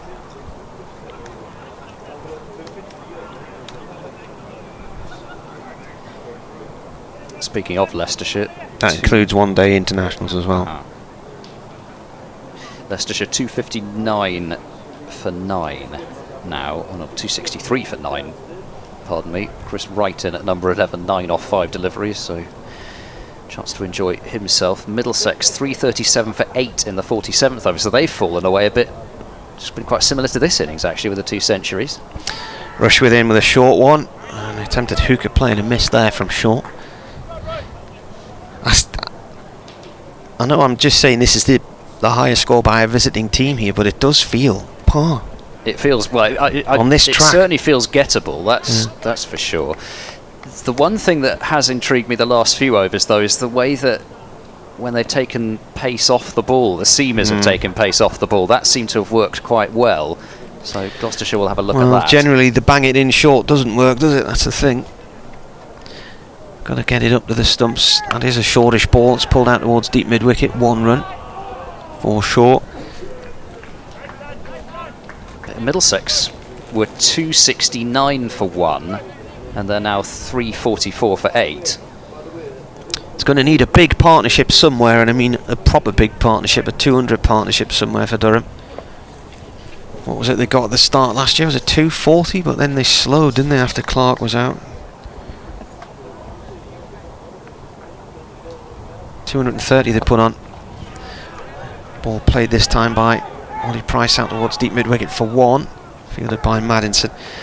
Yeah, last year at Scarborough, Gloucestershire scored 336 for 6 to beat Durham with 2 balls left. It was the second highest run chase conceded by Durham, and it's the 6th highest score against them in one day cricket. Durham's opening stand had been 230, which was their second best. Graham Clark made 140 and Alex Lees 85, but once they were out, Durham lost the momentum and only made a par, 3-3, 5-4. Rushworth coming in now. The ball to Shaw, who's on 6. It's a shortish ball, slow, dragged to wide mid-on for 1. Ben Charlesworth in response for Gloucestershire made 87 and put on 118 for the third wicket with James Bracey. Bracey scoring 90, but Durham's bowling really lacked control, and once Bracey was out with 8.3 overs to go, Gloucestershire needed 83 to win, and Jack Taylor hit a quick fire 49 not out to see them home. They needed 16 from the final over, and he hit Chris Rushworth for 2 sixes and a 4. 4 Durham bowlers went for more than 50 runs apiece, and Rushworth ended up with 1 for 66. He bowls here, and it's a full-length delivery played out into the covers for 1. And so that's the end of Chris Rushworth today. 1 for 50 today from 10 overs, 1 of them a maiden. And 2 catches dropped off his bowling as well. Both the drops of Dent on 35 and Wells on 29 were off Rushworth's bowling, with Dent being not only the more costly but certainly the easier of the two. And Dent going on to make 117. So Gibson to bowl the last over. He's got the chance of a 5 for here, with Gloucestershire probably swinging the bat a fair bit, and on the 3 for with Gloucestershire 8 down. Got 3 for 50 the other day, I think, didn't he? 3 for 54, so he's currently 3 for 59. Long off up, extra cover up, so that's potentially an area for Ollie Price to target. Moves across his stump, swings it into the leg side. He hits this one powerfully, and it's gone for 6 eventually. It was an excellent effort from Travaskis, who tried, I think, in the end, given how quickly the ball was coming, to palm it back in. But the ball was travelling too quickly and away from him, and that's a 6 for Ollie Price to move him on to 20 and bring up Gloucestershire's 350. 355 for 8 with 5 balls now to go. Now the highest score on this ground. Never there were a day for it to be chased, though. This pitch, these conditions. Gibson then to bowl to Ollie Price. Ollie Price muscles this one away into the offside, but only for a single out towards wide mid-off. So they take that single, 256 for 8. Ollie Price onto 21. I think rather different situation this to when Jack Taylor was turning down singles at the end of the fixture last year. Just got to take whatever's on offer, and as I say, if Josh Shaw does get hold of one, then he's got the potential to clear the ropes, as actually has Paul van Meekeren as well. We saw that at Radlett this year. Hit a particularly monstrous 6 over the sight screen there. 4 balls to go. Another conference, just gone past 2:30, but even if that cut-off time hadn't moved to 2:36, they've started the last over, and that's what it goes on. But they've certainly not been rapid through their overs, Durham. Not that they've got any obligation to be. Josh Shaw waiting then for Gibson, who's there and bowls. Shaw backs away, slams this down the ground. No elevation though, and it's fielded by Travaskis quite easily this time, and so a single is added. 357 for 8. Ollie Price back on strike. I suspect that was his first List A 6. I don't remember one last year. In fact, it's his first 6 in professional cricket of any format. Hasn't hit one in the Championship yet. Here comes Gibson then. 3 deliveries remaining. He's in and bowls to Ollie Price, who hits it in the air just over the head of mid-off, and that's 4 runs. Good option from Ollie Price, having cleared the left leg out the way, then slammed it over the head of mid-off, and 361 for 8. Couple of handy boundaries these for Gloucestershire in the last over. Got up to 360. It really did look as if they might fall short of 350 at one point, which would have been quite criminal from the position they were in, but you'd have thought this total would have been a given, and in the end they've had to struggle their way there. But Ollie Price has 2 more deliveries to try to add on to Gloucestershire's 361 for 8. Here is Gibson then. Ollie Price waiting back, raised, pulls, doesn't time it towards long on. They're going to want 2 here, and they're going to come for it. The throw is going to go to the striker's end, and McIntosh can't take what, to be honest, wasn't the greatest of throws from Travaskis, but you're always in a bit of difficulty aiming at that end because it is such a long throw. So they get through for the 2. 363 for 8. So if Ollie Price can clear the ropes off this last ball, then Gloucestershire will set Durham 370. Chat between Shaw and Ollie Price, which I would hope was that run might for be everything. a little bit problematic. 370. Here comes Gibson, bowls pulled aerially, 1 bounce for 4 to finish the innings. So 367 for 8 is the score Gloucestershire will finish on. And 3 boundaries in the last over for Ollie Price, who ends up with 31 from 19 deliveries, and it has to be said, played that situation pretty well, because he made sure that Gloucestershire weren't going to get bowled out, didn't go too early, and then got his eye in and struck the ball well in that last over. So 367 for 8. That was an expensive over, wasn't it? That's 14, 15, 16, 18 from the final over. That might have just nudged things too far from a Durham perspective. You're thinking around 340 gettable. 368, massive target that now. Yeah, and from Gloucestershire's point of view, if you don't defend that, then, well, regardless of what surface you're playing on, then it's not the batting that's let you down, regardless of what happened towards the end of that innings there. It's the bowling. The bowling's got to do its job now. Chris Dent, 117 from 105 deliveries with 13 fours and a 6. Marcus Harris made 94 as they put on 172 for that is the highest, by the way. That's the highest score by anybody against Durham as well. Beats Essex's 361 for 7 in 1996 in Chelmsford. Things just fell away a little bit after that. Gloucestershire losing 7 for 83 after that, with James Bracey a quickfire 31, Ollie Price also a quickfire 31 not out, Jack Taylor made 24. Probably just one more contribution away, Gloucestershire, from getting towards that 400 mark, but it's still a big total. Just announcing that's the highest score on this ground. It's also the highest score by anybody against Durham as well. It all went a little bit Pete Tong at the end after they did all that work to drag Gloucestershire back. They lost 5 wickets for about 43 runs mid-innings, but then got motoring again. So Gibson finishing with 3 for 77, Rush with 1 for 50, Coughlin 1 for 20 after only 3 overs. We'll have to try and find out where he went and what's happened. Is he injured, ill, or is there something else? Travaskis 2 for 68 from 10, McAlinden 1 for 59 from 7, Borthwick none for 72 from 8, and Maddinson none from 18 from 2. The wicket didn't really appear to be offering anything first up, and remember, Durham put Gloucestershire in and then watched them score the highest total by anybody on this ground. I think that might be problematic for Durham now, 368. We shall see though. If they are going to get anywhere near, then we are in for an absolute run fest this afternoon, and yet again another massive aggregate total. We'll be back with you in half an hour.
My love of Spitfires came as a small boy going to air shows with Dad. Working on Spitfires is a huge responsibility, and the same applies at work. The care and expertise Derek takes over his beloved Spitfire is the same precision, passion and attention to detail he takes helping you choose your next perfect car. Because at Virtue Motors, it's all in the detail.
We've always been good at designing niche products for consumers. So our thinking was if we can use the same design skills on products which have got more volume, we'll be more successful. The big issue was the plan to do it. We set a figure of a capacity to make 250,000 pieces a year. That's an ambitious target, but that's our figure. So we then worked with the machinery designers to make the washing machines. Number one in this product, it's got to be reliable. A washing machine has a lot of hard work to do, and it's a very important part of most households. So reliability was a big issue.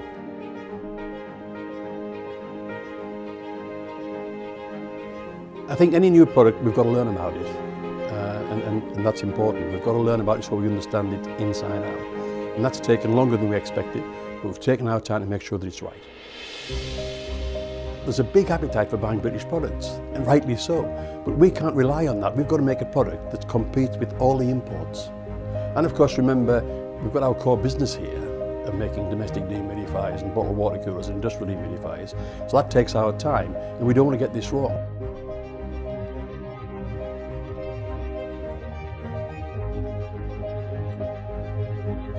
We've done 120,000 hours of testing washing machines here to make sure that it's absolutely reliable and does the job.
Durham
Here we go then. Durham have the minor matter of a record run chase of 368 if they're to win this one. And not only was that the highest score for anybody on this ground, Gloucestershire's 367 for 8, but it's the highest score against Durham by anybody in a one-dayer, and indeed Gloucestershire's highest score having been put in, beating their previous 352 for 3 against Hampshire and Bristol in 2016, thanks to Adrian Thomas for that stat.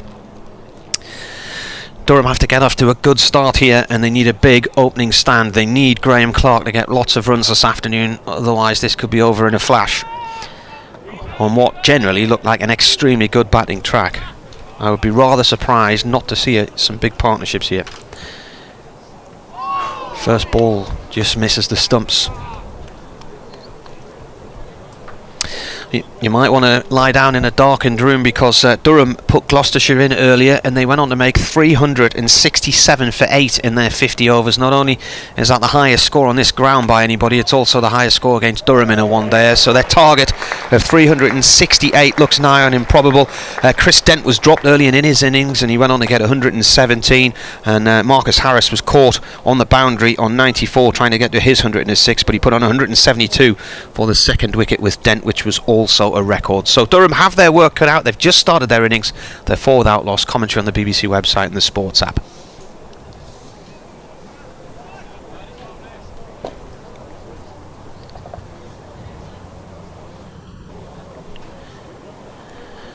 So Zafigura has started the bowling here. I'll tell you what's going on now. This is another 4. So the previous delivery to Clark was cut through the covers for 4. This one's gone past mid-wicket and out through wide.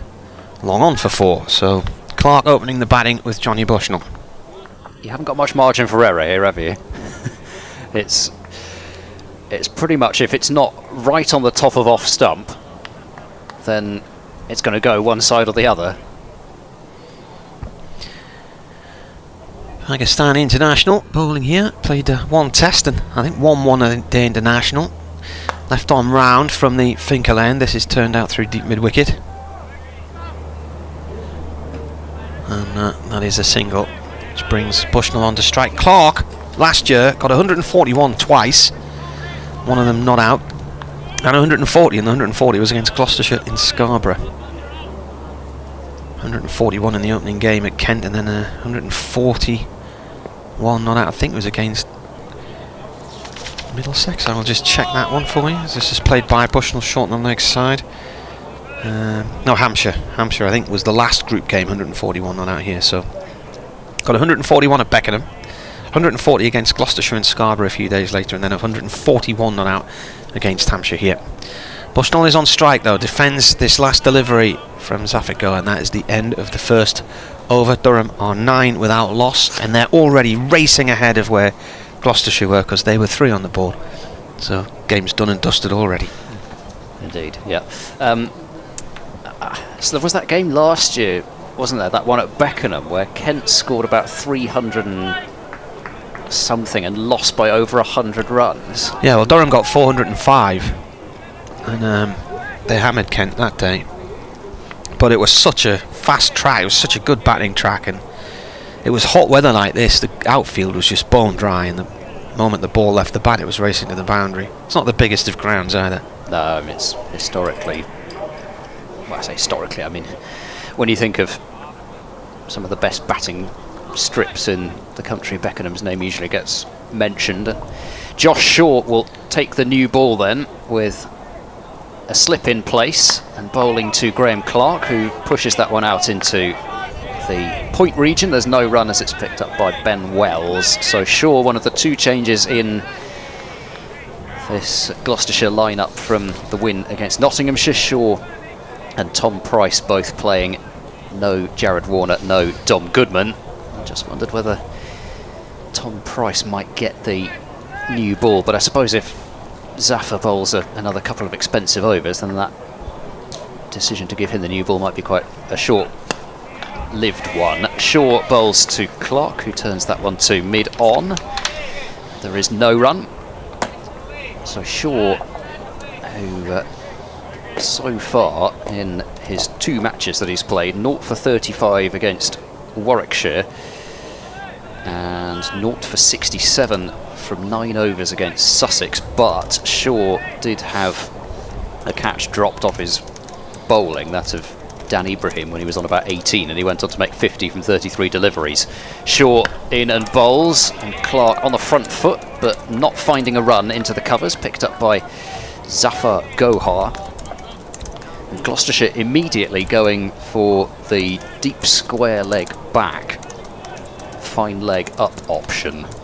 So deep square and third man, the two fielders permitted outside the 30-yard circle.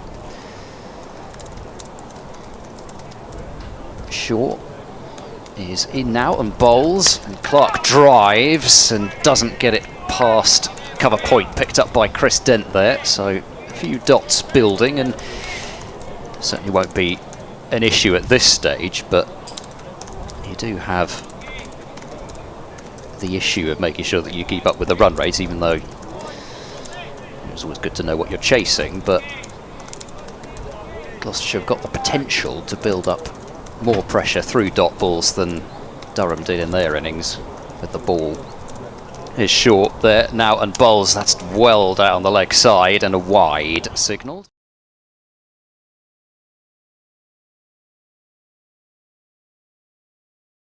Got a decent length run up Josh Shaw. He's not the tallest bowler. He's also not the slowest. He was clocked at sort of mid-80s, I think, last year in the covered blast games on TV. Never know what to make of those speed guns, but even so.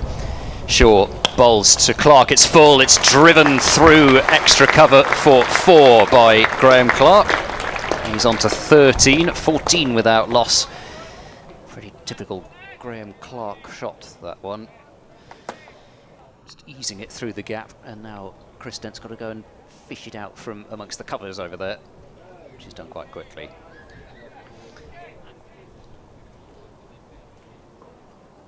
Five already off this over then, and 1 ball remaining. Absolute scorching day. I'm starting to feel the heat in here. I think the breeze has maybe died down a little bit. Shaw bowls to Clark, width on offer, and doesn't get it past Dent this time. Graham Clark swishes his bat after having picked out the fielder. So 5 runs off the first over from Shaw, and Durham 14 without loss. If they keep going at this rate, they'll be pretty close. There'll be 28 for none after 4 overs. Is that what you were going to say? No, I was just thinking, you know, they need 7.3. If they keep going at 7s, then you give yourself the chance to launch at the end, don't you? That's all you need to do. All you need to do, just go out there and score at 7 and over. Goa bowling, defended here by Bushnell. 1 slip in place, got a short mid-wicket.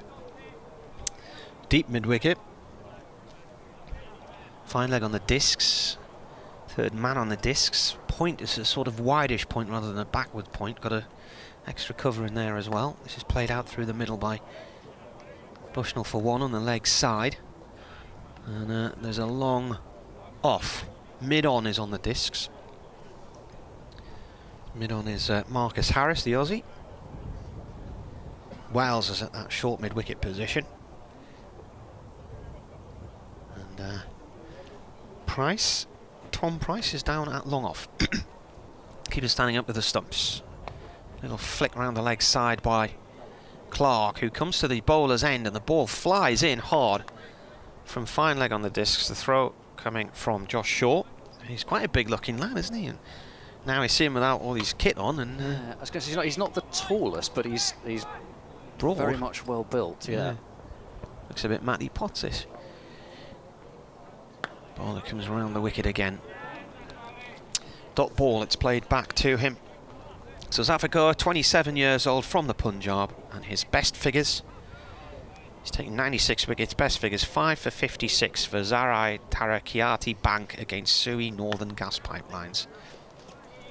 And that was a few years ago now, wasn't it? I read it out earlier. When was it? 2013. This one's played out into the covers by Bushnell for a single. And they did the 3rd over already, rattling through. Comes in and bowls. Left arm round. There's bat and pad there, surely. There's a lot of bat in that, in fact, and the umpire says no. Inside edge onto the front pad, end of the over then, and Durham are 17 without loss. So a decent-ish start, but a massive amount of work to do here. At the moment, if you think of this, there's I don't know, where eagles dare, they haven't even reached the cable car station yet, never mind started going up the mountain. They've just put the sort of, or laid the initial escape plan. Broadsword calling Danny Boy. Bushnell then to face Shaw. Ollie Price in at slip. And he bowls down the leg side. That's another wide. So already 2 of those in.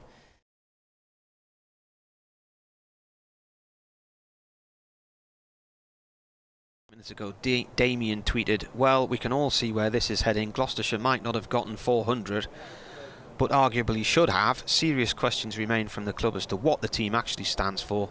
And then he says, have an enjoyable afternoon, Marty. So I presume he's gone off to do something else. Whatever it is, enjoy the sunshine wherever you might be. Here's short and bowls. Bushnell drives pleasantly, beats point. That's 4 more. And that's the first boundary for Bushnell. He was able to drive that one on the up, get it past point and go for 4 runs. 22 without loss, but I suspect probably wouldn't be enjoying the sunshine. I don't know. Well, the sea fret's come in, hasn't it? Well, yeah, that's true as well, isn't there? Wasn't expecting a sea fret today. There was nothing off the coast when I left this morning. It was quite a lovely morning. It was beautiful. Very still, but sometimes the fret comes in with the cloud, with the tide, sorry. Already under 350 to win. Shaw bowls to Bushnell. That's another good-looking drive. There's a hand on it from Zaffa at extra cover, which manages to slow it down, and Jack Taylor can stop it at mid-off. I'm not sure if there was something slightly theatrical about the way that he did that. Unfortunately, the pillar was right in the way, as I thought that the piece of fielding had been completed, but there was a lot of noise out there in the middle for some reason. Anyway, 23 for no wicket are Durham. Change of field already with the slip coming out and going into mid-wicket. Gloucestershire already on the defensive. Shaw is in and bowls. Another wide delivery's crashed away into the covers and fielded by Dent at cover point, who's already stopped about 3 boundaries. This is an interesting fielding position they've set up here, because there is a point and he's just slightly to the right of point and set back about another 3 or 4 yards. So they might have looked at the videos of Graham Clark and how he likes to cut and drive through that area. Yeah, it's not really a cover point, is it? It's almost like a forward point. Cover point's probably another step to the right. Shaw bowls to Clark, who this time tries to drive through extra cover. Doesn't time it so well. That didn't sound right, that one, did it? Sunburn in Sunderland says, I've just come in from work and looked at the scorecard. And he's asking, wondering where Paul Coughlin is, why he only bowled 3 overs. I do wonder where he would bat if needed. Where he'd bat, how he would bat. In comes Shaw to the crease now and bowls. And that's driven down the ground. That is a wonderful on drive. That's as good as anything we've seen today. Whistling away to the boundary for 4 more for Graham Clark, and he's on to 18 from 15, 27 without loss. Gloucestershire could do with seeing the back of Graham Clark quite quickly if they don't want this to get a little nervy. Can I just go into old man mode? If there's any children watching, that is the perfect way to play the on drive. Just the beautiful straight bat and the way he held the pose after he played the shot as well. Always hold the pose for the camera people. It's important. It gets your name out there. Yeah. That's the advice.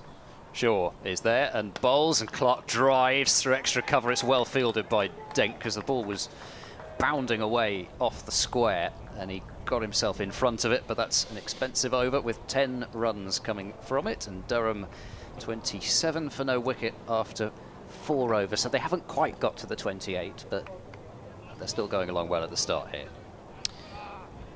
Ned Eckersley, the former Durham wicketkeeper now, because I heard a few weeks ago he was told he could leave the club and wouldn't be playing for them anymore, and this was after he played the county championship and played through all the T20, and despite not being wicketkeeper in the T20 he was one of the top scorers. But he has been doing commentary with our colleagues Richard Ray and Anthony Gibson for Leicestershire Somerset at Grace Road today as goal bowls to Bushnell, looks to cut and plays and misses at that one, and he said that he left Durham a few weeks ago.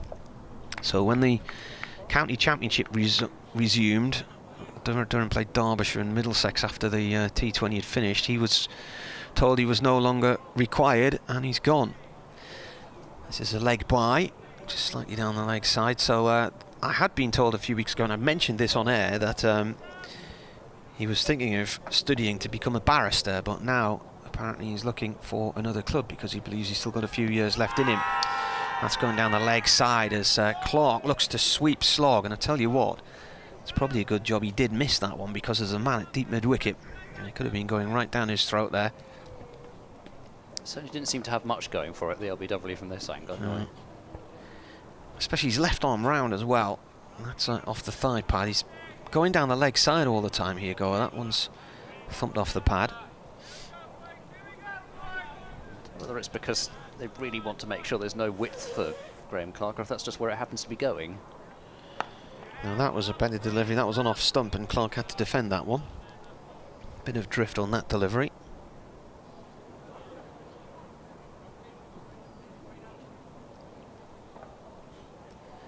Left arm round, he bowls, turned out through mid-wicket and stopped actually by Wells, short mid-wicket.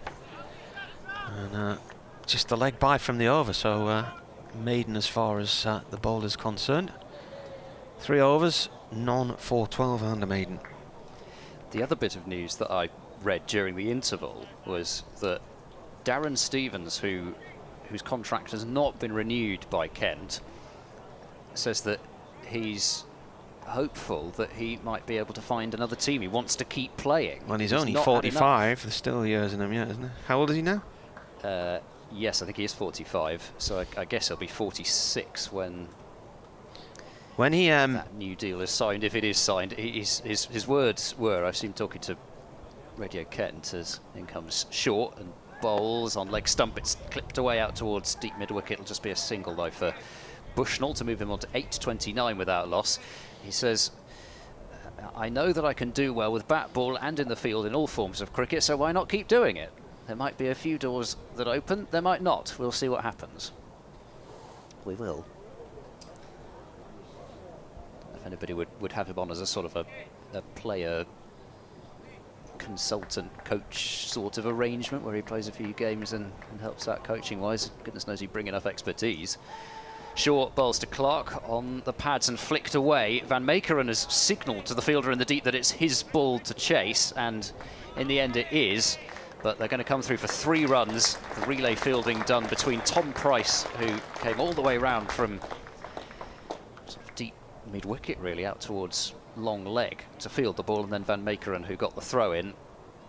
But more runs to Clark, who moves on to 21 from as many balls, 32 without loss.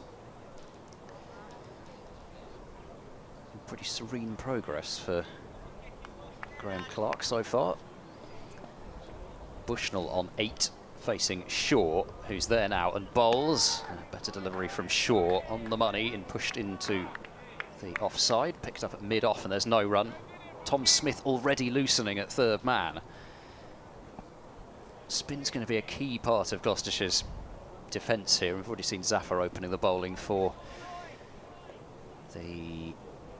I remember if he opened the ball against Notts now. No, he didn't, but he came into the attack quite early. So the second time in 3 matches that Zafar's opened the bowling.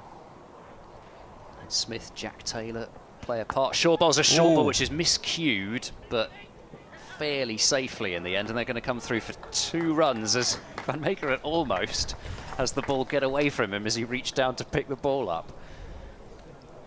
There's just a moment there where everything was looking rather casual for Van Meekeren, and then the ball was still travelling. Bushnell gets 2 and moves on to 10, 34 without loss. One of the rare short balls that we haven't really seen timed.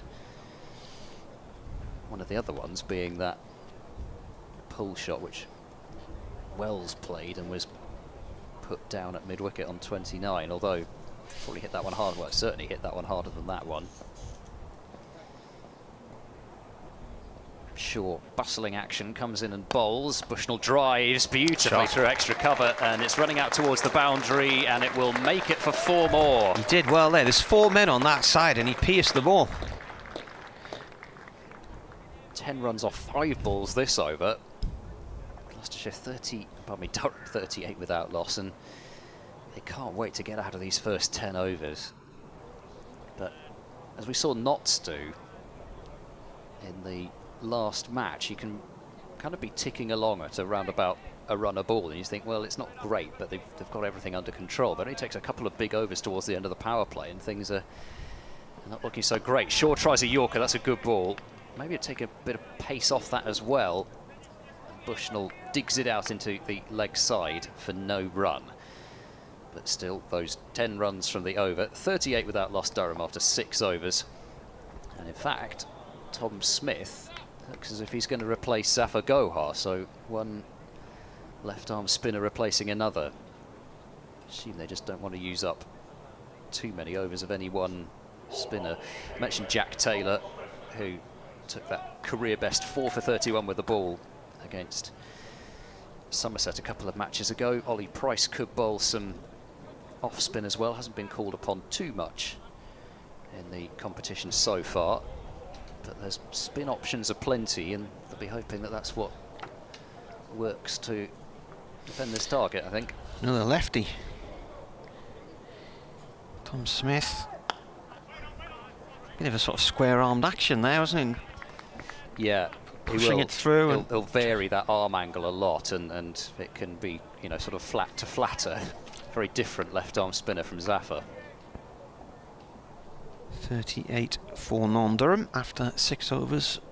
Gloucestershire were 31 for non. This is played by Clark out towards deep mid-wicket to Zafar Gohar. 1 run. He's in there quickly, wasn't he? Yeah. In there very quickly with 77 on his back. The year of the Queen's Silver Jubilee. She toured through South Tyneside on an open-top bus, and then I think same week Muhammad Ali came and opened the new mosque in South Shields and had his wedding blessed there. Same bus as well. Pushed up to mid-on this time by Bushnell. And they still talk about it today. They do. There was a documentary done about the Muhammad Ali visit a few years ago on Look North on the BBC.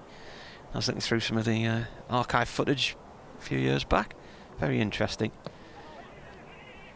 This has come off the pad and goes down towards square leg for a leg bye, is it? Going to be signalled or not? No. No leg bye. So he sounded quite paddy, but must have been an inside edge as well. Bushnell with the single then. 40 for non-Durham here on the BBC. Smith comes round the wicket. It's played by Clark up to long off and fielded by Tom Price. If the price is right, there's 2 of them in the team, him and his brother, Ollie.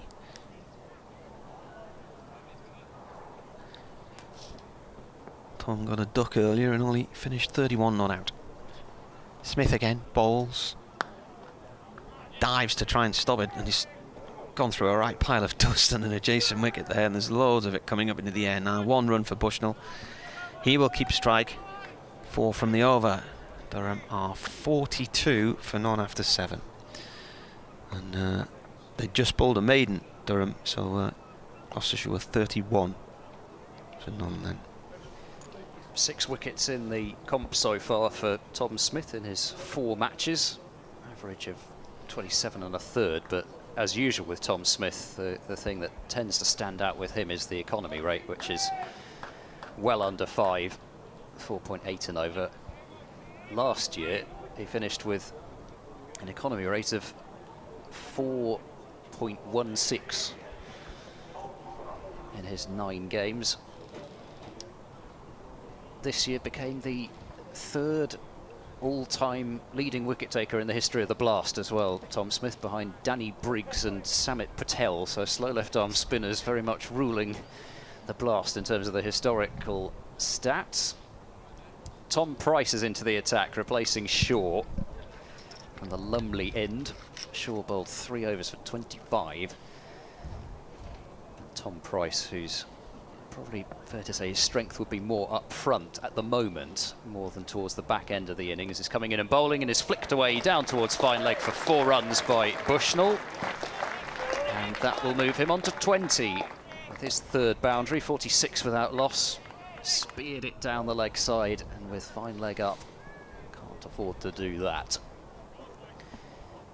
So I think the things to watch out for here from Gloucestershire's point of view, I think the spell of Jack Taylor's going to be vital because of how well Jack Taylor has bowled and has backed up the other 2 spinners, but also they're going to need some wickets out of their seamers, and Van Meekeren's been the one to take them in the last few matches in general, but somebody else is probably going to need to step up and take a couple of wickets at some point. Tom Price is in and bowls. That's cut away and stopped by Wells at point. He's sharp in that region, is Ben Wells. Another well-timed shot. And so far, things are looking pretty much as easy for Durham as they were for Gloucestershire in terms of finding the pace of the pitch, timing the ball. One could easily have been another 4. They've got deep cover out, as well as deep square, but he wasn't catching that one if it had got past. Tom Price is in and bowls, and that one, Bushnell plays that as if it just stays down a little bit. We haven't really seen a ball do that yet today, but Bushnell certainly, the way he played that and now the way he's doing a bit of gardening, which suggests he feels it might have stayed down a bit. The odd ball, if anything, was just popping a little bit with the new ball when Durham bowled at the start of the day. Tom Price is in, full delivery, worked away, and Shaw stops it at mid-on. They picked up a single. I thought for a moment that Shaw might have slid past that one, but he hasn't. It's just the 1 run though. 47 for no wicket at Durham. There's still not a cloud in the sky here, at least. Well, there might be some incredibly thin clouds away to our left, but it's a bit hard to tell. Graham Clark drives down the ground straight to Shaw this time, and there is no run. Temperatures, I believe, will... Actually, I'm looking at the weather in Bristol, which is not particularly helpful to say what the temperature's going to peak. In fact, the temperatures are pretty 24 this already, afternoon actually. here, I think, was the peak. Yeah, this is saying now 27 here. Now. Oh, that's right. That's in Bristol. No, I've got on entered the county rather than rather than where we actually are. Are you on net weather there? Graham Clark drives to mid-off. There won't be a run there. There's 5 runs off that over, and Durham are 47 without loss after 8 overs. Level. Right, net weather. The net weather county ground cricket. Where's it gone? So I'll put in Durham, and it says at the moment it is 24 degrees and it feels like 27. The wind is slightly northeasterly, 9 miles per hour. No cloud cover, no storm risk, no precipitation. I can't be doing with that feels like temperature. Yeah, and then from 4 to 7 it says 25 degrees, feels like 27. This is Smith bowling to Bushnell, played back to the bowler from the Finkel end. Then it's a reasonable 22 come 7 o'clock tonight.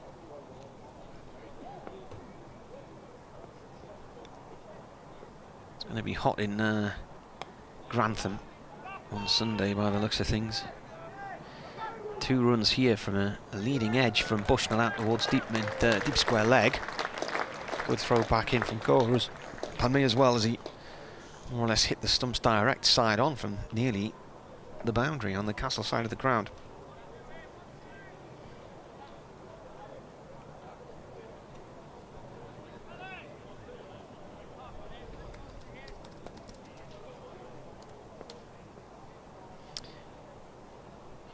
Oh, bowler's got in and then given up and goes back to Sunday at Grantham. Oh no, don't like those numbers. 32? Yeah, that's not nice. Smith bowls, played by Bushnell up to long off, and Durham reach 50, and they get there in 8.3 overs.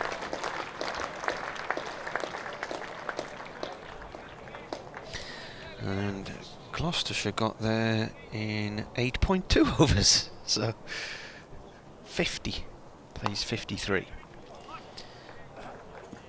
Graham Clark drives up the field to long off, 1 run. I believe they've just relatively recently unveiled the statue of Margaret Thatcher in Grantham Town Centre.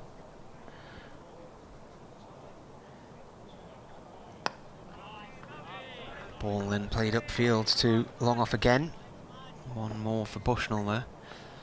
Last time I was there, it was it 2019, and it was a really damp May, and the one-day cup started in the May of that year, and every away game for Durham was badly affected by the weather. Here comes the ball, played back to him by Clark, end of the over. 9 overs gone then, and 52 for none.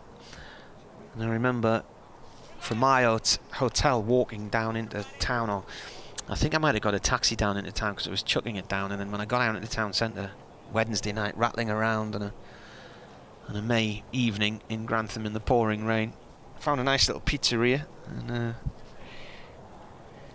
then the rain stopped, and I wandered back up to the hotel, which was probably about 2 miles, and then got up the next morning, really heavy drizzle, and they'd had the toss, and then the game never took place.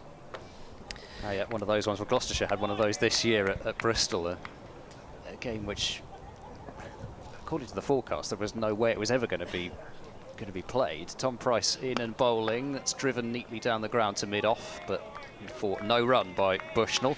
Well, it's interesting, particularly in the height of summer, where even with all of the multi-millions of pounds worth of technology the weather companies have, predicting exactly where a major downpour might occur, you know, when these big clouds build up in the heat of an afternoon, it is quite hard to do, and they can predict a percentage for that particular area. Tom Price moves in, he bowls on leg stump, flicked away in the air out towards deep square leg and taken. I think that's 1 Price with the catch and 1 Price with the delivery, and it's 52 for 1 as Bushnell is caught on the deep square leg boundary. The chance of Gloucestershire go up. Ollie Price with the catch out at deep square leg, and Bushnell out for 25 and Durham 52 for 1. I think he was out for 25 at Taunton the other day as well. I think that might be. I'm wondering how many times the Prices have combined, because the Price is right. It's certainly the first time in List A cricket, because that's only Tom Price's second List A wicket, but I'm not sure if I can remember it happening many times in the Championship as well. Maybe some kind Gloucestershire supporter will send me a tweet at EdCricket6 if that is the first time that they've combined for a dismissal. There may have been another, and I can't remember the exact instance. Anyway, caught Price, bowled Price, but not the same one. So that will bring Borthwick to the crease. Scott Borthwick joining Graham Clark. I think if you're looking at this Durham lineup, the wickets that Gloucestershire would particularly like to get would be, I would guess, these 2 plus Maddinson, and then you hope Sean Dixon is a fine player, but I assume they would think if you can get him in relatively early with a lot of work still to be done, then you've broken the back of that Durham top order. But they've done the first job getting rid of Bushnell, and the required rates just crept up a little bit. Even though Durham have got off to a tidy enough start, it's still getting up towards 8 and over. Borthwick got 88 the other day at Taunton. He's never had 100 in a one day yet. It was his highest score. His previous had been 87, I think. So Ollie Price has moved back into slip in the last over of power play 1, and the 2 fielders out will be at a deep square and a third man for the left-handed Borthwick. Tom Price will stay over the wicket to bowl to Borthwick. He's in now, and Borthwick's forward and defending on the bounce back to Tom Price. He's had a terrific time of it in the Championship, as Tom Price, since coming back. A lot of bowling to do because Gloucestershire have been in the field so much, and you kind of think, well, if you're a Gloucestershire supporter, you're hoping that today you see a Tom Price just having had a little bit of extra rest, as he's in now and bowling to Borthwick. Another good delivery on the stumps, and Borthwick has to cover up and defend. And you'd be hoping for, after just a bit of rest and relaxation the last couple of games, that Tom Price can come back firing. Probably more batter error really than anything in particular that Tom Price did to get the wicket, but then you take him anywhere you can get him. 14 wickets at 27.5 for Tom Price. It's coming back in, and he almost had another one there as just pulled his bottom hand away at the last second there, Borthwick. Borthwick did push at it, and then actually, I think if anything, the ball moved a bit too much for him, and he couldn't get anywhere near it even if he'd wanted to. Bernard says, "Dear Marty, Durham should aim to get to 100 in about 17 overs, try to be close to 180 at 30 overs and 270 at 40. If they can be knocking on these doors, they have a chance to win." So the last ball of the 10th over to be bowled by Tom Price. He's in and bowls. Borthwick drives, beats backward point. Third man's after it. It's Dom Goodman on the field. He needs to be inside the rope to stop it, though. He'd ran off the field. I don't even think he realised he'd gone. He was top heavy anyway. So that ruins the wicket maiden, but still a successful over. And Durham, after 10 overs, of 56 for 1. They need 312 runs from 40 overs. Dom Goodman out on the field, and I'll have to do a bit of a scout round to see who he's out there for. Yeah, for Sunderland fans who are not quite hearing that properly, it's Dom as in Dominic, rather than Don as in the former Sunderland centre forward, who I think signed from West Brom just before the 1992 FA Cup run began, but I think he played for West Brom maybe in the third round, then joined Sunderland after that, so he was cup tied, so never played in the cup run, and Sunderland got the final against Liverpool in 1992, and then he left for Wolves, and I can't remember where he ended up after that. He went to a few different clubs, I think, around the Midlands, possibly a spell at Walsall or something like that. Tom Smith, left arm round, start of a new over, the 11th from the Finkel end, so the first power play's over. So Durham 56 for 1 after 10, and Gloucestershire was 68 for none.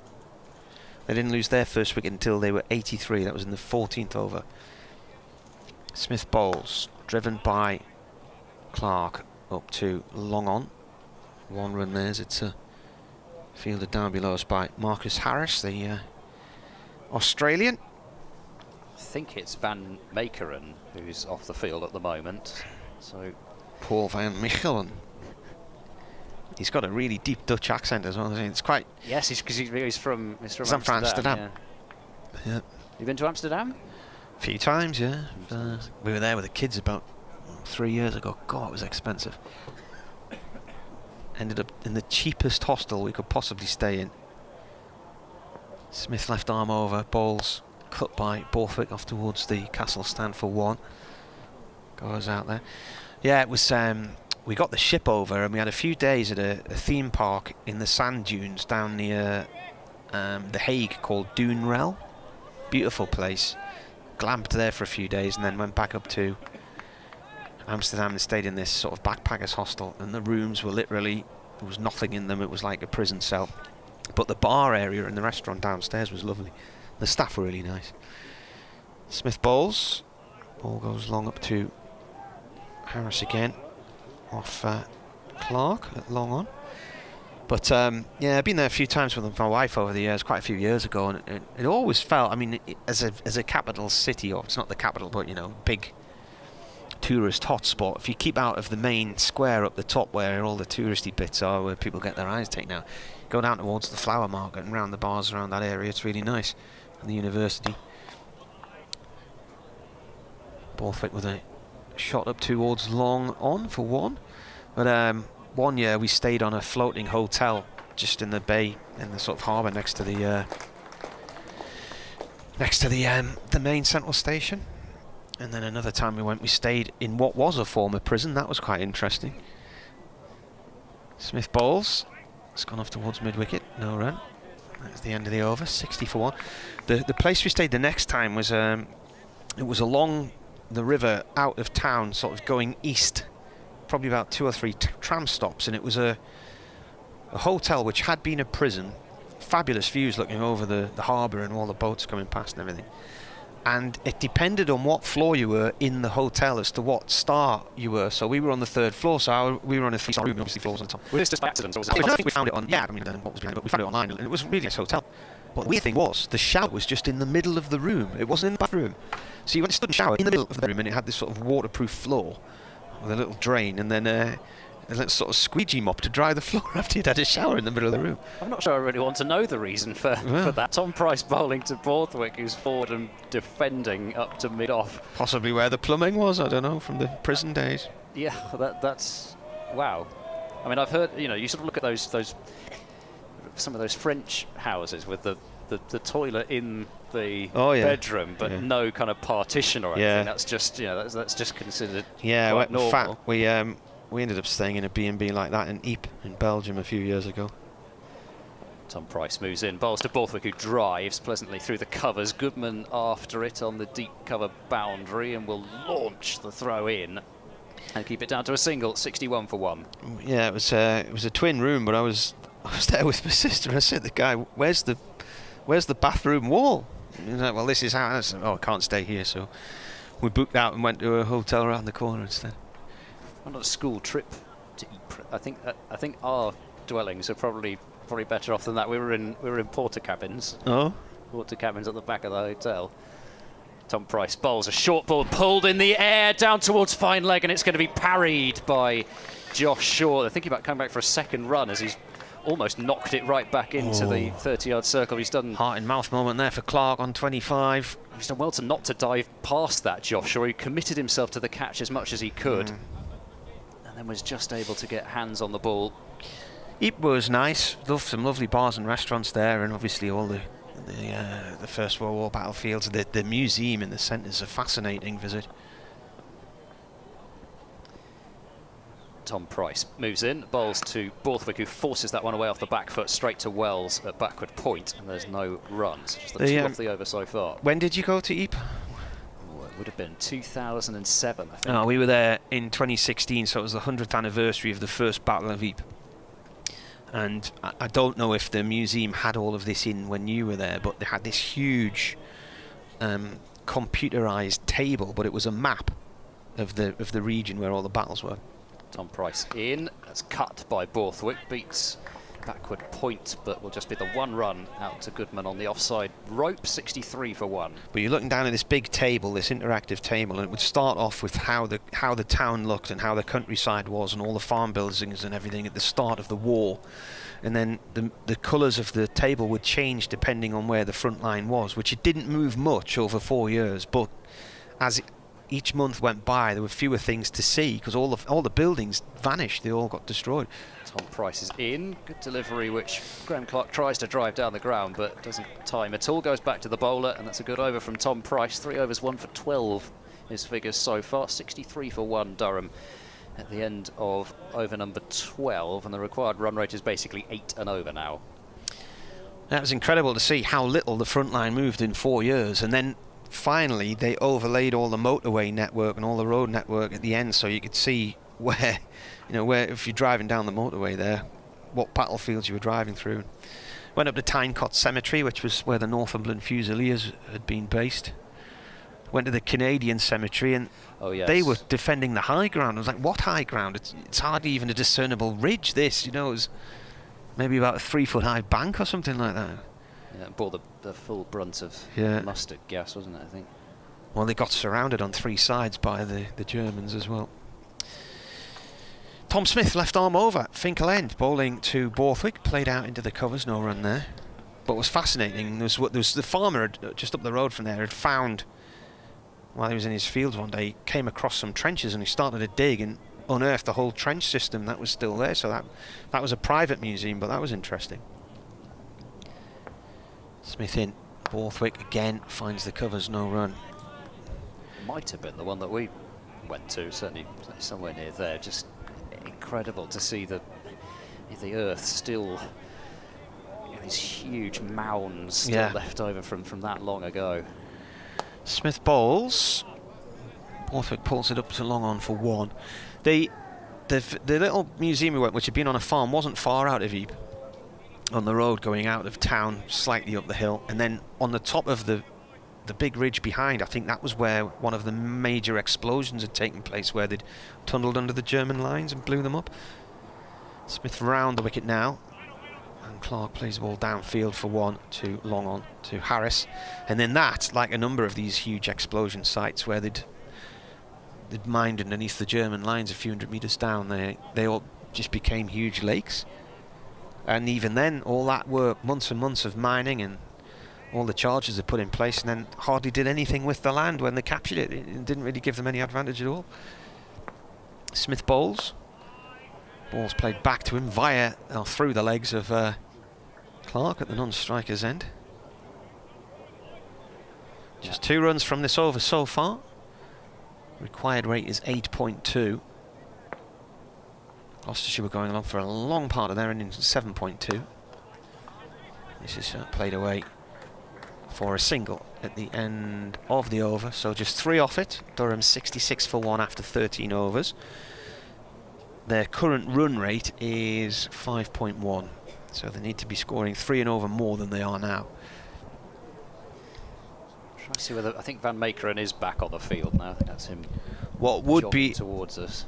I think what would be horrible to watch from a spectator's point of view is if Durham don't actually get going here and they just stutter through their innings and it ends up just being an obvious defeat, with lots and lots of overs left to go. What you want from anybody's point of view, I think, is some runs scored and an interesting match in which twos and fro's. Because given they've conceded their heaviest score today, 368, there could be other records broken today if they don't get anywhere near, and I'm talking about the margin of defeat if it was to be a heavy defeat, so there's a lot to think about. Tom Price starting a new over to Borthwick, who pushes into the offside, but it's misfielded by Ben Wells. The ball was not travelling very quickly at all, and I'm not sure Wells can quite believe how he's managed to miss that. They get a bonus run, 67 for 1. I thought it was Van Meekeren, but it's actually not. It's Jared Warner who's down at, now fine leg. I think it's just, in fact, no, I think there are 2 subs out, because I think Dom Goodman's still out at deep mid-wicket, so hopefully from a Gloucestershire point of view, Van Meekeren's okay, because they're going to need his overs, and that could potentially be a factor in the outcome of the game if he can't bowl. In comes Tom Price, he's there now and bowls. That's gone awfully wrong. It's going to be caught at deep square leg. What a dreadful ball to get out on. And that's surely a no ball on height. At the moment it's considered fine, and he's gone. What a dreadful wicket for Durham to lose there. That's a dreadful, dreadful full toss. It looked to me like it was too high and will be no balled on height, and Graham Clark's put it straight to deep square leg, and he's got himself out on 28. What a shocking wicket from all different directions that was. I mean, so trying to see what it was that Price was trying to do with that, whether it was I think it was a sort of an off-cutting slower ball. Was it Ollie Price who took the catch again? No, Goodman. Yeah, Goodman was out there on the deep mid-wicket boundary, so he gets a catch as a sub. I'm just having a look at the replay. Well, it's difficult to tell whether Clark's out of his crease, but I don't believe that he was. And looking at the replay, you tend to see those given as no balls now because of... And there seemed to be a directive which went out a couple of years ago that if you're in doubt, then it gets called now, rather than any sort of benefit of the doubt kind of thing. Looking at the replay, it certainly looks to be above waist height to me. I think the only thing that stopped that from being called was the fact that it was a slower delivery, which I guess in the mind of David Milnes, who had the call, meant that it was dipping and ended up below waist high. But yeah, that's a a massive bonus for Gloucestershire for sure, because that should have been carted out of the ground. But it is a big hit out there, out towards that square leg mid-wicket region. So Nick Maddinson comes out to the middle, another experienced operator in his 93rd List A game. He's played 3 tests and 6 international T20s for Australia. He's been kind of around the fringes, scoring a lot of runs in Australian domestic cricket, but quite broken through into any of the formats on a regular basis. So Tom Price bowls to Maddinson, who works that one away, wide of mid-on for a single to get off the mark. And the score up to 68 for 2. I heard a rumour, a while ago, that Nick Maddinson was quite close to playing for Gloucestershire last season. I heard somebody say, and I think I can say this now because it's last year, that it was potentially between Craig Brathwaite and Nick Maddinson as far as Gloucestershire's overseas batter was concerned. Tom Price is in over the wicket, bowling to Borthwick, who cuts, and really well stopped by Ben Wells, but he may actually not even have saved a run there, because Tom Smith probably would have cut it off at deep point. Certainly trying to atone for that bizarre misfield, which ended up meaning that Graham Clark was on strike, and ended up meaning that Clark was on strike to the ball that got him out. So it was a perfect misfield from Ben Wells. Tom Price is there now and bowls a short ball. It's pulled away. Work for Van Meekeren to do from long leg. In fact, it's Zafar Gohar who fields, and he's managed to keep that down to a single. So 70 for 2 is the score. He's very good out there on that deep mid-wicket boundary. It's very much his specialist position, it seems. And when he can add useful late-order runs, bowl left-arm spin consistently and do that. Very handy cricketer for Gloucestershire to have, as Borthwick drives and squirts it down to third man for a single. So 5 runs off the over plus the wicket, which perhaps shouldn't have been. And 71 for 2 Durham now after 14 overs, and 297 more runs required from 36 overs. So Van Meekeren is back out on the field, but as yet not ready to bowl. But it looks as if he's in discussions about that with his skipper now. He'll have to wait a few minutes, won't he, before he can bowl again? You'd think so. He's been off for a little while.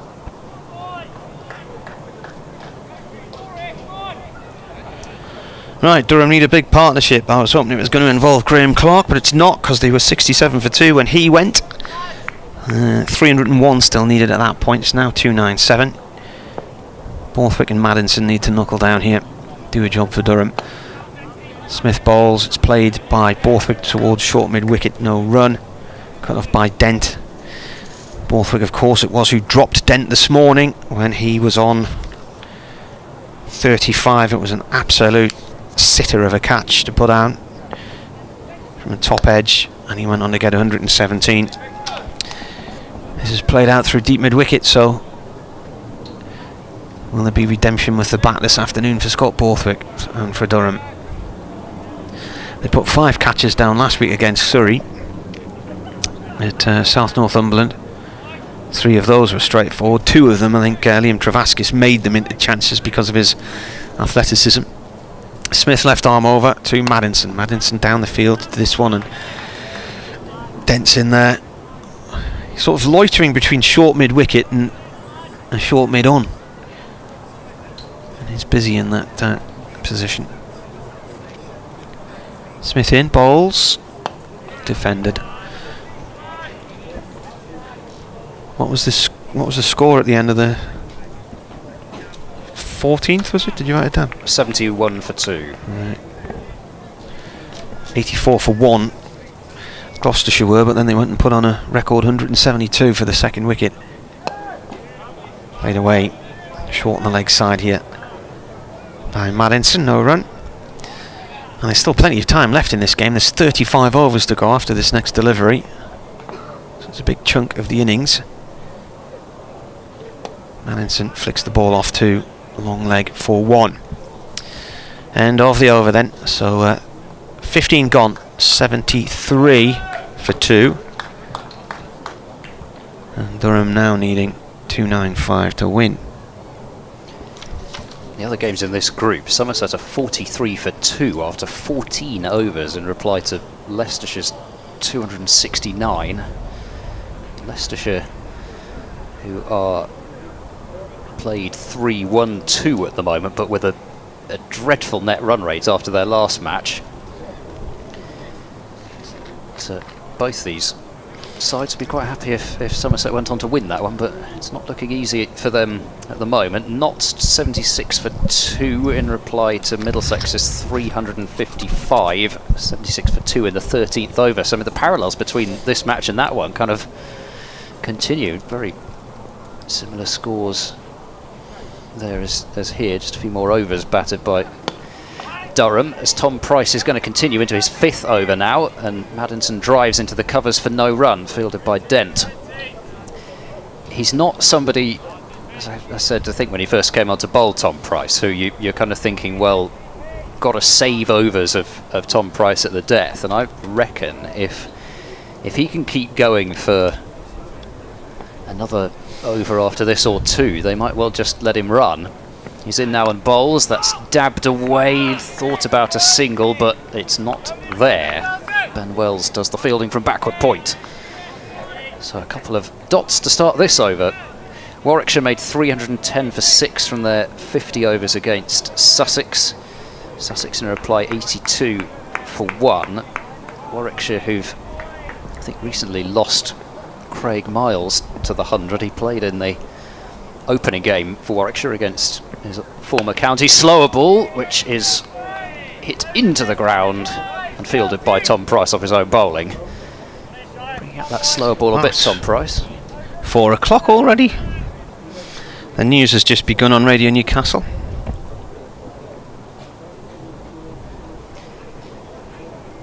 Gloucestershire, both Miles and Norwell bowling against them. I understand that Liam Norwell's out of contract at the end of this year, as Tom Price bowls as a short ball, which is pulled out to deep square by Maddinson for a single. He's on to 474 for 2. Haven't heard anything with regards to the fact that he's going back to his old county, but I suppose it would be nice. Be nice to think Liam Norwell might return to Gloucestershire.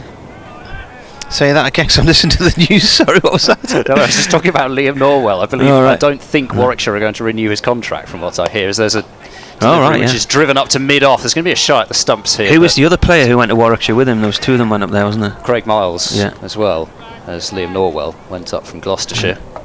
And Miles, I was talking about with regards to the fact that he was a late pickup for the 100, which,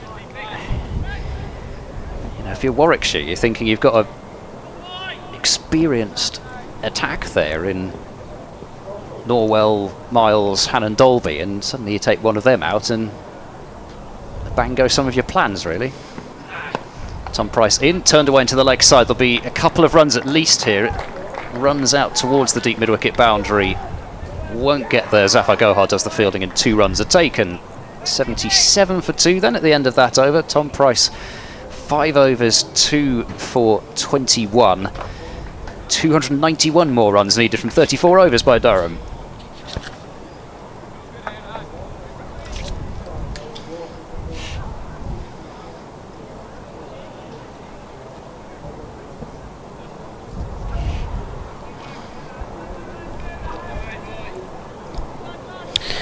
I'm just waiting for the newsreader Miles to throw to me to do this update. 291 needed now.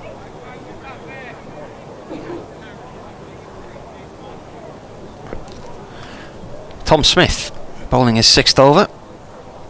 Driven down the ground by Borthwick. Nice shot for 4. Big gap between the bowler and mid-off, and he's put it down to the boundary below our commentary position here at the Finkland. 81 for 2. giving Gloucestershire a bit of a taste of their own medicine there. Use of the feet against the spin. Smith in, driven by Borthwick out through the covers for 4 more. That's gone towards the far end of the County Durham stand, just where the covers are parked on our right. They might be able to hit Tom Smith out of the attack if they can get another boundary here. Well, in fact, they may decide that Smith's had a spell now anyway. 6 overs on the bounce. The Walrus is back in the news. Smith in. It's gone off to backward square leg. 1 run. Freya, I was trying to remember the Walrus's name. Freya, wasn't it? Yeah. It's now over in it was in Norway the last time. It was off the Northumberland coast recently. But people are swimming up to her and worrying her, so. Oh, suffering from stress. Stressful. Right, here we go.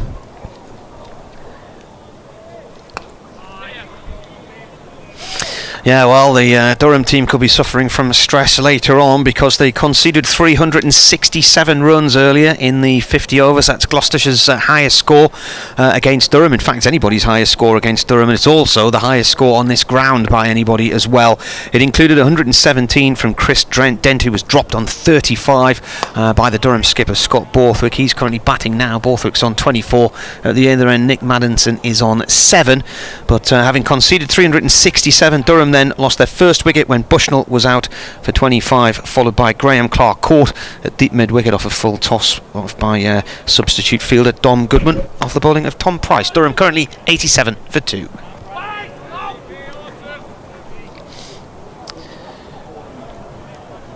Ball played down to long on there for 1 at the end of that over. We've lost the news again now. Right, so where are we? 88 for 80. Oh, lost an. No, it's. They didn't put the dot on, I think, initially. Right, so they lost a run there, then it went back on again. So it went from 88 to 87 for 2, then back up to 88. So 17 overs gone. 88 for 2. 8 more needed. These things are just sent to tests.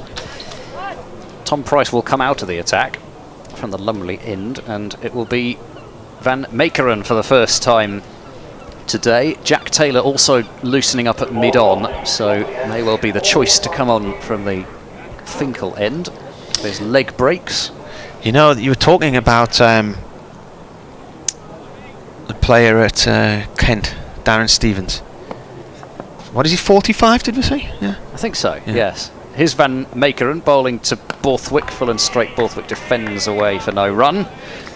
Got 14 wickets here last year, Van Meekeren. And then left for the Caribbean Premier League. And everybody thinks of him as Kent's Darren Stevens, but he actually had quite a career at Leicester before that, such is the length of his career. Yeah, indeed. You almost wonder whether that might not be a, if any destination other than Kent is to be the one, whether they potentially might make a call to Leicestershire. Van Meekeren in and bowls a short ball. Oh, that's gone over everyone. Bracey just about manages to get a glove on it, which will save a couple of some things. We'll see what the call is here. Is it no ball or is it? It's not going to be no ball. That should be no ball. That's a poor decision. Given what we saw in the first innings as well. McAlinden was no ball for that. And the keeper there was at full stretch off the ground and could only get his fingertips to it. That was unplayable. So 2 byes. James Bracey's not going to be too happy about that. I mean, I suppose from a team point of view he'll be happy, but not from the fact that he's going to have byes go against him. He's done very well to limit it to just the 2. Van Meekeren bowls full and straight, and once again Borthwick's just forward and defending the ball back up the pitch. Required run rates just actually gone up to 8.6 now with that dot ball. So it'll only take another couple of cheaper overs from Gloucestershire and send it towards 9s, and then you think, well, get it towards 10s. You're not really going to get wickets through anything else other than building the scoreboard pressure here, really. There's nothing in the pitch. There's no turn. Easy pace. Van Meekeren in and bowling, driven down towards 3rd man by Borthwick. Josh Shaw gun the throw-in and make sure that it is just the single. 91 now for 2, with Borthwick on 26 from 30 deliveries. In the other group, Northamptonshire look as though they're going to thrash Glamorgan, who were bowled out for 221 in 47.5 overs, and Northamptonshire are 157 without loss. In reply, Vasconcelos and Gay opening the batting for them. And Maker and in, and that's chopped down towards third man. It's going quite fine. Shaw just about manages to keep the ball in, and then feet may have just touched the rope after it, but I think he'd already released the ball, and so it's just the 2 runs. Maddinson on to 9, 93 for 2. But Glamorgan, that's potentially back-to-back defeats for them, having started off with 2 wins as defending champions and with 0 players missing to the 100. And last ball of the over, Van Maker and bowls tight to the stumps. Once more, run down to third man. Not quite as fine this time, though, by Maddinson, so it'll just be the single to Shaw. So not a bad over that for Gloucestershire. It went for 6 overall with the 2 byes. But at the moment, 6s are fine because Durham need 8.6 and over. They're 94 for 2, chasing 368.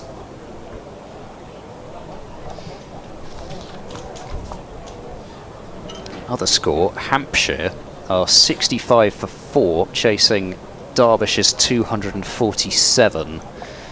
Hampshire 3 wins out of 3 to start the tournament, but in trouble against Derbyshire. Is Jack Taylor going to have a ball here? Indeed, yeah.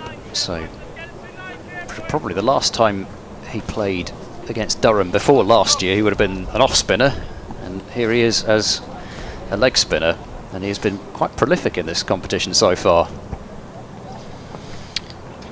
Ball dragged around the corner by Maddinson in a misfield. This might go for 4 now. No, it's not. It's going to slow. They're going to get 3 though, and I don't even know if there's any bat on this, if it's going to be byes or what. Come off the bat. It has 3 runs. Taylor's, what is he, 37 wickets. Best bowling, 4 for 31 against Somerset this year. He's also had a 4 for 38 against Hampshire in 2014. Another player at Gloucestershire who played for Oxfordshire in the minor counties.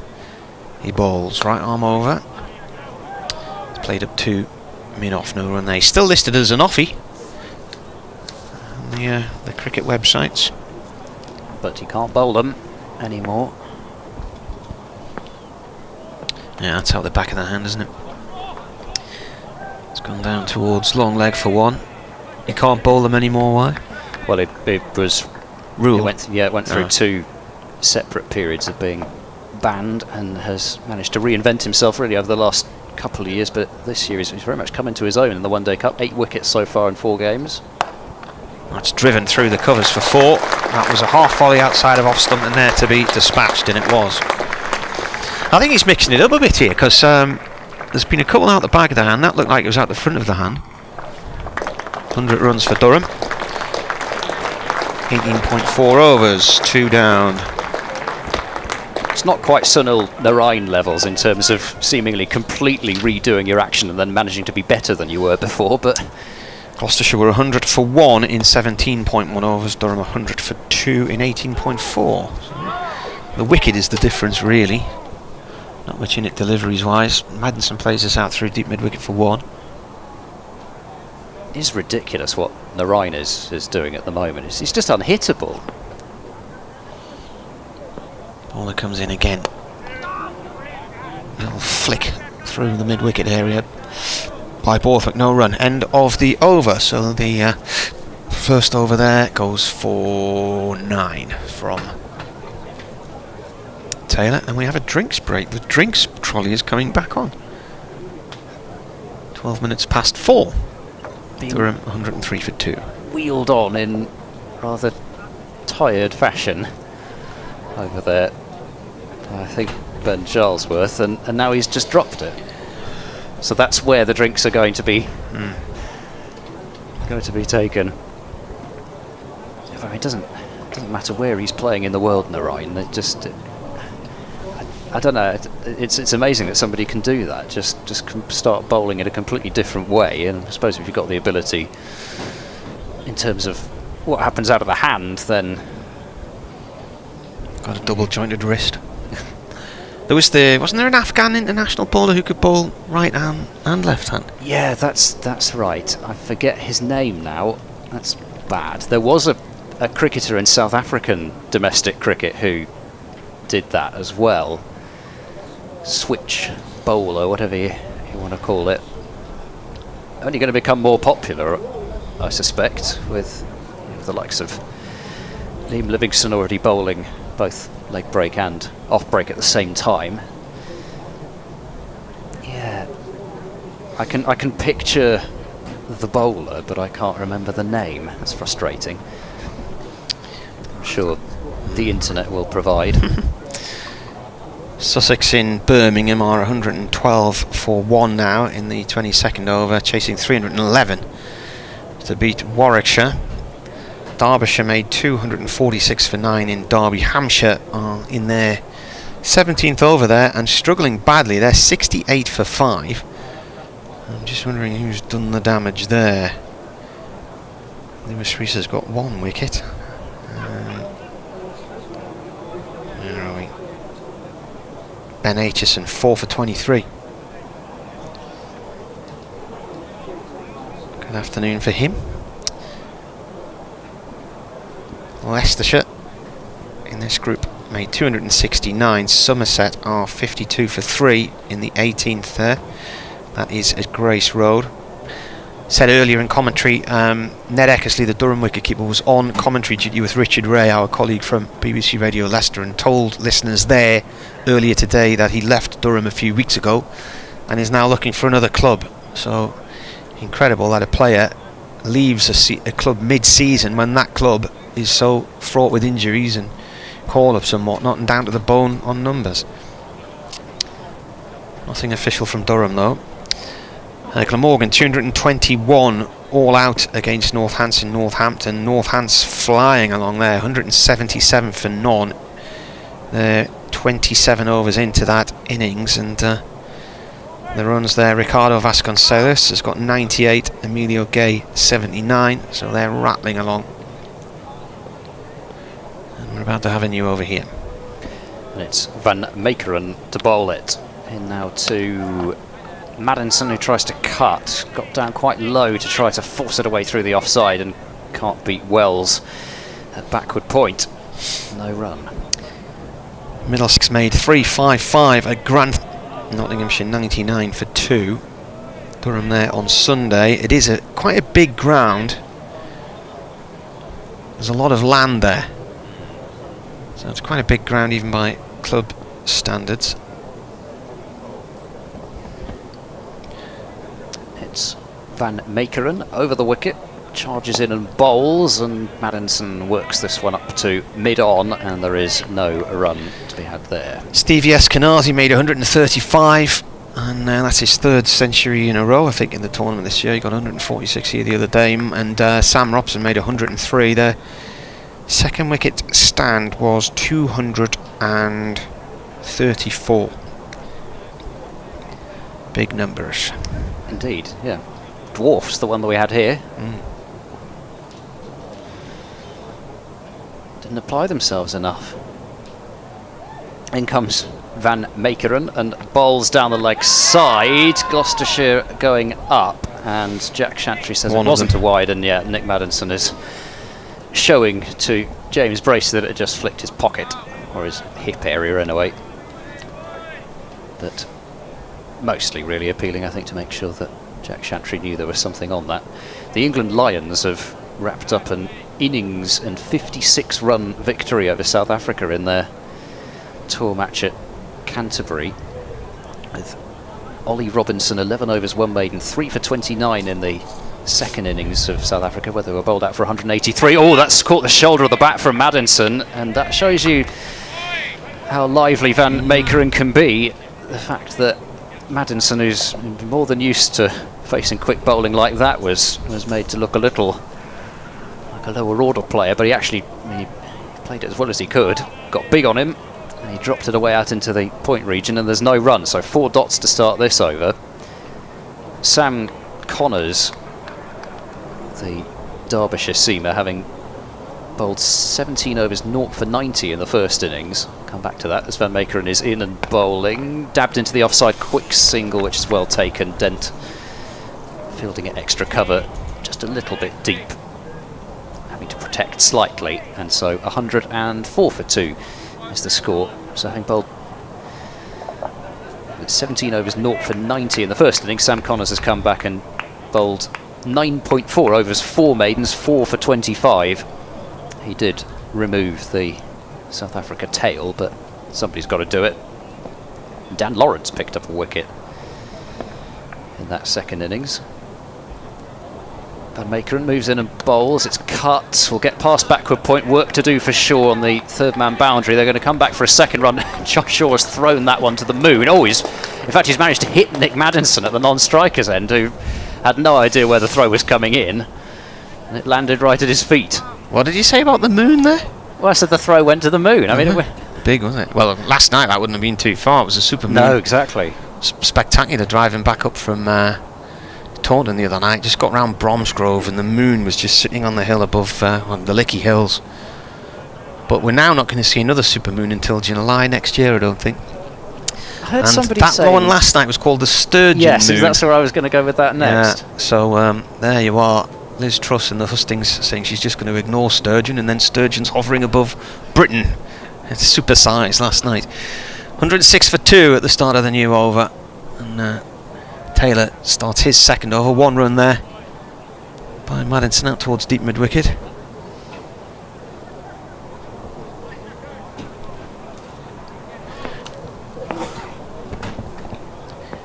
Bowler comes in again.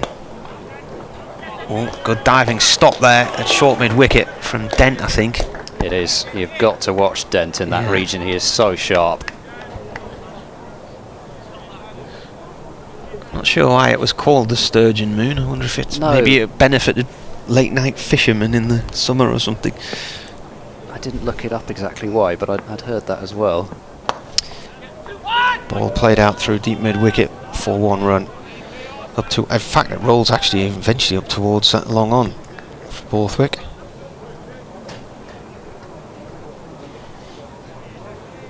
Breaking news on the BBC website as Taylor comes in, driven down the ground to long on. 1 run for Maddinson.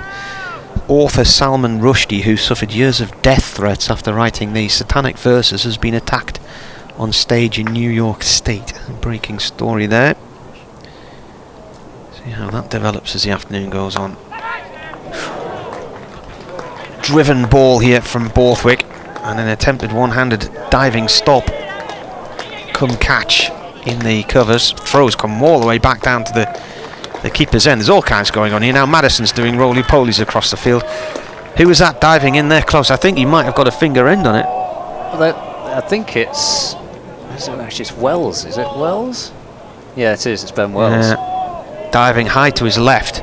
They're shouting 4, but it certainly didn't look like it to me. Spectators down here are shouting 4. It's in their corner of the ground, and the umpire's just checked with Harris, and he said, well, I don't know. But he looked a little bit surprised to be hearing the 4s being shouted behind him. It looked easily fine to me, but there we go. Anyway, why not give it a try?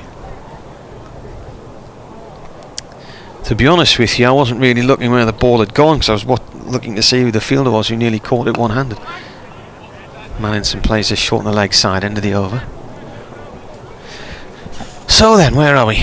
29 overs to go, 21 gone, and Durham are 112 for 2 here on BBC Radio Newcastle, BBC Radio Gloucestershire and BBC Bristol. They need another 256. DLS, which doesn't matter because it's dry as a bone and won't rain for a few days, says 151, so they're way behind on that at the moment as well. But remember though, Gloucestershire had a partnership of 172 for the second wicket and then lost 5 wickets for 43 runs, so Durham in theory could spread their partnerships out. They don't have to get 172 on the board, but if you've got a few 50s for instance.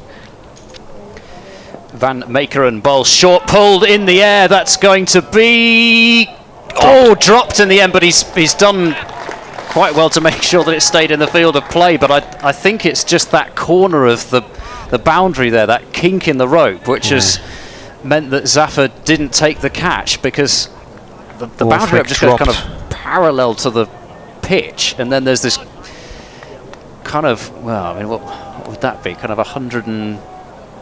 What am I talking about? That sort of a 50-degree, 55-degree kink in the rope, and it went right in that area, and the catch could have been taken in the end. They got 2 for it, 1 14 for 2. I thought that was 6 off his bat. Van Meekeren bowls another short ball, which has helped on its way. Not got masses of bat on that, Borthwick, and so it's just going to be the single down to Tom Smith at fine leg. 1 15 for 2. So he's a good fielder, Zaffer, and it's just the vagaries of that particular corner of the ground.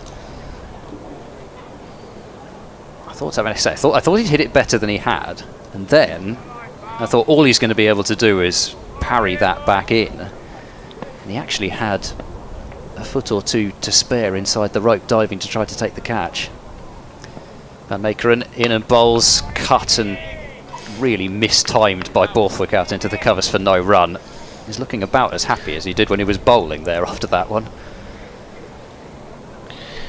Yeah, he only got 1 run from that. I thought the scoreboard's all over the place. 1, but yeah, I think they did come back for 2, didn't they?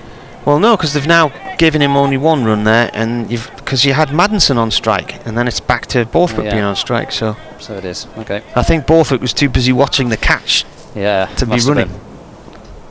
Because the electronic one in front of me says they ran 2 as well. Well, he's tried to cut that one as Borthwick, and he's missed it, trying to get it I'll tell up you and what, over. though, dropped on 33. He dropped Dent on 35. He owes Durham a century now. So go on and get a century.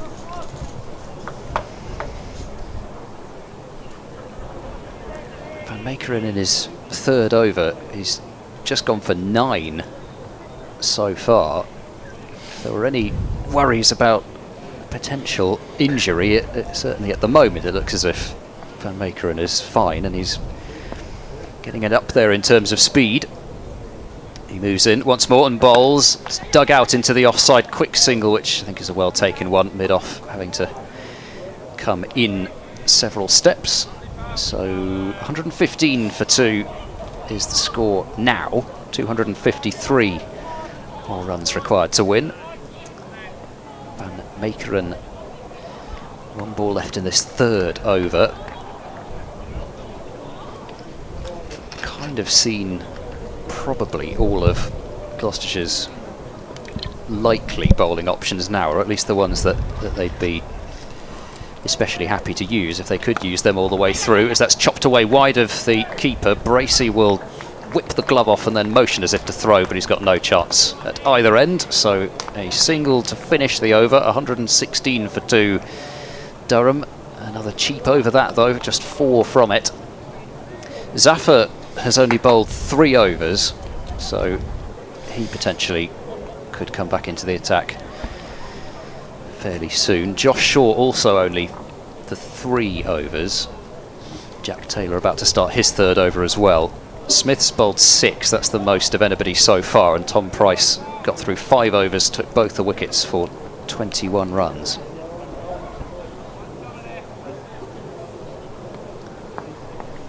Taylor, non-415 so far. This is his 3rd over. Maddinson turns it round the corner to backward square leg for 1. Every time there's a run on, you can hear Borthwick. Yes. 50-run partnership, much needed from a Durham point of view. 53 balls. Borthwick looks to sweep. It's going down the leg side, hits his pad, half-hearted appeal.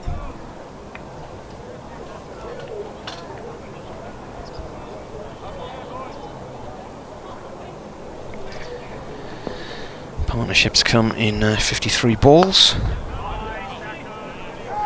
Single here from Borthwick down towards long on. Went to watch Whitburn thirds against Sacriston last night, and it was their final league game of the season, and they only played 15 overs a side because of the light apparently. Maddinson pulls it out through deep mid wicket, and too bright. water. Well, there were quite a few shadows on the field by the time we left because of the sun going down in the distance, but it was a perfectly good night. I think you could have easily fitted in another 10 overs there. Might be slightly different if it was a bit of a grey day, but it wasn't. Single here for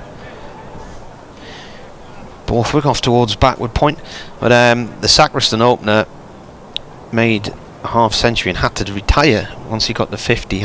Didn't know that was a rule, and Whitburn lost by about 7 or 8 runs in the end. Madison with the ball out towards deep mid wicket for 1. But he was looking at that night last night, end of the over, 121 for 2. So they got 5 from the over. 247 more needed. Yeah, you just saw what a beautiful evening it was, and it was lovely and warm, and I'm thinking, I can't remember the last time I'd sat at the local cricket ground on an evening on a night like that and enjoyed it so much. Just beautiful conditions. And here it is. It's not even mid-August really, is it? We're 11th of August yesterday, and that's the end of the 3rd team season. Seems a shame. Yeah. Back in the day there used to be a Sunday league they played in, which went, from my memory, went right up to the end of the year. Van Makeren bowls to Madison inside edge, which will go down to the boundary for 4. Just past the off stump in the end. Nothing that Bracey could do about it, and Madison moves on to 30. 125 for 2. Van Makeren almost through though. Fortuitous. I suspect Durham will feel that, especially after that Graham Clark dismissal, that they're due a little bit of such fortune. Borthwick getting dropped, and Madison now inside edging past off stump. Won't please Van Makeren, who was cutting a slightly annoyed figure during Gloucestershire's last game against Nottinghamshire. He's in and bowling. It's carved into the offside, not really timed, but they can come through for a single to dent at extra cover. 126 now for 2. England's Test captain Ben Stokes is here today. Wandered past our box with, has to be said, an awful lot of strapping on that left leg. Looks as if it's pretty much entirely in kind of supportive bandaging, pretty much. In comes Van Makeren, approaching the crease. He's there now and bowls, and that's guided down to 3rd man by Borthwick for another single. 127 for 2. So a 60-run partnership this, and it's not quite at the stage where Gloucestershire will be getting particularly fidgety because of the fact that the required run rate is 9.1 and over, but at the same time dearly love to break it pretty soon so that it doesn't have the chance to accelerate things in the second half of this Durham innings.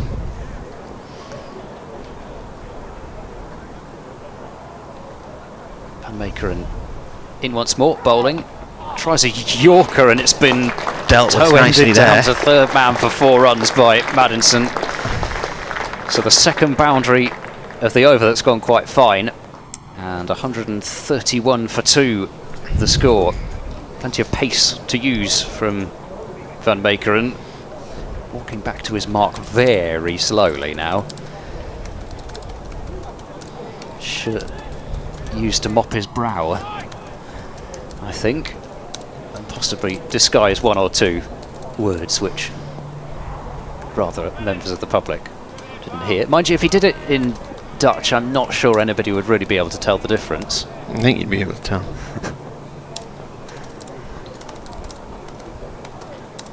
In comes Van Makeren, in now and bowls. And it's driven away into the covers by Madison for a single. So 11 off this over so far with 1 ball remaining. It is the first over for quite a while where Durham have kept up with the requirement. Just going back to see when the last... So they got 8 runs off the 19th over, but the required rate was still 8.5 there. So you've got to go back to the 17th over where 11 runs were scored, which is the last time that Durham really kept up with the requirement. Van Meekeren in now on bowls, driven down the ground, good looking shot, doesn't beat mid-off though, who slides across and stops it. Jack Taylor doing the fielding there. So 12 off the over, 133 for 2 Durham, and whilst the required run rate is 9 and over, this partnership is certainly beginning to build here.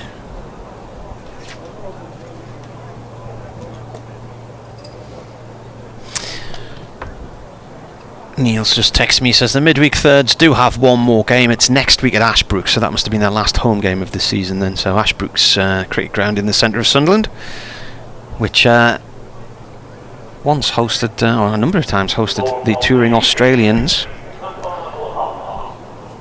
Massive crowds. I think they got 20,000 in there one day for a match. Lock the gates back in the day. So Figueroa back onto bowl, none for 12 from his first 3 overs, including a maiden, and he's back to bowl left arm over to Borthwick, the left-hander from the Finkel end. First ball's played out into the covers, it's a dot ball.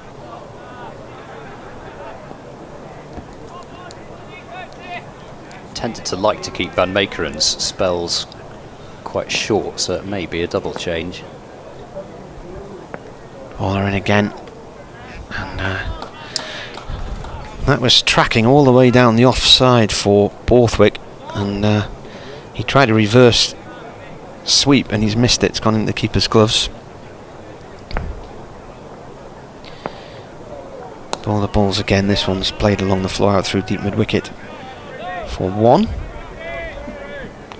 off towards the pavilion side of the ground.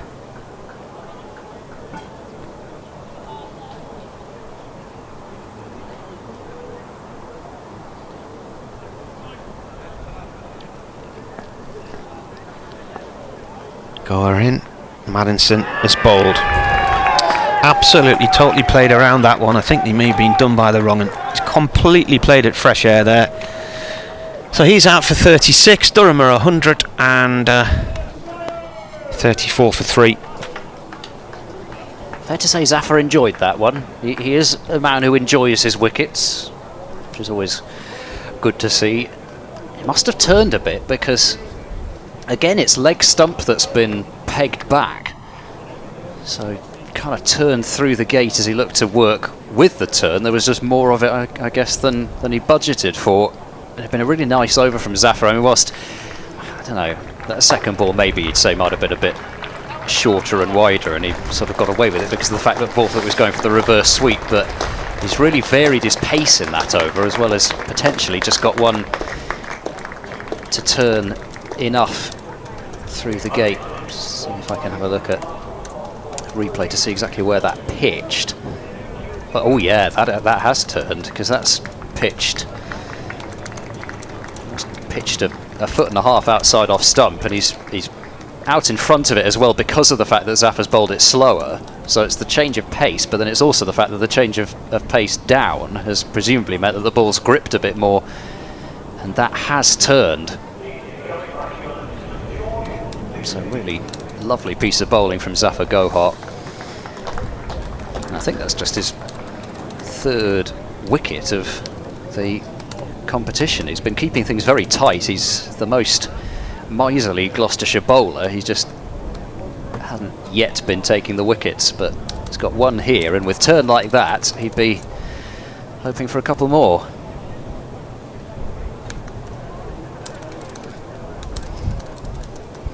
Also have a right-hander to bowl at now, with Dixon coming out to the middle to join Borthwick.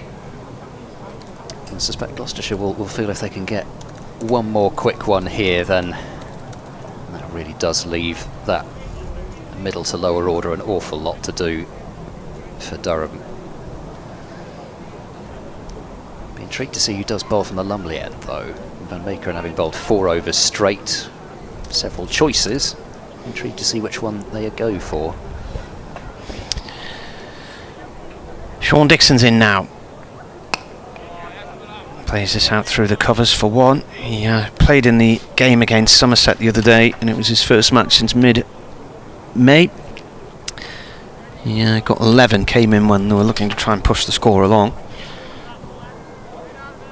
has 1 century to his name in first-class cricket. Made 103 not out in the final over.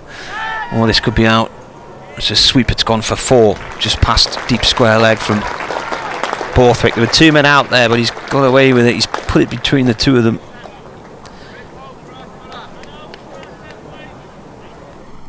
Dixon got to 103 against Lancashire in the last over, possibly the last delivery last year.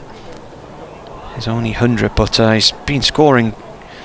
He was scoring some really good runs in the county championship. The first Durham player to get 3 consecutive centuries. Got one at Sussex in the second innings in April, and then a century in each innings in the next match at Worcester. But then suffered a hamstring injury, and then after he looked like he was recovering from that, then there was a bit of a calf problem. So Durham at the end of 25 overs, halfway through here, are 139 for 3. And they need another 229 to win. And Van Meekeren will bowl another over. Bowls a short ball, which is a better directed one than the one which went over James Bracey's head and just about got fingertips on. Dixon ducks underneath it. So one of the 13 behind at the minute, but the 2 extra wickets down. But this is the period where Gloucestershire were in that big second wicket partnership of 172, and then when that was broken in the 38th over, they then lost 5 wickets for 43 runs. So, but Durham have to put a partnership together somewhere here, and a big one. Van Meekeren's there and bowls. Back foot punch attempted by Dixon, but he's not got much timing on it. Will be no run out into the covers. Tom Smith doing some loosening up again down at third man. Got to be a little bit careful with Dixon ducks underneath it. To say it quite quickly, and I was glad I managed to get it that way around. Slip in place. It's Chris Dent fielding at slip now rather than Ollie Price.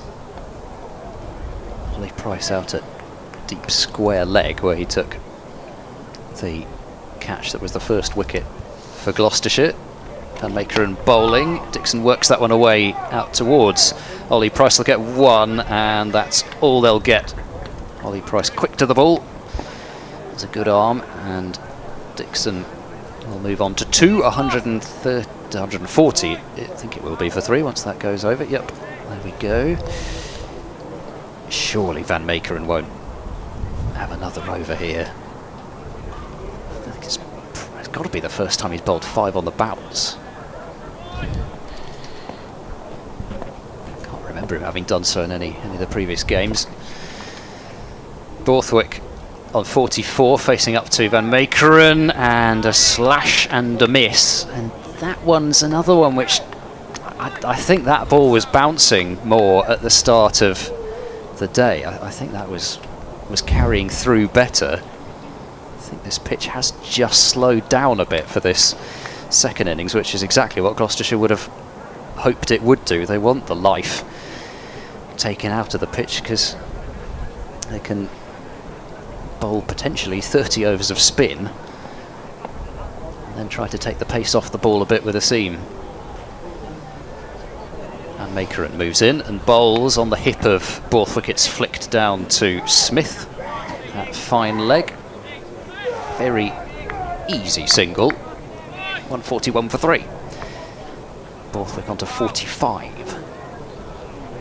Would have thought that Borthwick might have had a slightly higher list A average than 25. I suppose a lot of the time, well, I say a lot of the time, some of the time presumably would have spent it further down the order. Don't know, maybe not. What was that, sorry? Well, I was just looking at Borthwick's list A record. I would have thought it might the average might have been a bit higher than that. Van Meekeren bowls and Dixon dabs that one down to third man for a single. I think 3 from the over. I'm not sure how much list A cricket he played when he was at Surrey, but certainly in early days for Durham he was down the order. Yeah, I was going to say, because that was my impression. Moved up to 3. 2015, 2016, something like that. Certainly accounts for that. Maybe 2014, but yeah, because he left here at the end of 2016 and went to Surrey for a few seasons, then came back last year.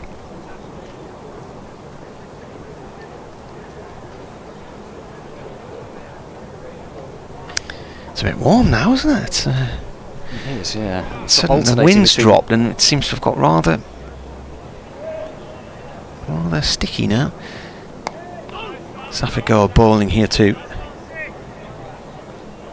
Sean Dixon played off towards point. Alternating with sunglasses and no sunglasses as well. I'm just kind of conscious of the fact I spent the entire day squinting into the sun and my head's letting me know about it. Bowler comes in again, a little flick through the leg side by Dixon for 1 run. Yeah, I might stick my sunglasses on actually, thinking about it. It is rather bright out there. There's a lot of glare. We've got the window open.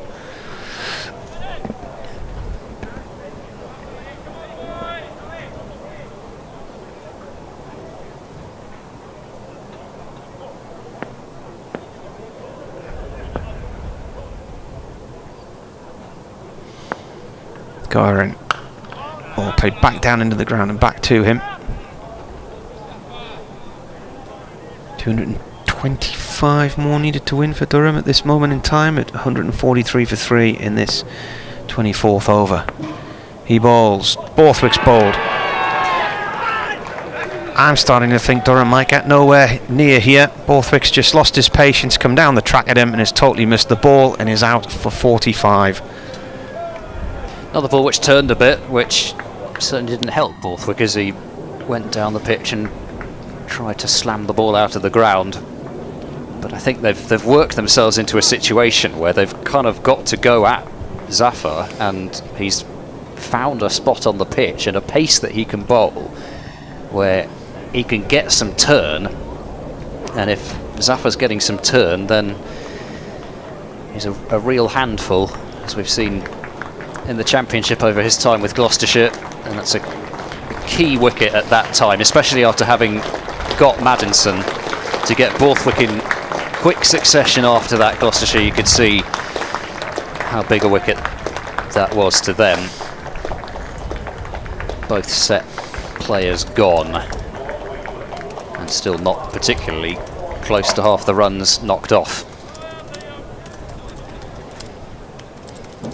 Zafar 2 for 19 from 4.4 overs, and this in the last 2 home matches in particular, and I thought this surface wasn't really going to take very much turn, but particularly in the Somerset match, Gloucestershire's spinners just got more out of the surface than Somerset's did, and very much the same thing with Nottinghamshire's as well. Spin was always going to be the major key for Gloucestershire in terms of defending this score, and at the moment Zafar is making up for lost time as far as the wicket taking is concerned. As I say, it's not because he's been bowling badly, but sometimes the wickets just don't come, and he's got 2 here already, and another left-hander to bowl at in Travaskis.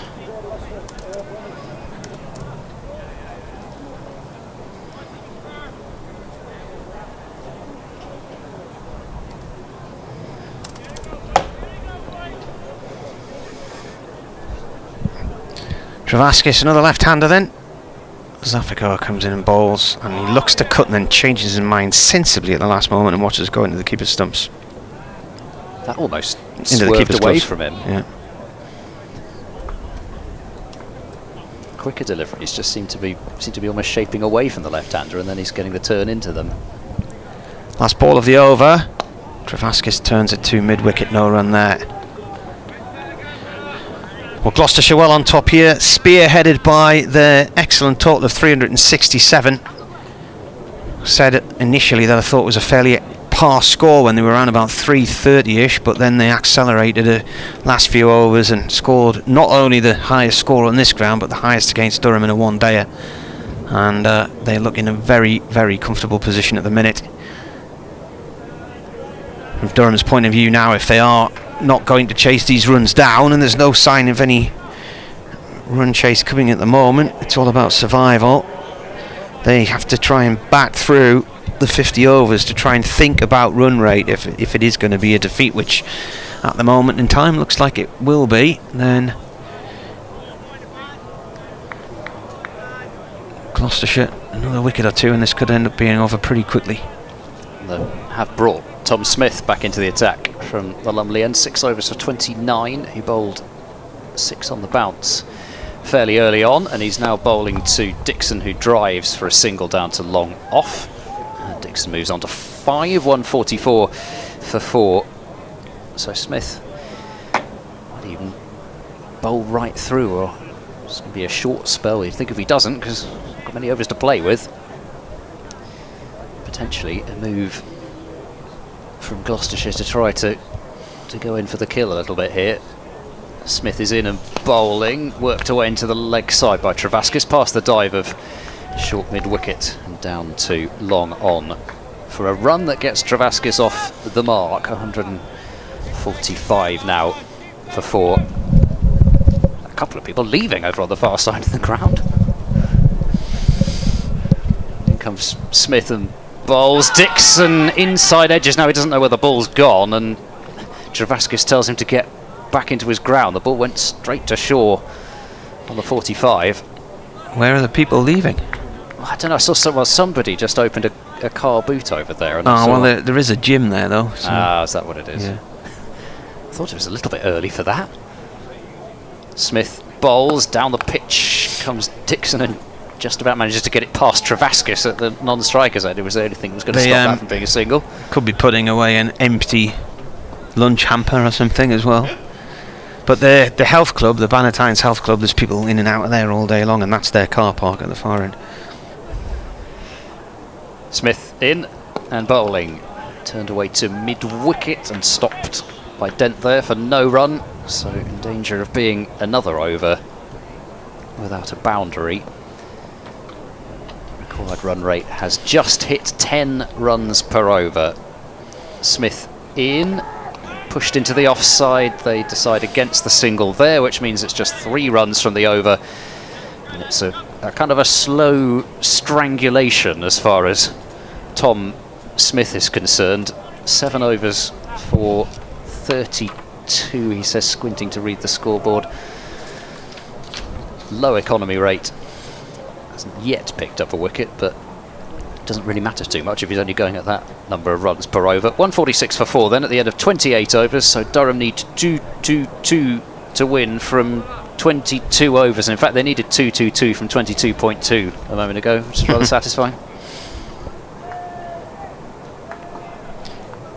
Zafagor to continue then, left arm round, and Dixon's on strike, and he's a right-hander. He's on 6. He's faced 10 balls, and he tries to reverse sweep a spinner who's just got 2 wickets in his previous 2 overs.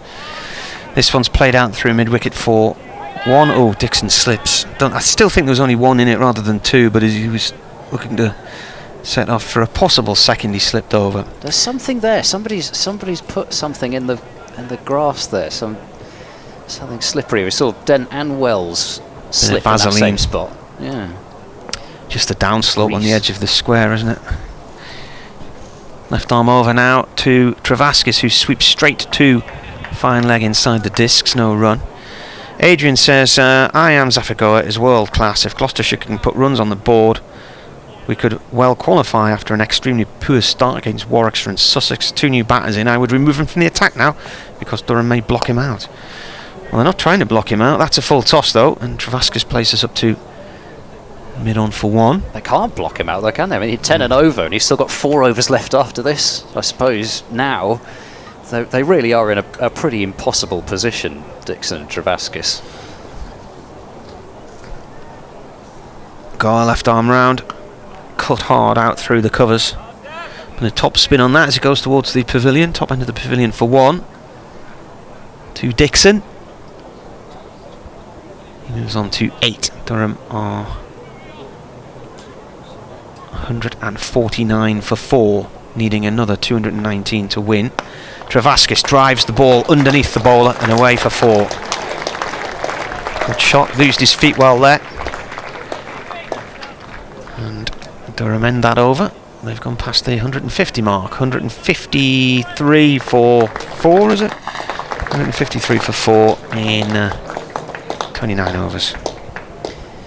No, I'd take the point though. I think there's, I suppose you would say that if something were to develop, he'd like some overs of Zaffa in order to be able to call upon them later, potentially. So they've got several overs of the other bowlers, whoever those may be, in what order and how many overs they bowl. If they've got quite a few other overs to find, with Smith starting his 8th over now, bowling to Dixon, who takes a couple of steps down the pitch and then just defends the ball back to Tom Smith.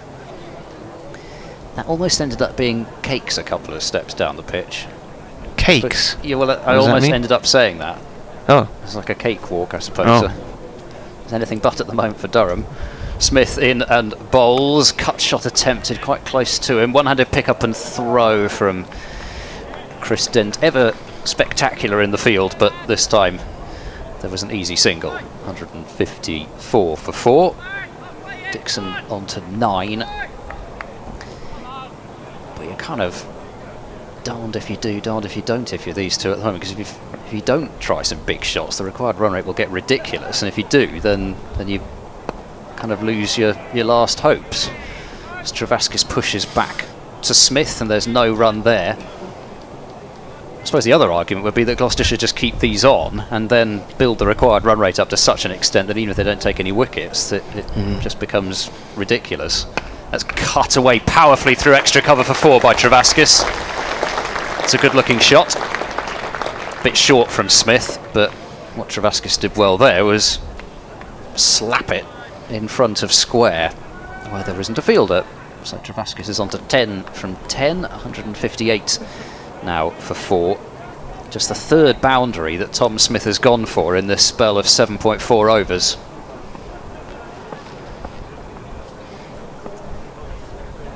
Here is Smith then over the wicket, bowling to Travaskis. He plays it down the ground past Tom Smith, who normally covers about a pitch and a half's width away from the cut strip in terms of the wingspan and quickness of movement, but that one was just played past him. Travaskis moves on to 11. And so the final ball of the 30th over coming up.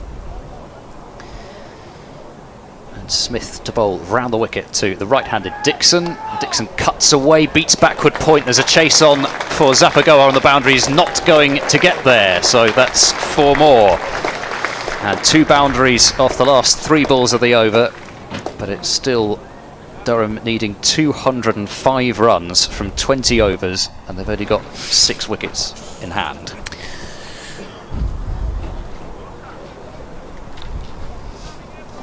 Well, they got 10 there in that over, so there you are. That's they're needing 10.3, so they're nearly there. Be done in no time. Well, you know, you've just seen what Ben Green did for Somerset. Well, yeah. Nothing's impossible. I think that innings the other night just started, or the other afternoon, just started out of frustration. He just decided to vent his anger, and suddenly, before you knew it, he had a few 6s on the board, then a few more, and then suddenly Somerset are in the game again. Don't make a man with a moustache angry on a cricket field. Goa bowling here to Travaskis, nudges this back past the bowler down to mid-on for 1. Can actually just walk that one. Speaking of men with moustaches, in case you have been off social media, Gloucestershire signing Marchand de Lange to a 3-year deal, hoping that he'll qualify as a local player in the off-season. Dixon to this one, and that's played along towards long off. No run there. Sorry, 1 run there. Can't get this. I'm just trying to look at Borthwick's dismissal, and it won't play it for me for some reason. Censored, probably, of the internet here. Bowler comes in, cut away, out through the covers for 1 run by Travaskis.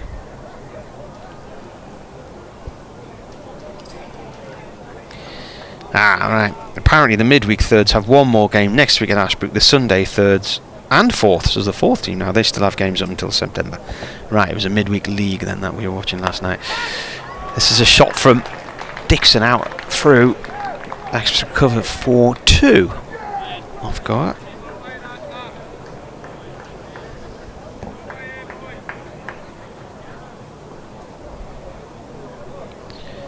168 for 4. 200 needed. Wow. That's a big total, isn't it? Cut away by Dixon off towards the boundary in front of the TV screen.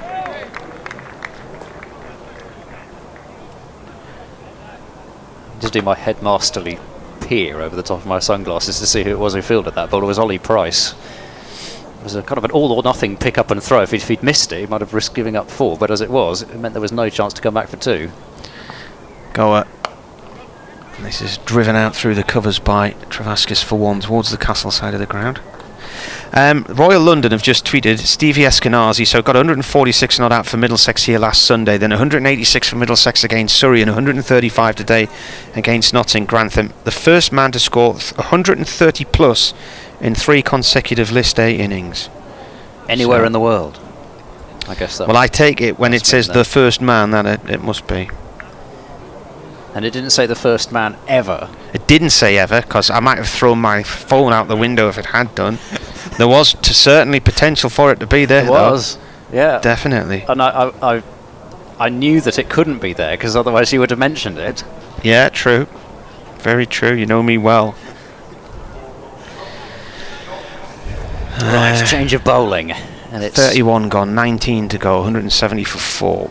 It's Josh Shaw to bowl, and he's just bowled the ball right into the ground, and he's bowled it basically to mid-on. It's dribbled out there. I mean, if you'd have done that 2 years ago, the umpires would probably have ordered you off the field.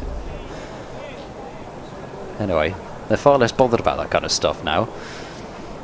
Shaw, 3 overs for 25 up front, and he comes in and bowls round the wicket to Travaskis, who pushes into the covers, sent back by Dixon at the non-strikers end. Travaskis wanted it, but it was fielded smartly at backward point. It's kind of one of those in-between ones. Not sure whether they would have made it or not, but Dixon didn't want to risk it. 3 overs for 25 from Shaw, included a couple of wides up front. Is in round the wicket, bowling on the hip, flicked away, fine for 4 runs by Travaskis. And Shaw has got to get this line right, even if Durham may need 10.5 and over. Can't afford too many deliveries like that, or you'll just gift them some runs to get that run rate back down a bit again. 174 for 4. Travaskis on to 18.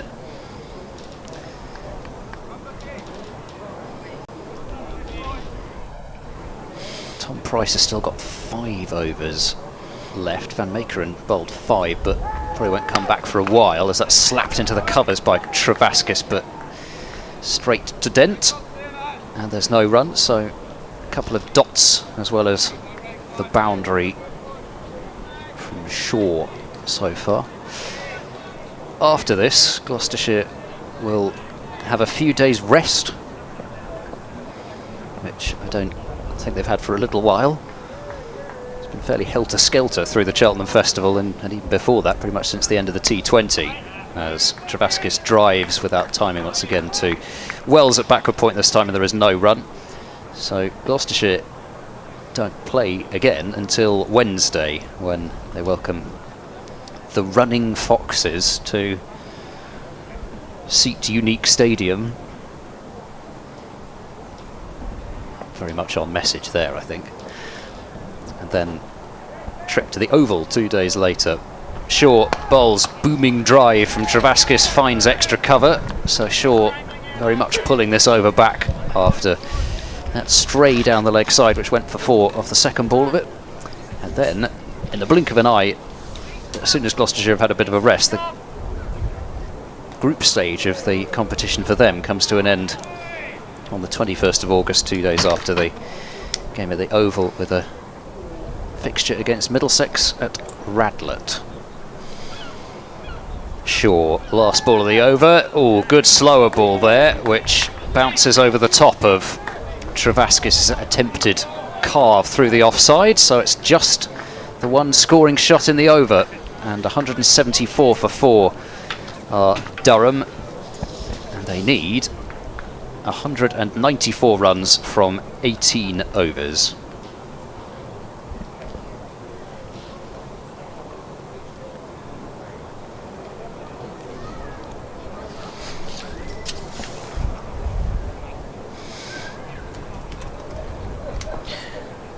started to wonder if you'd written some of your notes in another language there, because Why? you're looking extremely quizzically at them. I'm trying to find a number that I know there, and it's not in the paragraph that I remember it being in, so it's in another paragraph somewhere else. Just wondering if you kind of written some of it in mirror writing or something, so I couldn't copy you. Round the wicket comes Goa. This is played away by Dixon up to Harris at mid-on.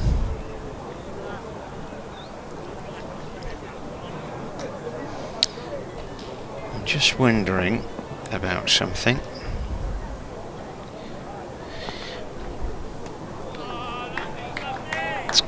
Where's that gone? Well, he's tried to sweep a ball there, Travaskis, outside the off stump, and it's ended up in the keeper's gloves. Goa in again. A little bit of wobble on that one as he bowls it, played to short mid-wicket. Oh, lost it in the sun. The bowler lost it in the sun, it whacked him off the back.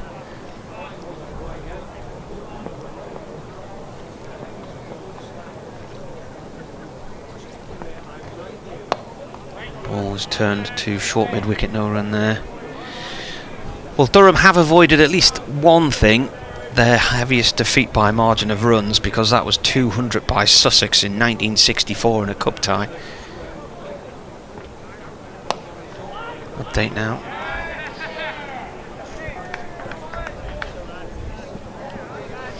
Yeah, they're really up against it as well. Gloucestershire's 367 for 8, the best score by anybody against Durham, and certainly the highest score on this ground as well. Spearheaded by 117 from Chris Dent, who was dropped on 35, and Marcus Harris, the Aussie, who made 94. Durham, in reply, are currently 175 for 4. They're running out of overs. There's only 17 overs to go, and they still need another 193 to win.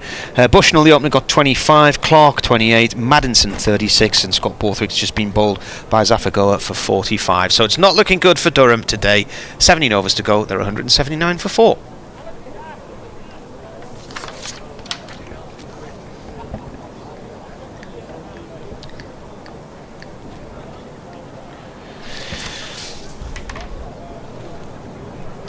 Right, so yeah, they lost by 200 runs to Sussex at Hove in 1964. Now that was the Gillette Cup second round. Durham were a minor county side then. They also lost by 193 runs to Sussex in Hove in 2009. That was a Pro 40 League game, so... Well, it's a margin in 40 overs. Shaw bowls to Dixon, who tries to heave into the leg side, and almost managing to field that at mid-wicket. Chris Denton. Oh, now Shaw's lost it in the sun.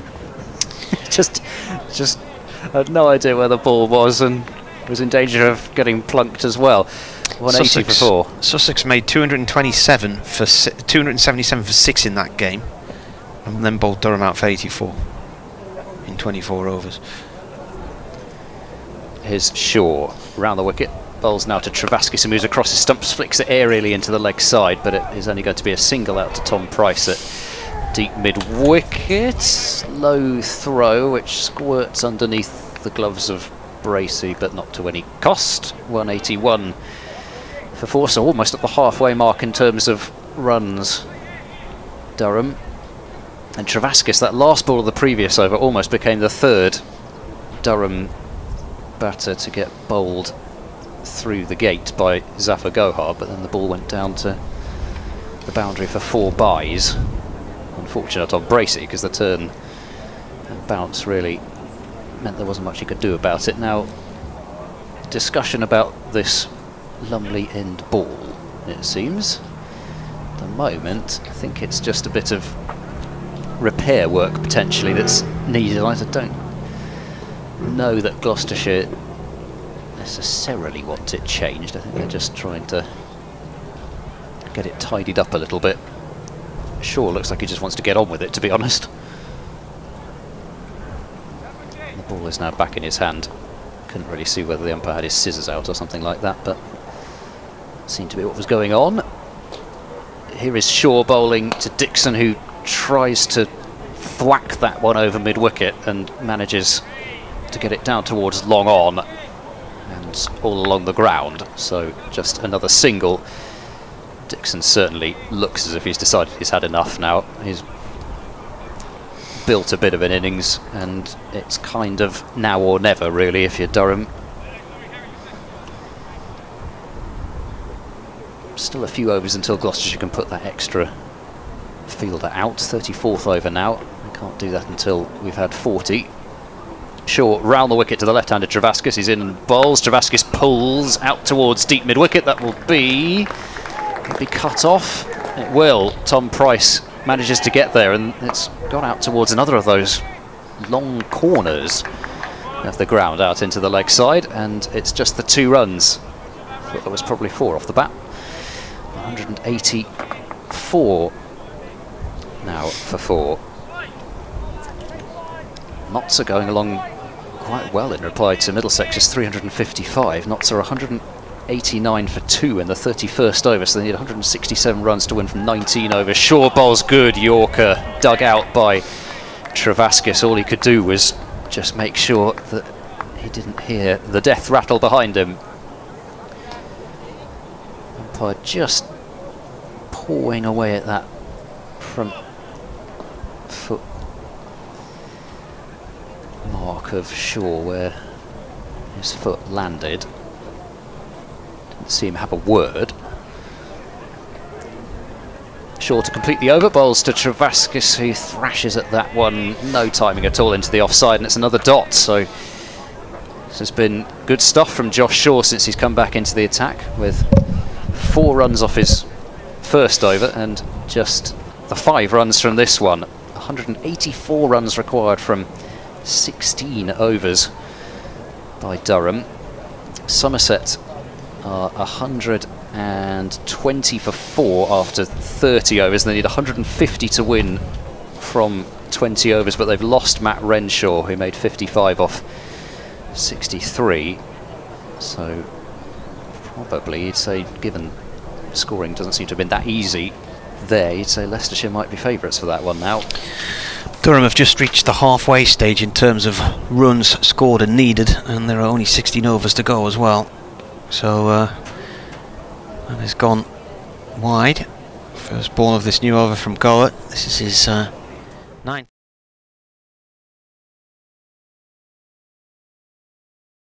Finkerland, he bowls, and that is a cracking reverse slog from Sean Dixon, which he's picked up outside of leg stump and absolutely nailed high over what will be the third man area.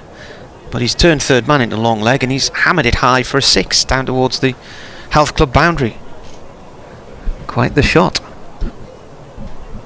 He's on 26, Travaskis on 21, Durham 191 for 4. Goer in again. Dixon down the track, flicks it away off down towards mid-wicket. There should be 2 runs here. They will get 2. Good running from Durham. We saw a lot of 50 partnership as well. So it is.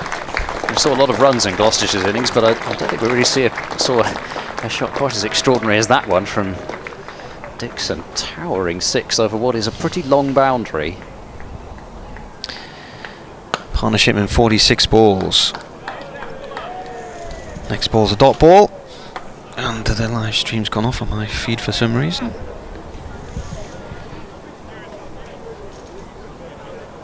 Well, Zafar and James Bracey just had a nice little game of catch.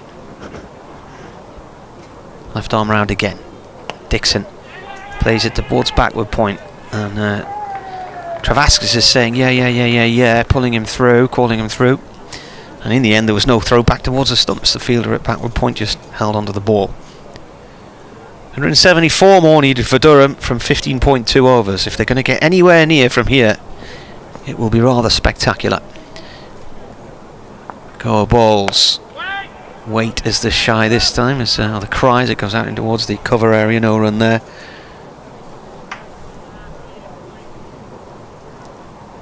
Fielding out there is Jack Taylor, the Gloucestershire skipper.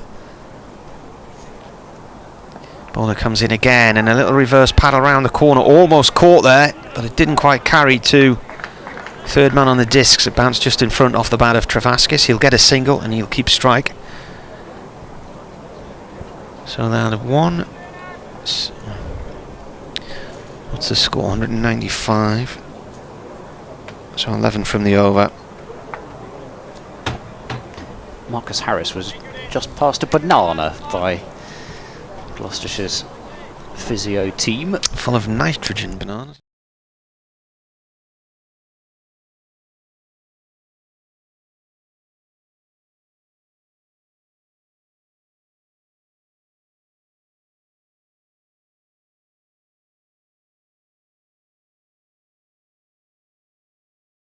He's called Rally Banana, so it was obviously the Rally bike manufacturer, and I can't remember if it was Cape Bananas or somebody who put money in to sponsor them, but it was to promote the nutrition and sports food ability of a banana. Well, it certainly worked. You see a lot of the tennis players eating them as well. Here's Shaw starting a new over, and it squirts away into the offside, that shot from Travaskis off a leading edge. She was looking to work that one through mid-wicket, and it went out towards backward point. Picks up a single, 195-4. So Zafar just has one left, and Smith 2 overs left. So then it's got to be seam apart from Jack Taylor, who may decide to come on and bowl himself.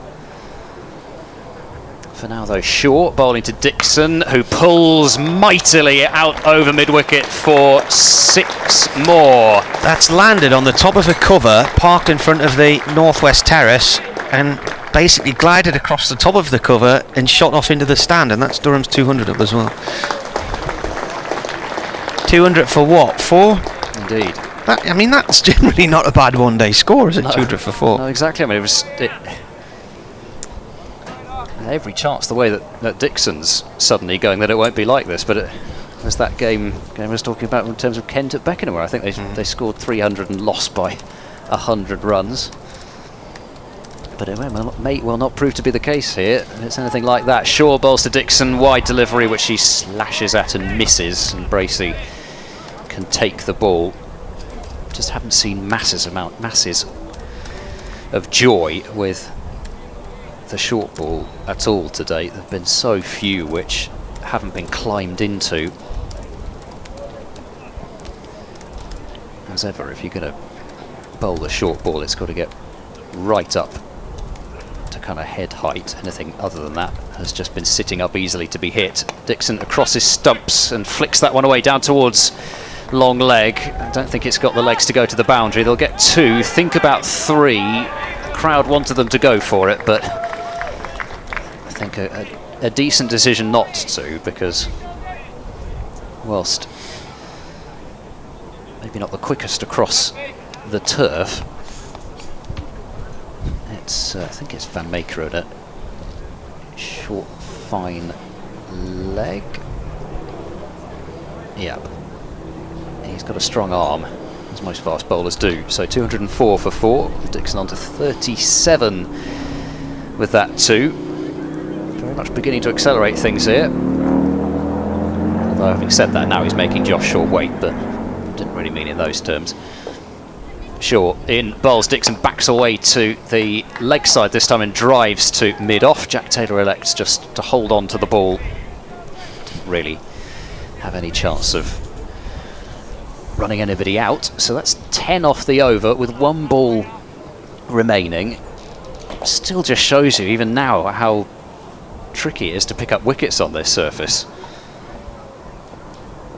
Zafar extracting some turns, already been the one bowler that's managed to do something other than just rely on error from the batters. That's a no ball from Shaw. It's swatted down to long on, might be 2. Fielder's going to have to throw off balance, and they do get 2, which means there's 4 runs off that delivery and a free hit to come. Did you hear no ball shouted?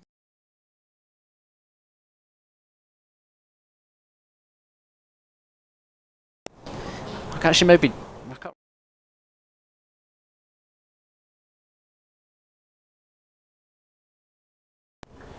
Because as the ball went off, I looked at his arm and it was back down by his side again. But then he did signal it clearly once the runs had been taken. Free hit for Travaskis, and it's a what's that on height? Toss. I think that one was fine. David Milnes is saying it's below waist. I think that one was kind of thigh high in the end, and it's 2 runs though as they get back for that second run down to long off. And well, there's one of the gigantic overs that Durham need. They still need 11.2 runs per over, but that over's very much helped things. It's 211 now for 4, with Durham needing 157 runs to win from 14 overs. And I suppose this was the gamble, really. They're about to get this. The one thing that may help them here is Gloucestershire were 243 for 1 after 36, Durham 211 for 4, so there's obviously the 32 run difference there, but in an overs time, that's where Gloucestershire started to lose wickets. They went from 1 down to 6 down in 7 overs. And this is Zafar Gohar's last over, which is another thing that's very much going to help them. Here he comes, left arm round, cut by Dixon. That's going to go for 4, is it? Where's the ball gone? I can't see. It's been stopped way out in the deep. Totally lost track of that in the bright sunshine there, but cut off right in front of the TV stand. Who's the fielder with the white patches on his arms? I believe that's Ollie Price out there. Right. He stopped it right in the rope. I think he's hurt his leg in the process. Dixon's on 40 now. Goa balls again. Dixon plays it out into short extra cover to dent no run.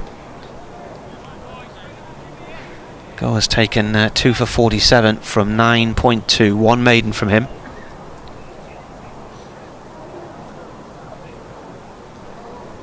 He bowls. Oh, now this might be out. It is. It was a really loopy full toss, and Dixon should have just played it straight, and he's tried to reverse sweep, and it's come straight down on his foot. Awful shot. Having played such a lovely reverse sweep 6 a couple of overs ago, that was dreadful. He's out for 40, and you possibly think any chance of Durham may have had here is walking off with him as well. Don't want to write off the rest of the team, but he was key to me to what they could go on to achieve here today. They still need 155. What gets me as well is that bowler's got 3 balls left and he's out the way. That's him gone. He's caused trouble for Durham. He's taken 3 for 47. Just play it safe. Get him out the road and then start to concentrate on the others. But instead, a dreadful shot and he's out LBW. Yeah, very much so. I think the reverse sweep in isolation you can question for sure, but particularly because that's that's the main threat. Once Zafar's done, you've got several bowlers who've not taken wickets. Admittedly, some who've bowled cheaply. You've got Tom Price who has taken 2 wickets, but one of those was with a very high full toss. So it's not as if there's a massive amount of threat looming from the remaining bowlers, you'd think, other than just the fact that they've got this required run rate of 11.5 and over to defend. But that was really the biggest single threat remaining arguably in the entire innings, with Zafar bowling his last over, and a huge bonus for Gloucestershire to get that wicket at that point.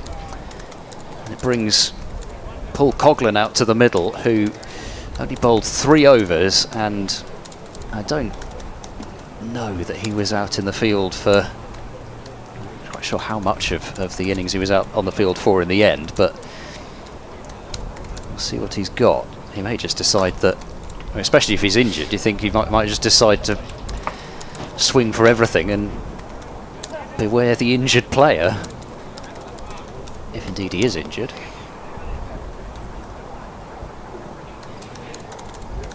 It's McIntosh, McAlinden, Gibson and Rushworth to come after this.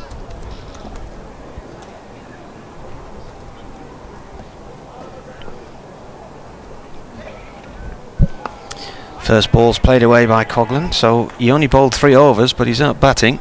I don't know why he only bowled 3 overs. Took a wicket, 1 for 20.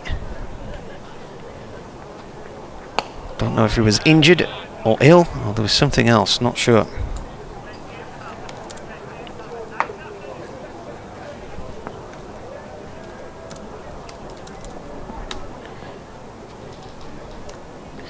Zafarin driven down the ground, and now then a diving attempted one-handed catch down below us. It's gone for 4. That was Price diving in. I didn't think initially he was going to get anywhere near that one, Tom Price, but then he almost got his hand on it just as it was dipping towards the rope. So Goa is a goner. He's bowled his 10, 3 for 51. Bowled well. He has, yeah. The wickets came today when they didn't before, but a couple of absolute pearlers as far as his wickets were concerned. I think particularly that first wicket of his to get rid of Maddinson, because that partnership was starting to look really quite dangerous, with Borthwick and Maddinson starting to build things, and whilst the required run rate was high, it wasn't out of proportion by any stretch at that stage. And so that ball, which turned from a foot and a half outside off stump and clipped leg stump, was what really helped to get things back after that partnership. Van Meekeren is into the attack from the Lumley end. He starts off with a short ball, which is pulled away for 4 runs to deep backward square leg by Travaskis, who moves into the 30s, 31 from 35 deliveries, and another short ball gets the treatment. Durham need 147 more runs to win now from 12.5 overs. And still a few overs left until Gloucestershire can put that extra fielder out, which is certainly a help. And Meekeren bowling to Travaskis, drop and run into the offside. Sets off quickly for that one. 32 he's got now, and the score up to 222 for 5. What I will say, and I always say this when Coghlan comes out to bat, is he's quick between the stumps. He's got a massive stride and he can get 2s in quite quickly. But the other day he came out and he got himself run out on 5 chasing a second, which was never on. So it does require a common sense approach as well. I mean, there'll obviously have to be a little bit of risk taking later on if Durham to get anything out of this, but he needs to get himself set first and be sensible. Van Meekeren approaches and bowls. Coghlan pulls past mid-wicket but not past mid-on, and it's a comfortable single with long on, pardon me, mid-on, right back on the edge of the circle. 223 for 5. It's a nasty looking wasp coming through our window and is here, now isn't it? on the window inside trying to get out again. I'm not going to be able to look at anything else now. No. I wish I'd just not known that it was there. Should I just try and squash it with something? It's bees what you need to protect, isn't it? Yeah. Wasps are just nasty, stingy things. Fine. I'm somebody will probably contact us to tell us how important they are, but I don't believe them. Van Meekeren bowls, that's flicked away down to 5 leg, and the single can be taken. Same with mosquitoes. There's a very fail to entertain the theory that they're important to anything. If you want to look it up, be my guest, but Viz Comic do a very good t-shirt about wasps, that's all I'll say. Not to do with the win and score predictor. No. I'm not sure there's that much point in that wasp Well, either. that's probably the worst version of a wasp, isn't it, that thing? Never seems to get it right. I just think that wasp is misunderstood. That one there? No, not that one. The other one? No, that's evil. Pure evil. Here comes Van Meekeren and bowls. Short ball crunched away through mid-wicket. That has travelled to the boundary in no time whatsoever. Ollie Price had about 4 or 5 paces to go to his left and didn't get anywhere near it. 228 for 5. That came right out the middle, didn't it? Stiff arms there from Coghlan. A lot of upper body strength. Bang. He's really not walking back to his mark, Van Meekeren, like somebody who's entirely happy about things. Does any bowler ever look happy when they've just gone to the boundary? Well, no, this is true. I definitely take your point. I think he may have been doing it before the boundaries, though. Gloucestershire can ill afford anything to be wrong with him. Meekeren bowls up in the block hole, worked away into the leg side. They'll think about 2 here. They turn and go, but they don't go for it. Now then, interesting decision by Travaskis there, but that was the end of the over, so he's left Coghlan on strike, 12 and off it the would over, have been though. him going to the danger end. Dan Whiting's tweeted Visit Wasp World, Britain's Premier Wasp Visitor Centre. I'll meet you in the Melting Lolly Cafeteria. That's not the T-shirt though, the T-shirt's something else.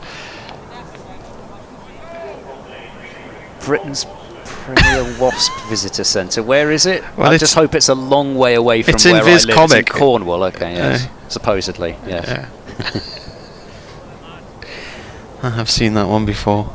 I have not seen that one before. Don't run, you'll just make them angry at Wasp World, Britain's Premier Wasp Visitor Centre. There's some sting for all the family at Wasp World. Very good. Back into the attack here, Smith then replacing Zafagoa. He's bowled none for 42 in 8 overs, Smith. Left arm spin, driven over the covers and away for 4 towards the pavilion steps by Coghlan. It's not over yet, is it? It is not. Smith again, bowls. Coghlan pushes the ball up to Harris at a long on for 1. Past 11.5 and over might sound like a lot. It's what was it, 2 boundaries and over? And nowadays they back themselves to hit 2 boundaries and over at the back end of an innings. Yep.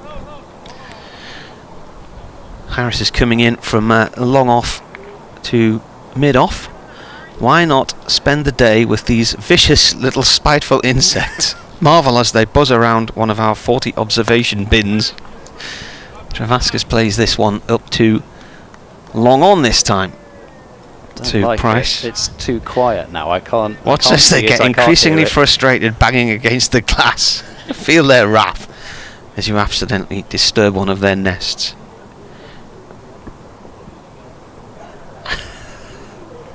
Round the wicket comes the bowler. Sweep from Coghlan out to deep mid-wicket for 1 to the Castle standard. It says,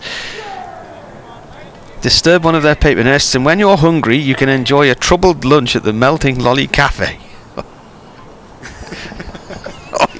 or eat your own food al fresco in the wasp-infected picnic area.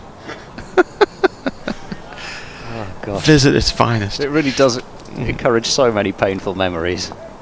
Smith in, ball played down the ground for 1.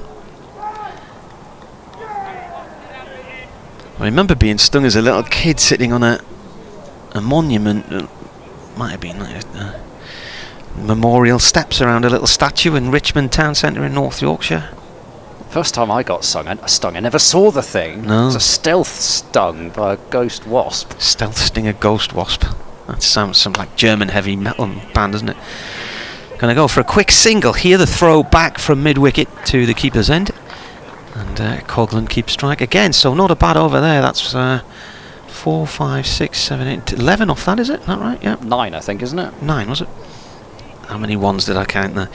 What's the score now? 2. That's the easiest way to do it. Oh, it's gone out. Sorry. I've got more excited about 9 that than anything else so far today. 130 to win from 10 overs. Thank heavens for that. It'd make our lives an awful lot easier. The last time I remember getting stung, I was playing for Clevedon Village football team in the South Tyneside Sunday Morning League, and as we were about to kick off, we realised we were wearing the same strip as the other side, so we had a quick change on the field, and there was a wasp in my top and stung me on the shoulder. Van Meekeren to continue that swatted down the ground, and that's 4 runs by Coghlan. He's just slapped it past mid-on. Well, refused to use the term strapple, but if you like that, that's what it is. Strapple? Yes. I think there are some people trying to make that happen. Strapple? Yes, straight pull. Oh, right. Strapple, but I'm not horrible. Not for that. He scored 21 off 11 though, that's what you need to know. Durham need another 126 to win from 10.5 overs. And this was the point where I said that Gloucestershire had started to lose wickets and the runs dried up for a few overs, so you never know. 126 runs required from 65 deliveries. Van Meekeren is in and bowls, driven airily through extra cover. That's going to run out towards the boundary and go for 4 more. So back-to-back 4s to start this Van Meekeren over. There are quite a few Gloucestershire fielders out there looking rather puzzled as to what they need to do as far as the field is concerned, and as far as the bowling is concerned, there's several teapots out, hands going up towards faces. This is a bit more of a game at the moment than I think they bargained for, really, after the loss of Dixon especially. Coghlan 25 off 12 balls and he's already struck 5 fours. Still going to stick with the same field. This is the last over before they can put an extra fielder outside the circle. There's Van Meekeren bowls. Coghlan backs away and then the ball follows him. It was a low full toss, I think, from Van Meekeren in the end, and the ball ricochets off his pad out into the offside for a leg by, so he managed to score off that one. 247 for 5, needing a further 121 runs to win. They've already pretty much got what they need off this over. Gloucestershire got to get some overs out of, I've still got to get some overs left out of Shaw. Price plus Taylor is 8, so there's more overs needed from there. Van Meekeren bowls to Travaskis, flicked away into the leg side, into space, might be 2, and despite the one-handed pick-up and throw, that will be 2 more out to Tom Price in the deep. 249 for 5, and the other thing now is the energy from the home crowd starts to build a little as well. Well, there's 11 from this over as well. Start to feel as if they're on top of the away side. 34 runs in 18 balls these two have put on. The crowd, that is. I'm still not saying in terms of the match position. Just to clear that up.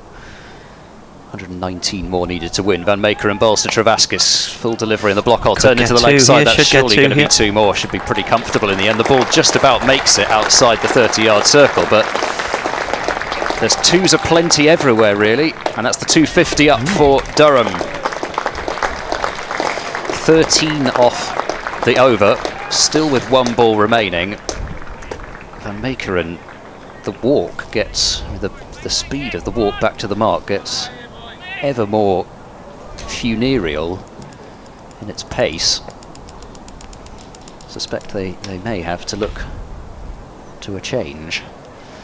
And Meekeren is in. That's slammed down the ground. 1 bounce and 2 bounces into the fielder at Long-on's hands. But that's another single. They've scored off every ball that's over. And in fact, the last 14. dot ball was 3.1 overs ago. 116 more needed from 10 overs. The only good bit of news from Gloucestershire, well, not the only bit of good news. A bit of good news for Gloucestershire is that now they only have to have 4 fielders inside the circle. Wonder how much a family passes at Wasp World.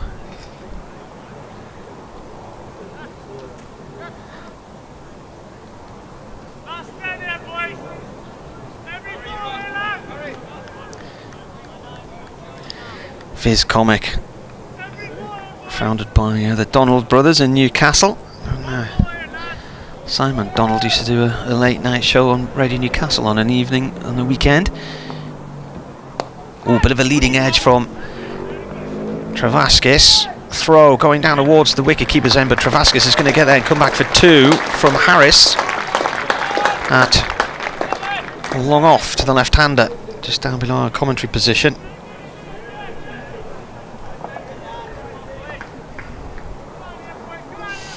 Durham need 114 more to win from 9.5 overs. It's not unthinkable. Slog sweep out towards Dent at mid-wicket, no run there. So Coughlin's career best already passed. Well, he hasn't played in that many one-days, that's the problem. Travaskis is threatening his as well, which is 55. Yeah, that was last week. Slog sweep again. And that's gone out towards long leg for 1. A little sunshine now, hindering the fielders as they look towards the west. Sun just above the pavilion. Who knows, the former Durham players who are having their reunion, they might still have something to cheer today. 255 for 5, 113 more needed. Bowler comes round the wicket, that's swept nicely for 4 to the Castle stand, long leg. Fielder is Goer out there, but he was at mid-wicket. Nice shot from Coghlan, who's previous best, and just looking at his statistics, because he hasn't played that many games. This is only his 29th one-dayer, 23rd for Durham. Highest score had been 22 against Notts and 22 against Lancashire, which until this week was his last one-day game for Durham back in 2017. Single round the corner, a fine leg there from him. So there's 8 of this over already, and there's a ball left.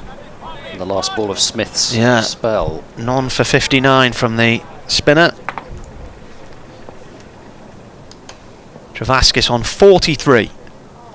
Smith comes in, left arm over. Travaskis sweeps it hard and he's going to be out. Oh, he's found the man in the deep. Unbelievable. The last ball from Smith and he gets his first wicket. And Durham have gone and repeated the mistake they made in the last over from Goer. He swept it straight to the fielder at deep mid-wicket. And he's gone for 43. And that is the end of what had been a really good partnership of 47, but it just sucks the life back out of Durham there and puts the impetus back with Gloucestershire again, because Durham are now 6 down, caught by Ollie Price off the bowling of Tom Smith. A lot to do for Travaskis and Coghlan, despite the, I'm sure, very much realistic hopes that Durham will be able to work their way back into things, but you still need 12 and over, and you've still got to get boundaries, and they had only got 1 off that over. I definitely take the point again. It was the last over of Smith, and you are going to get some overs of some potentially lesser experienced bowlers, but there we go. He was striking that slog sweep well, but in some ways may have hit it too well. It went all the way out to the fielder in the deep. So Smith, it has to be said, if you were talking from a purely one-eyed point of view, Smith perhaps deserved that wicket for what he did in his first spell, where he came on and really was very much a big part of building that required run rate up for Durham, sending it towards 8s, 9s, then 10s, because of that 6-over spell that he bowled, with several of those overs even coming inside the first 10 overs of power play, and he's got some reward for it to what will be the last ball that he bowls in the match.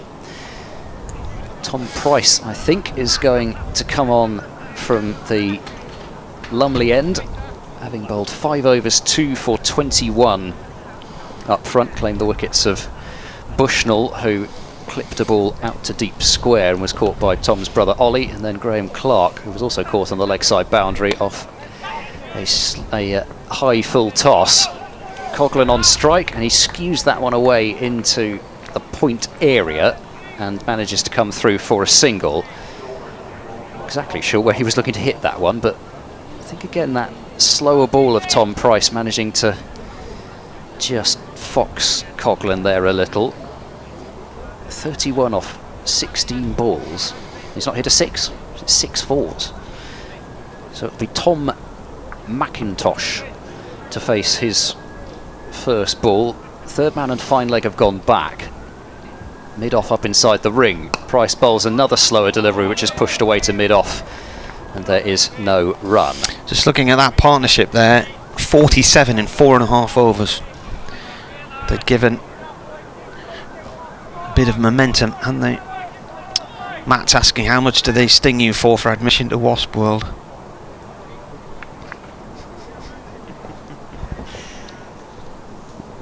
Here comes Tom Price, he's in and bowls to McIntosh. Another delivery which it looked like it took pace off, and it's worked to long on for a single, which will get McIntosh off the mark. 262 for 6. Does McIntosh have the ability to clear the ropes, or is he more of a kind of a touch player? Or are we finding out? Well, we haven't seen much of him, put it that way. There's 1, 2, 3, 4, 5 on the boundary, so good luck to him for that. Tom Price bowls to Coghlan, who cuts powerfully out to deep cover, but straight to Zafar Gohar.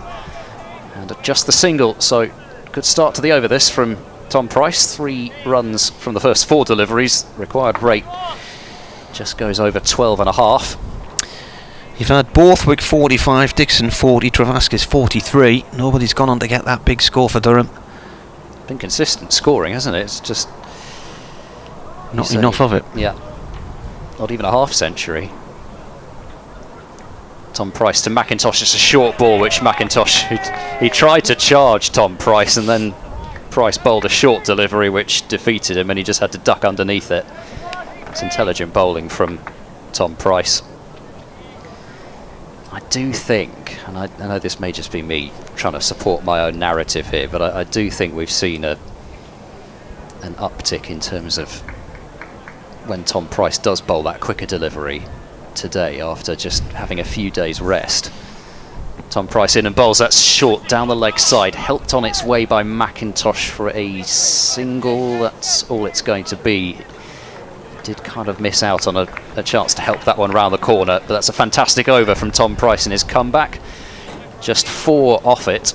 264 for 6. Durham need 104 runs to win from 48 deliveries as the required rate hits 13 and over.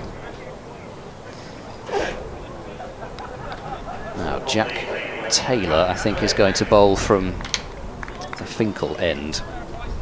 Only bowled the 3 overs before. A little bit surprised maybe that Jack Taylor didn't give himself a few more overs in the middle, but I guess he felt that Smith and Zafar in particular were doing too good a job, and he did bowl a couple of overs at the death against Sussex and took a couple of wickets.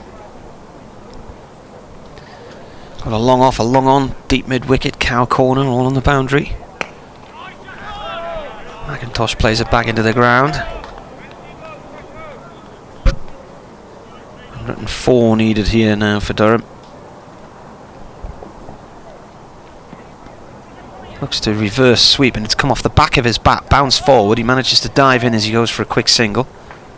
That's the slick area he's diving into there. Noticed how much further he slid than he would have done if it had been at the other end where there's that dusty patch.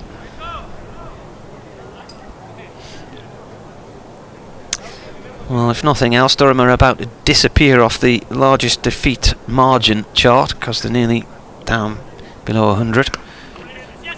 As Coghlan plays that out to deep mid wicket for 1. So saving grace there.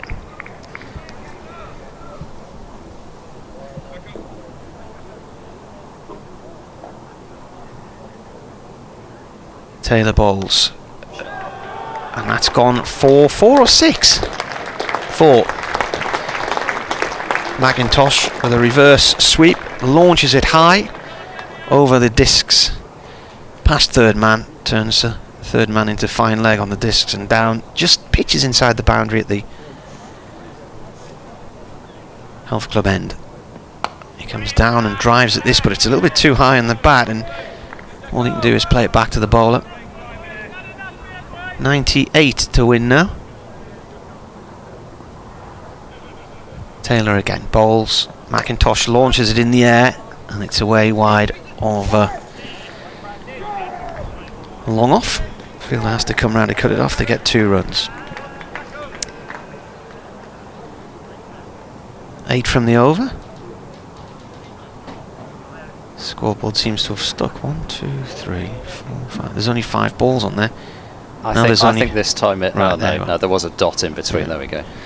43 overs gone. 272 for 6 here on BBC Radio Newcastle, BBC Bristol and Gloucestershire. But Durham now are really up against it because they need 96 to win from 7 overs, and that required rate has gone up to 13.7 and is now bordering on the undoable.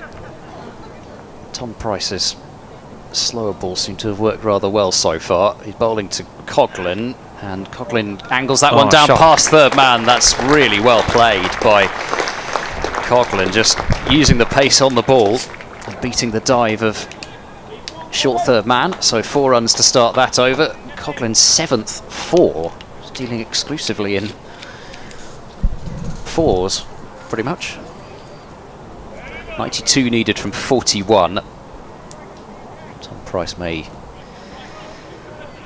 be thinking that he didn't do too much wrong there, and I'm not too sure that he did. There wasn't that much width on offer. Just kept the hands in really nicely and angled the bat perfectly to beat Van Meekeren. Just waiting for Van Meekeren to get back inside the circle. Tom Price in and bowls slower and wider, and it's cut out towards deep cover off towards the toe end of the bat, certainly by Coghlan as he's run down the pitch kind of examining it. 277 now for 6. 91 more needed. Just wondering from a Durham point of view as they go down to Grantham on Sunday to play Notts if they might think of changes in bowling personnel, because Mitchell Killeen's been named in the squad. 17-year-old son of Neil, the Durham coach, but hasn't had a game yet. Luke Denisi has only played 1 or 2. Tom Price bowls to McIntosh. He moves across his stumps, tries to pull. And it's come off his body somewhere, a bit difficult to tell with his own body obscuring my view, but it didn't go anywhere, and it's gone for a leg bye. 278 for 6. It's got to be tough being the coach's son. I mean, I speak as somebody who was the son of, well, 2 teachers. Both my parents taught at the school that I went to. And yeah, it's not easy, that. In comes Tom Price. He's there now and bowls to Coghlan. It's slow, it's wide, it's cut, it's 4. Take that number 8 for Coghlan. Kind of seemingly a deliberate ploy from Tom Price to fire it wide of off stump, but you'd think if he's going to do that you'd have somebody out at deep backward point. So that's the second 4 from the over. 282 for 6. Coghlan up to 42. Can he be the first Durham batter to get a 50? Tom Price there now and bowls, worked into the leg side. It's hit quite softly, so this probably will be a very comfortable 2. It's such a long way out off that deep mid-wicket boundary. Home crowd just starting to believe a little again. They've got, what, 12 off this over. They need 13 and a half, so every reason to believe that they'll get the requirements off this over at least. Tom Price in now and bowls. Slapped down the ground, well stopped by Tom Price in his follow through, so that's a dot ball right off the toe of the end bat. the over. Yeah.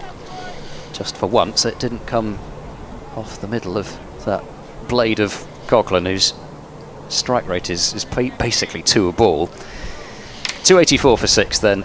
84 runs needed from 36 balls. Derbyshire made 246 for 9 in Derby against Hampshire, who are 199 for 7. So they need 48 to win with 56 balls to go. Sussex needs 75 more. They are playing Warwickshire in Birmingham. They're 236 for 6 in the 44th. Taylor. And McIntosh looks at that reverse sweep again. Comes off his shoulder, his arm, some part of the bat, the glove. He's got to run. Brings Coghlan on to strike. Leicestershire made 269. Somerset 163 for 5 in the 40th. So they needed another 107 from 10.3 overs. Glamorgan 221 all out at Northants have lost to Northants, who made 225 for 4 in 35.5 overs. Played by Coghlan out towards Cow Corner, and it's 4 runs. It was a good diving effort from Harris, and Harris got a hand to it, but dragged the ball back onto himself. It bounced off him and went over the rope, and he didn't really know where it had gone after that. Another boundary for Coghlan. Middlesex made 355 at Grantham, have got Notts 265 for 5 in the 40th. This shot from Coghlan is gone for 4 more. Really nicely, powerfully done. And that's his 50, his first 50 in one-day cricket. And he's driven that wide of long off for 4. And he gets to 50 in 25 balls, 10 fours. Amazing, you'd think a 50 that quick would have contained a 6. First time he's got to 50 in a one-dayer. Taylor again.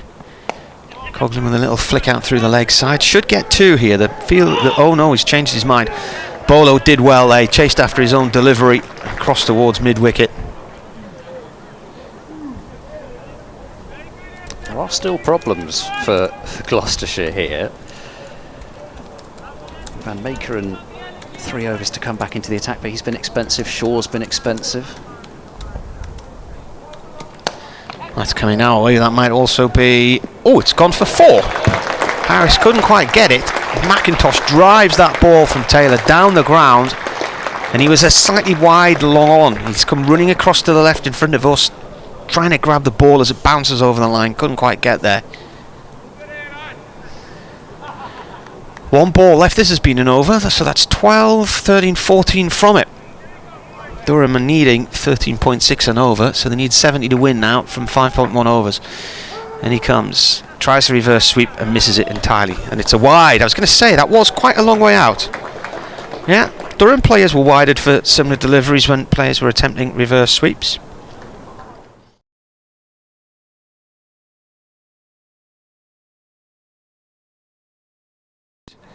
Today, an edge bounces just in front of third man on the discs. It takes Coghlan off strike though at the start of the new over, so Durham need 300 runs have come up. 300 for what? 6. So they need 69 from the last 5 overs. Sorry, we're talking about 68 from the last 5 overs, of course. Still tighter than it might be, thanks to Coghlan. McIntosh has got himself going as well with a couple of boundaries. There's been power and touch in that innings so far. I suppose really Jack Taylor's got to rely on the experience of Van Meekeren, and then Tom Price would have to bowl to the end to bowl all his overs. Do you really want to be bowling somebody that many overs in a row? It looks as though the decision is to have Tom Price bowl now, at least for his 8th over, and then decide what to do after that. They can't bowl Zaffer, they can't bowl Tom Smith, they're done. So the final 5 have got to come from Shaw, Price, Van Meekeren and Jack Taylor in some combination, and the decisions could be rather critical. Tom Price bowls now to McIntosh, who drives to extra cover on the edge of the circle. There's going to be a shy at the stumps, and they're going to get an overthrow for this. Look at all the dust coming up there. The throw was kind of yorking Tom Price, who didn't have much of a chance to take it. This was the only thing about that, is that, at least from Gloucestershire's point of view, it keeps Coghlan at the other end, but runs are starting to become important here. 66 needed from 29. Price bowls to McIntosh. Good full delivery, worked into the leg side. I think this is going to be 2 more though. Fielder comes in off the rope, sends the throw in, and it won't be in time. Tom Price collects it. There's really very little that the fielders can do, because they can't really come in off the rope there. They've got to be on the rope to take the catches. Going back to the Somerset match the other day, I think Durham's highest successful run chasing in one day was against Somerset in 2015, 331 at Taunton. 64 needed from 28. Tom Price bowls, pull shot in the air out towards deep square leg. It's just, I think, bounced in front of the rope and gone for 4. But another boundary. So 8 runs off the first 3 balls this over. And McIntosh, 23 off 16 balls. They lost the ball. Where's the ball gone? Oh, it's coming back. It's come back, yeah. Shadows lengthening. Floodlight pylon shadow almost. Oh, what's this partnership now? This is 48 from 27. It's just been a succession of these sorts of partnerships, hasn't it? Here's Tom Price. He's in now and bowls. Short ball, swing and a miss from McIntosh. Went right through him there. Yeah, I mean, that kind of fizzed through. It didn't seem to bounce quite as much as some of the others, and it scooted over the top of the stumps of McIntosh. Valuable dot ball for Gloucestershire. 60 required from 26 by Durham. Tom Price in and bowls to McIntosh. Slow ball hitting the air down the ground. Long on backing up and it's over his head for 6. McIntosh gets his first 6. This is really on 54 this. in 29 balls. 50 partnership. McIntosh has scored more in it than Coghlan. 29 off 18 now for Tom McIntosh with 3 4s and a 6. Durham need 54 from 25. Required rate is down to 13 and over. They've got 14 off this over so far with 1 ball to come. Price bowls to McIntosh, another short ball which is swung on and missed by McIntosh to end the over. It was a kind of a head-high bounce of that from Price. Ends the over, 14 off it. And it's 54 runs needed from the final 4 overs. But who on earth is going to bowl these overs?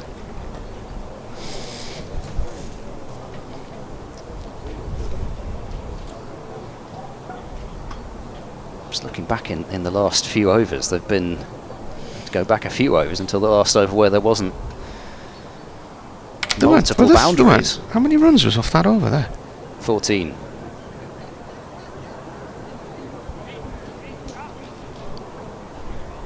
Alright, I'm an over behind here.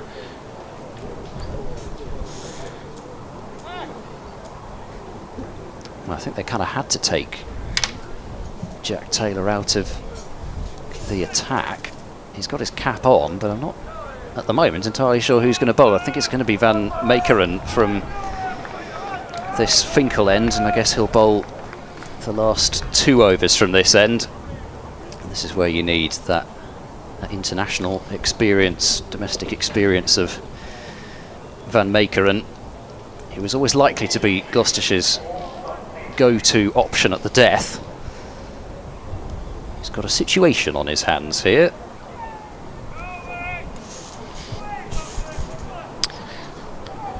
Well, what is it? 6 o'clock. Total Sport starting on Radio Newcastle, so may hear from them any time in the next 15 minutes. It's normally at the halfway stage of the first half hour. So we've still got 4 overs of action here. Coghlan is on strike as well. He's on 53. Gloucestershire have only got 3 inside the ring at the moment, so somebody else is going to have to come up.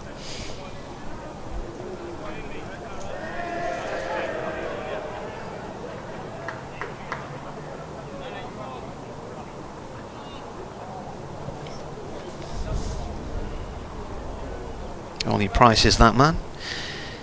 Now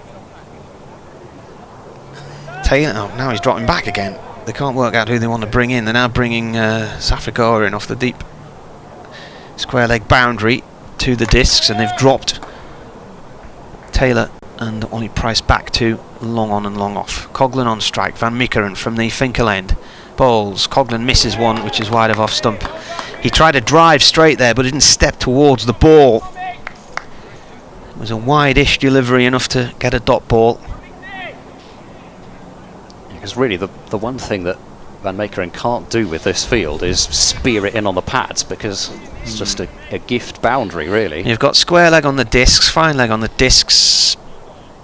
There's quite a gap as well Points between on the discs. deep mid-wicket and square leg as well. Cover, third man's down on the boundary. There's a deep extra cover on the boundary.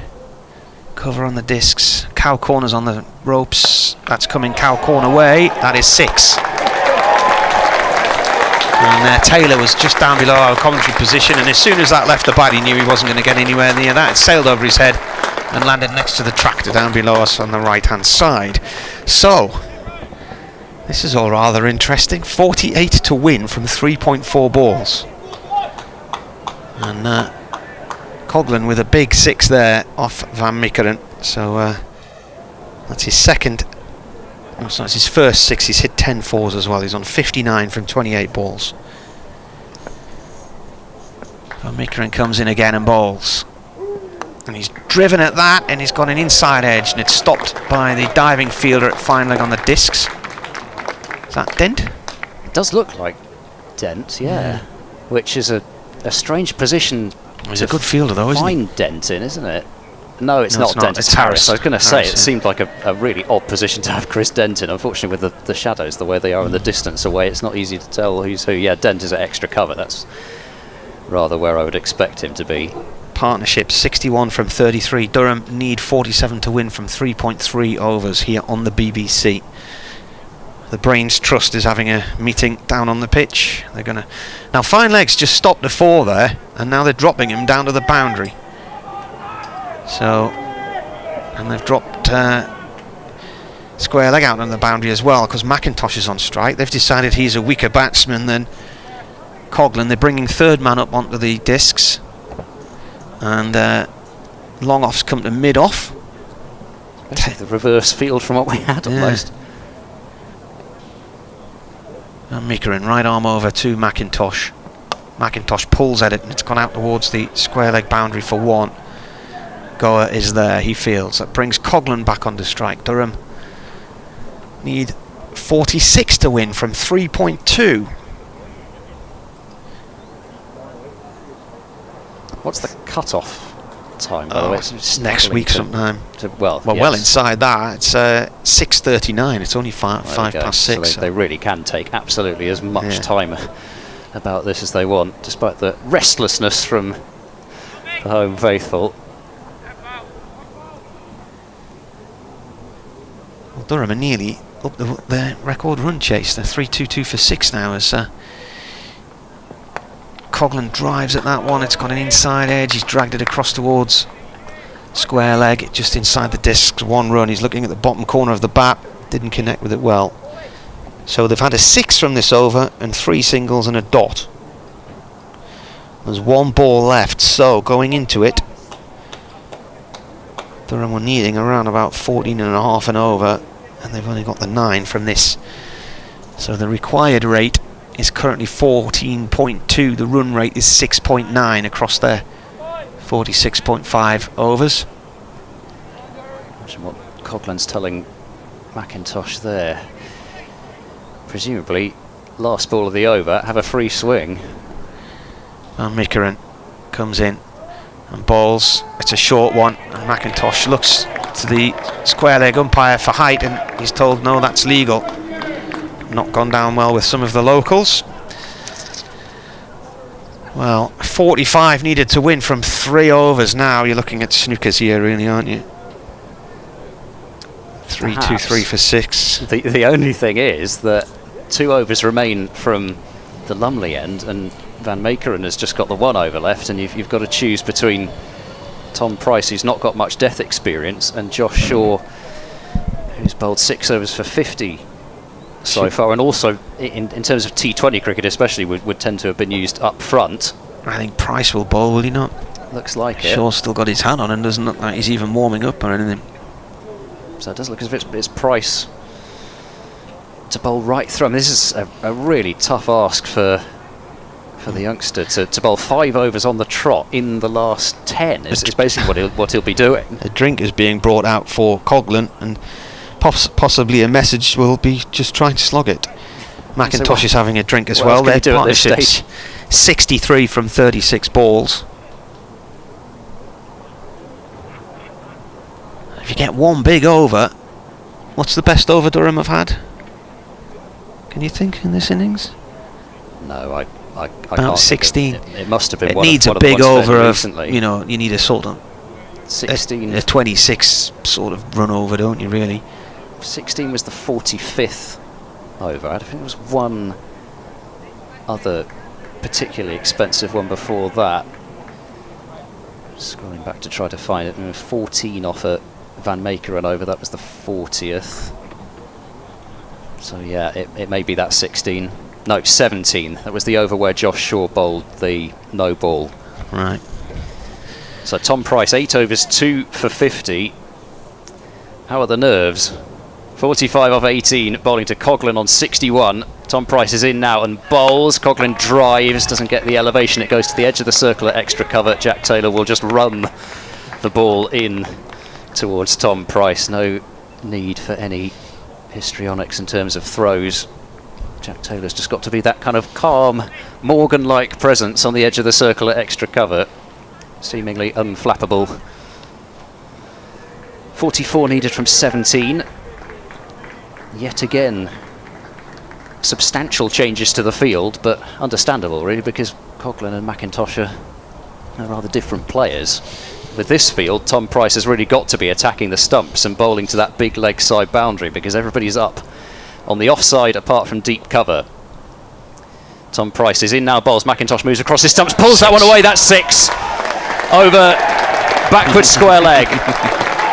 He tried the short ball, Tom Price. Well, and as McIntosh ever there, today, it's just got the treatment if it's not been high enough.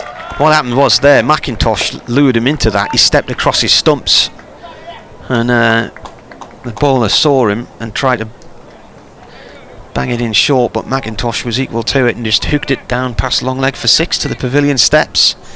38 needed to win from 2.4 overs.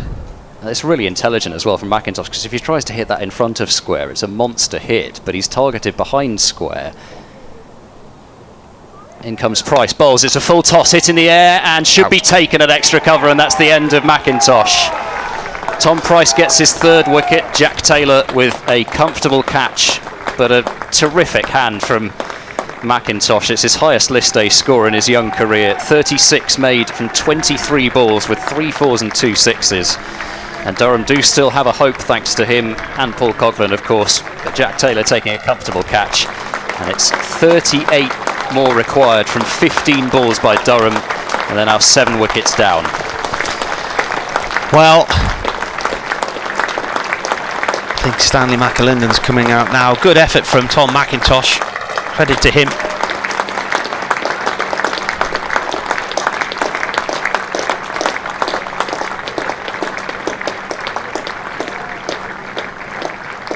...70 added. So you had a 70-run partnership for the 5th wicket and 70 for the 7th. 67 for the 3rd, but 52 opening stand. But Durham, as I said, you know, that analogy about not even being at the cable car station, not even starting on the mountain. I think Stanley McAlinden's the new man. And of course he'll be on strike thanks to these new regulations as well, which is vital. I mean, in the past, as long as you hit it up in the air, you were still doing your side a favour by getting the set batter on strike. But McAlinden, the other thing is, with 3 balls left in the over, if he just looks for the single, then Coghlan's only got 1 ball to try to thrash before he's got to try and get back on strike, you'd think. He's a tall figure though, McAlinden, and I can imagine if he winds up and connects, it's going to go a long way.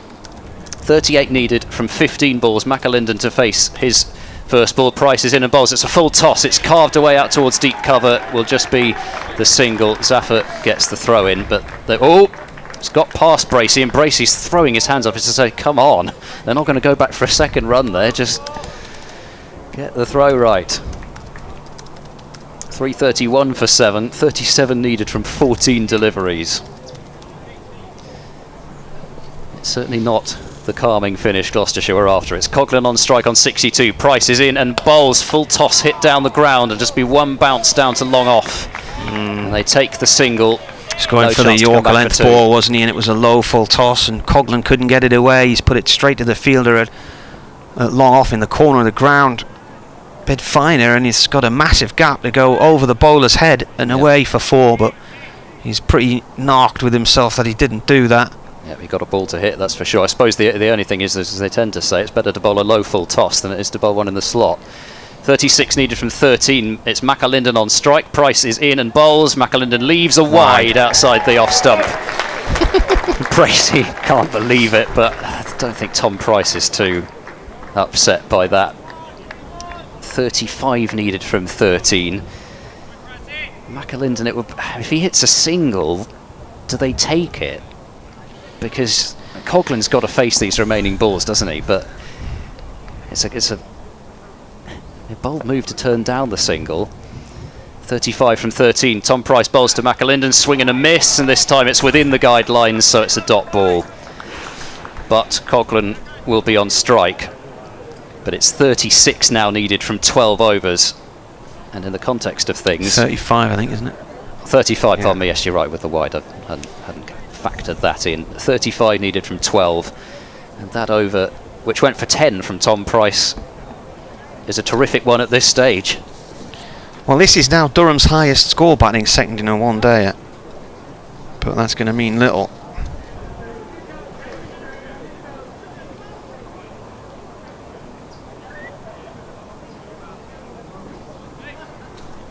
.331 was their previous best. And they won that one at Taunton by, I think it was 6 wickets in 2015 with about 3.5 overs to go. Coghlan is on strike on 63, and coming into bowl is Van Meekeren. Coghlan drives him down the ground, but it's only going to find the fielder Taylor, and they're coming back for 2. It's a good throw, and Coghlan's got himself in. The throw was right on the stumps at the bowler's end, and Taylor's knocked that he hadn't run. McAlinden out there. McAlinden's tall, Coghlan's tall. They've got some stridage between the two of them, but 33 needed to win from 1.5 overs here on BBC Radio Newcastle, BBC Radio Gloucestershire, and BBC Radio Bristol. Martin Emerson and Ed Seaborn with you. And Meekeren bowling his last over, none for 62 so far. That was going down the leg side, it thuds off the pad, it rolls off towards point, it's just going to be a single. A leg by is signalled. It's another kind of impossible situation, isn't it? If you turn down that single, then, well, it's just tricky, isn't it? I suppose you could say that Coghlan's got to win this game for Durham, if anyone, but there's just so much required off so few deliveries now. Well, while Paul Coghlan's managed to go on and get 65 here, there were only 3 other batsmen in this Durham innings who managed to get into the 40s. They needed big partnerships, and they didn't really materialise. A couple of 70s and a 47, but 52 at the top of the order, but 83 for Gloucestershire at the top of the order and 172 for the second wicket. Van Meekeren bowls a bouncer to McAlinden, and they're running anyway. The ball's gone down to the keeper, who rolls it back towards the stumps, but Coghlan was already more or less standing alongside the keeper when the ball was heading back towards the stumps. A bye signalled. Which again, at this stage, you take, even if it does bring Coghlan back on strike with the speed that he seems to have. It's not really much of a chance for Bracey to run him out. The only thing that's really going to hurt Gloucestershire now, though, is 6s. 31 needed from 1.3 overs. Coghlan on strike on. It's a short one. He's missed it. And this is turning, unfortunately, into a damp squib now, when Durham had nudged themselves to within the possibility of an incredible run chase. 31 needed from 8 balls. It's almost been as they've had the hope. That's been the point at which they've just struggled a little bit for timing when they weren't before. I don't know if it's just that point where you start to feel you need 6s rather than just 4s or what, but just haven't quite timed the ball as well in the last few overs. Coghlan on 65. Van Meekeren comes in. That's coming up towards us. It's in the air and it's 6. Not over yet. 25 needed to win from 7 balls. He moves on to 65. 71. It's just clicked over, sorry. So Gloucestershire chased 16 in the last over last year. Can't get down to that amount, but then Gloucestershire did it with 2 balls to spare. Yeah. 343 for 7. It's an enormous delivery, this, just to potentially either leave Tom Price with a good number of runs, or this is Durham's 4th highest innings to defend.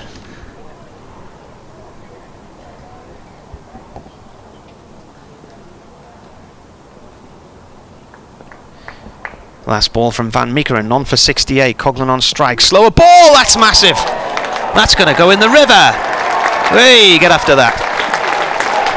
That's a huge 6, but Van Meekeren ends. He's gone for some expensive runs in the end there. 74 for none from his 9 overs.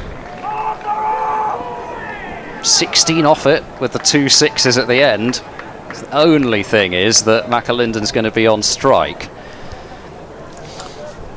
Now, it's going to have surely to be Tom Price to bowl this last over. Pressure on the young man's shoulders.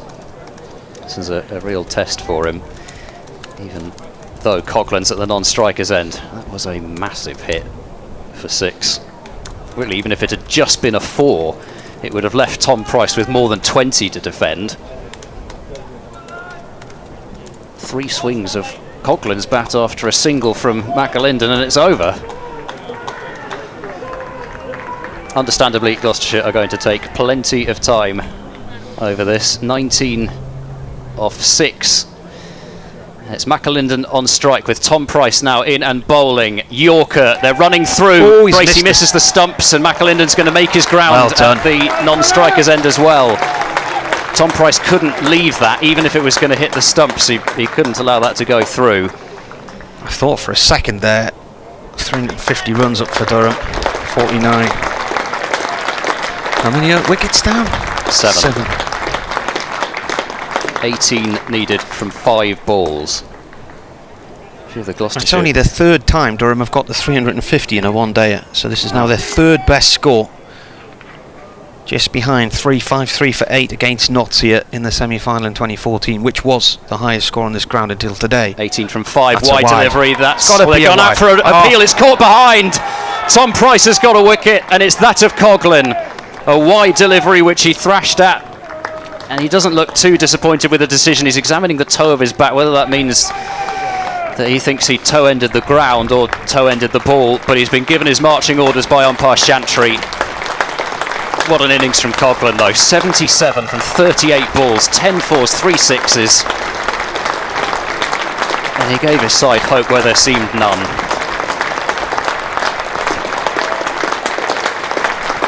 Ten fours, you say? 10 fours, 3 sixes in the end. And Tom Price just firing it wide of off stump. And it worked. Price 4 for 60 now from 9.2 overs. Coughlin, a few supporters standing for that innings. Back-to-back sixes in that last over, you really felt it might be on. But now it's 18 needed from 4, and Ollie Gibson coming out to join Stanley McAlinden in the middle. You'd think, now, from Tom Price's point of view, it's just a matter of keeping that foot behind the line, not bowling a delivery above the waist, and Gloucestershire ought to get home. 18 from 4. In comes Tom Price in and bowls to Gibson, who backs away, toe ends that down towards third man. That's going to be 4 runs. So Gibson strike break 400. 14 required now for Durham from 3 deliveries. This is the problem with firing it that wide of off stump, I suppose. But at the same time, you'd think it should make it the most difficult to hit sixes, and Durham needs sixes. Tom Price is in and bowls. Full delivery up in the block hole. Bracey's going to bowl it at the stumps and misses them, so it's another bye. And now it's 13 needed from 2. Radio Newcastle are about to come to us right at the death of this game here.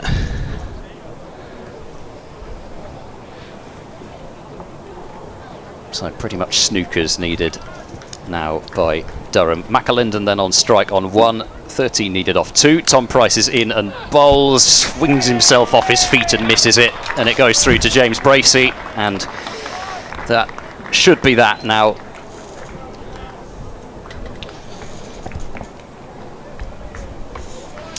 .355. This is Durham's second highest score. How many runs have we seen today? 722 so far. Price bowls. Oh, that's a no ball, and that's down to the boundary for 4. Yes, and we have a no ball, which has gone for 4, so that's 6, with Durham needing 13 to win from the final delivery. So they now need 7, so they need another. It's a free hit, the next delivery. But they have got to themselves to within touching distance of an incredible score by Gloucestershire earlier. They made 367 for 8, the highest score by anybody against Durham, and the highest score on this ground to boot as well. Durham 361 for 8 with one legitimate ball left, so technically they can't win this one, but if this goes for 6 it's a tie. And this is incredible drama, and they've got here because Paul Coughlan's just hit 77, his highest score in a one-day. Price comes in and bowls, and a swing of the bat, and that's gone through to the keeper. And eventually Gloucestershire have pulled off a win here by 6 runs. An incredible effort from Durham to try and come back at them this afternoon, but 3 of their players got into the 40s, Borthwick 45, Dixon 40 and Travaskis 43, but they needed some of those to press on and get up into the 70s, the 80s, even 100. And I suppose you can look back and you can be cruel or crucial or analytic or whatever you want to say, but Chris Dent this morning dropped by Scott Borthwick, the Durham skipper, when he was on 35. It was an absolute pie, a top edge. It sailed out to Borthwick. Simple catch. He could have trapped it on his thigh, and he put it down, and everybody was stunned. And Dent went on to make 117. But not only that, he put on 172 for the second wicket with Marcus Harris, the Australian, who was on 94. He tried to get to his 100 with a 6 and got caught on the boundary. At that point, Gloucestershire were 255 for 2, so that there was the highest second innings, second wicket in partnership against Durham. They then lost wickets quite regularly after that before adding a few towards the end. So 367 for 8. So if Durham were going to get anywhere near this, they were going to have to chase down the biggest score they could ever imagine, and they finished on 361 for 8. So it's been a good effort from them. They've fallen short by 6 runs in the end, and it is their second highest score, just behind 405 for 4 at Kent last year in Beckenham.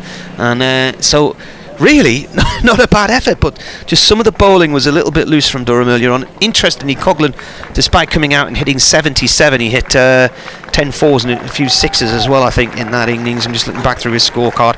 3 sixes and 10 fours. He only bowled the 3 overs this morning and went off having bowled those 3 overs, so we were wondering if he would bat and how much of a part he would play this evening. But he came in with Durham struggling and needing more than 100 when he got out there, and he did ever so well to push them so close. They needed 18 to win from 4 balls when he was out, and I think not a bad effort in the circumstances from Durham. 361 for 8 and 50 overs, their second highest score, but it ends in a defeat. And looking at aggregate totals, I mean, that is an amazing amount of runs. We just saw an incredible number of runs the other day in the game at Somerset, which ended up with what was that one the other day? Looking for my highest aggregate score column. Anyway, a boatload. It was the second highest aggregate score that Durham had been involved in the other day. That was 675. So today they've probably gone more than that. You're good at maths, Simon. So 367 plus 361. Go for it.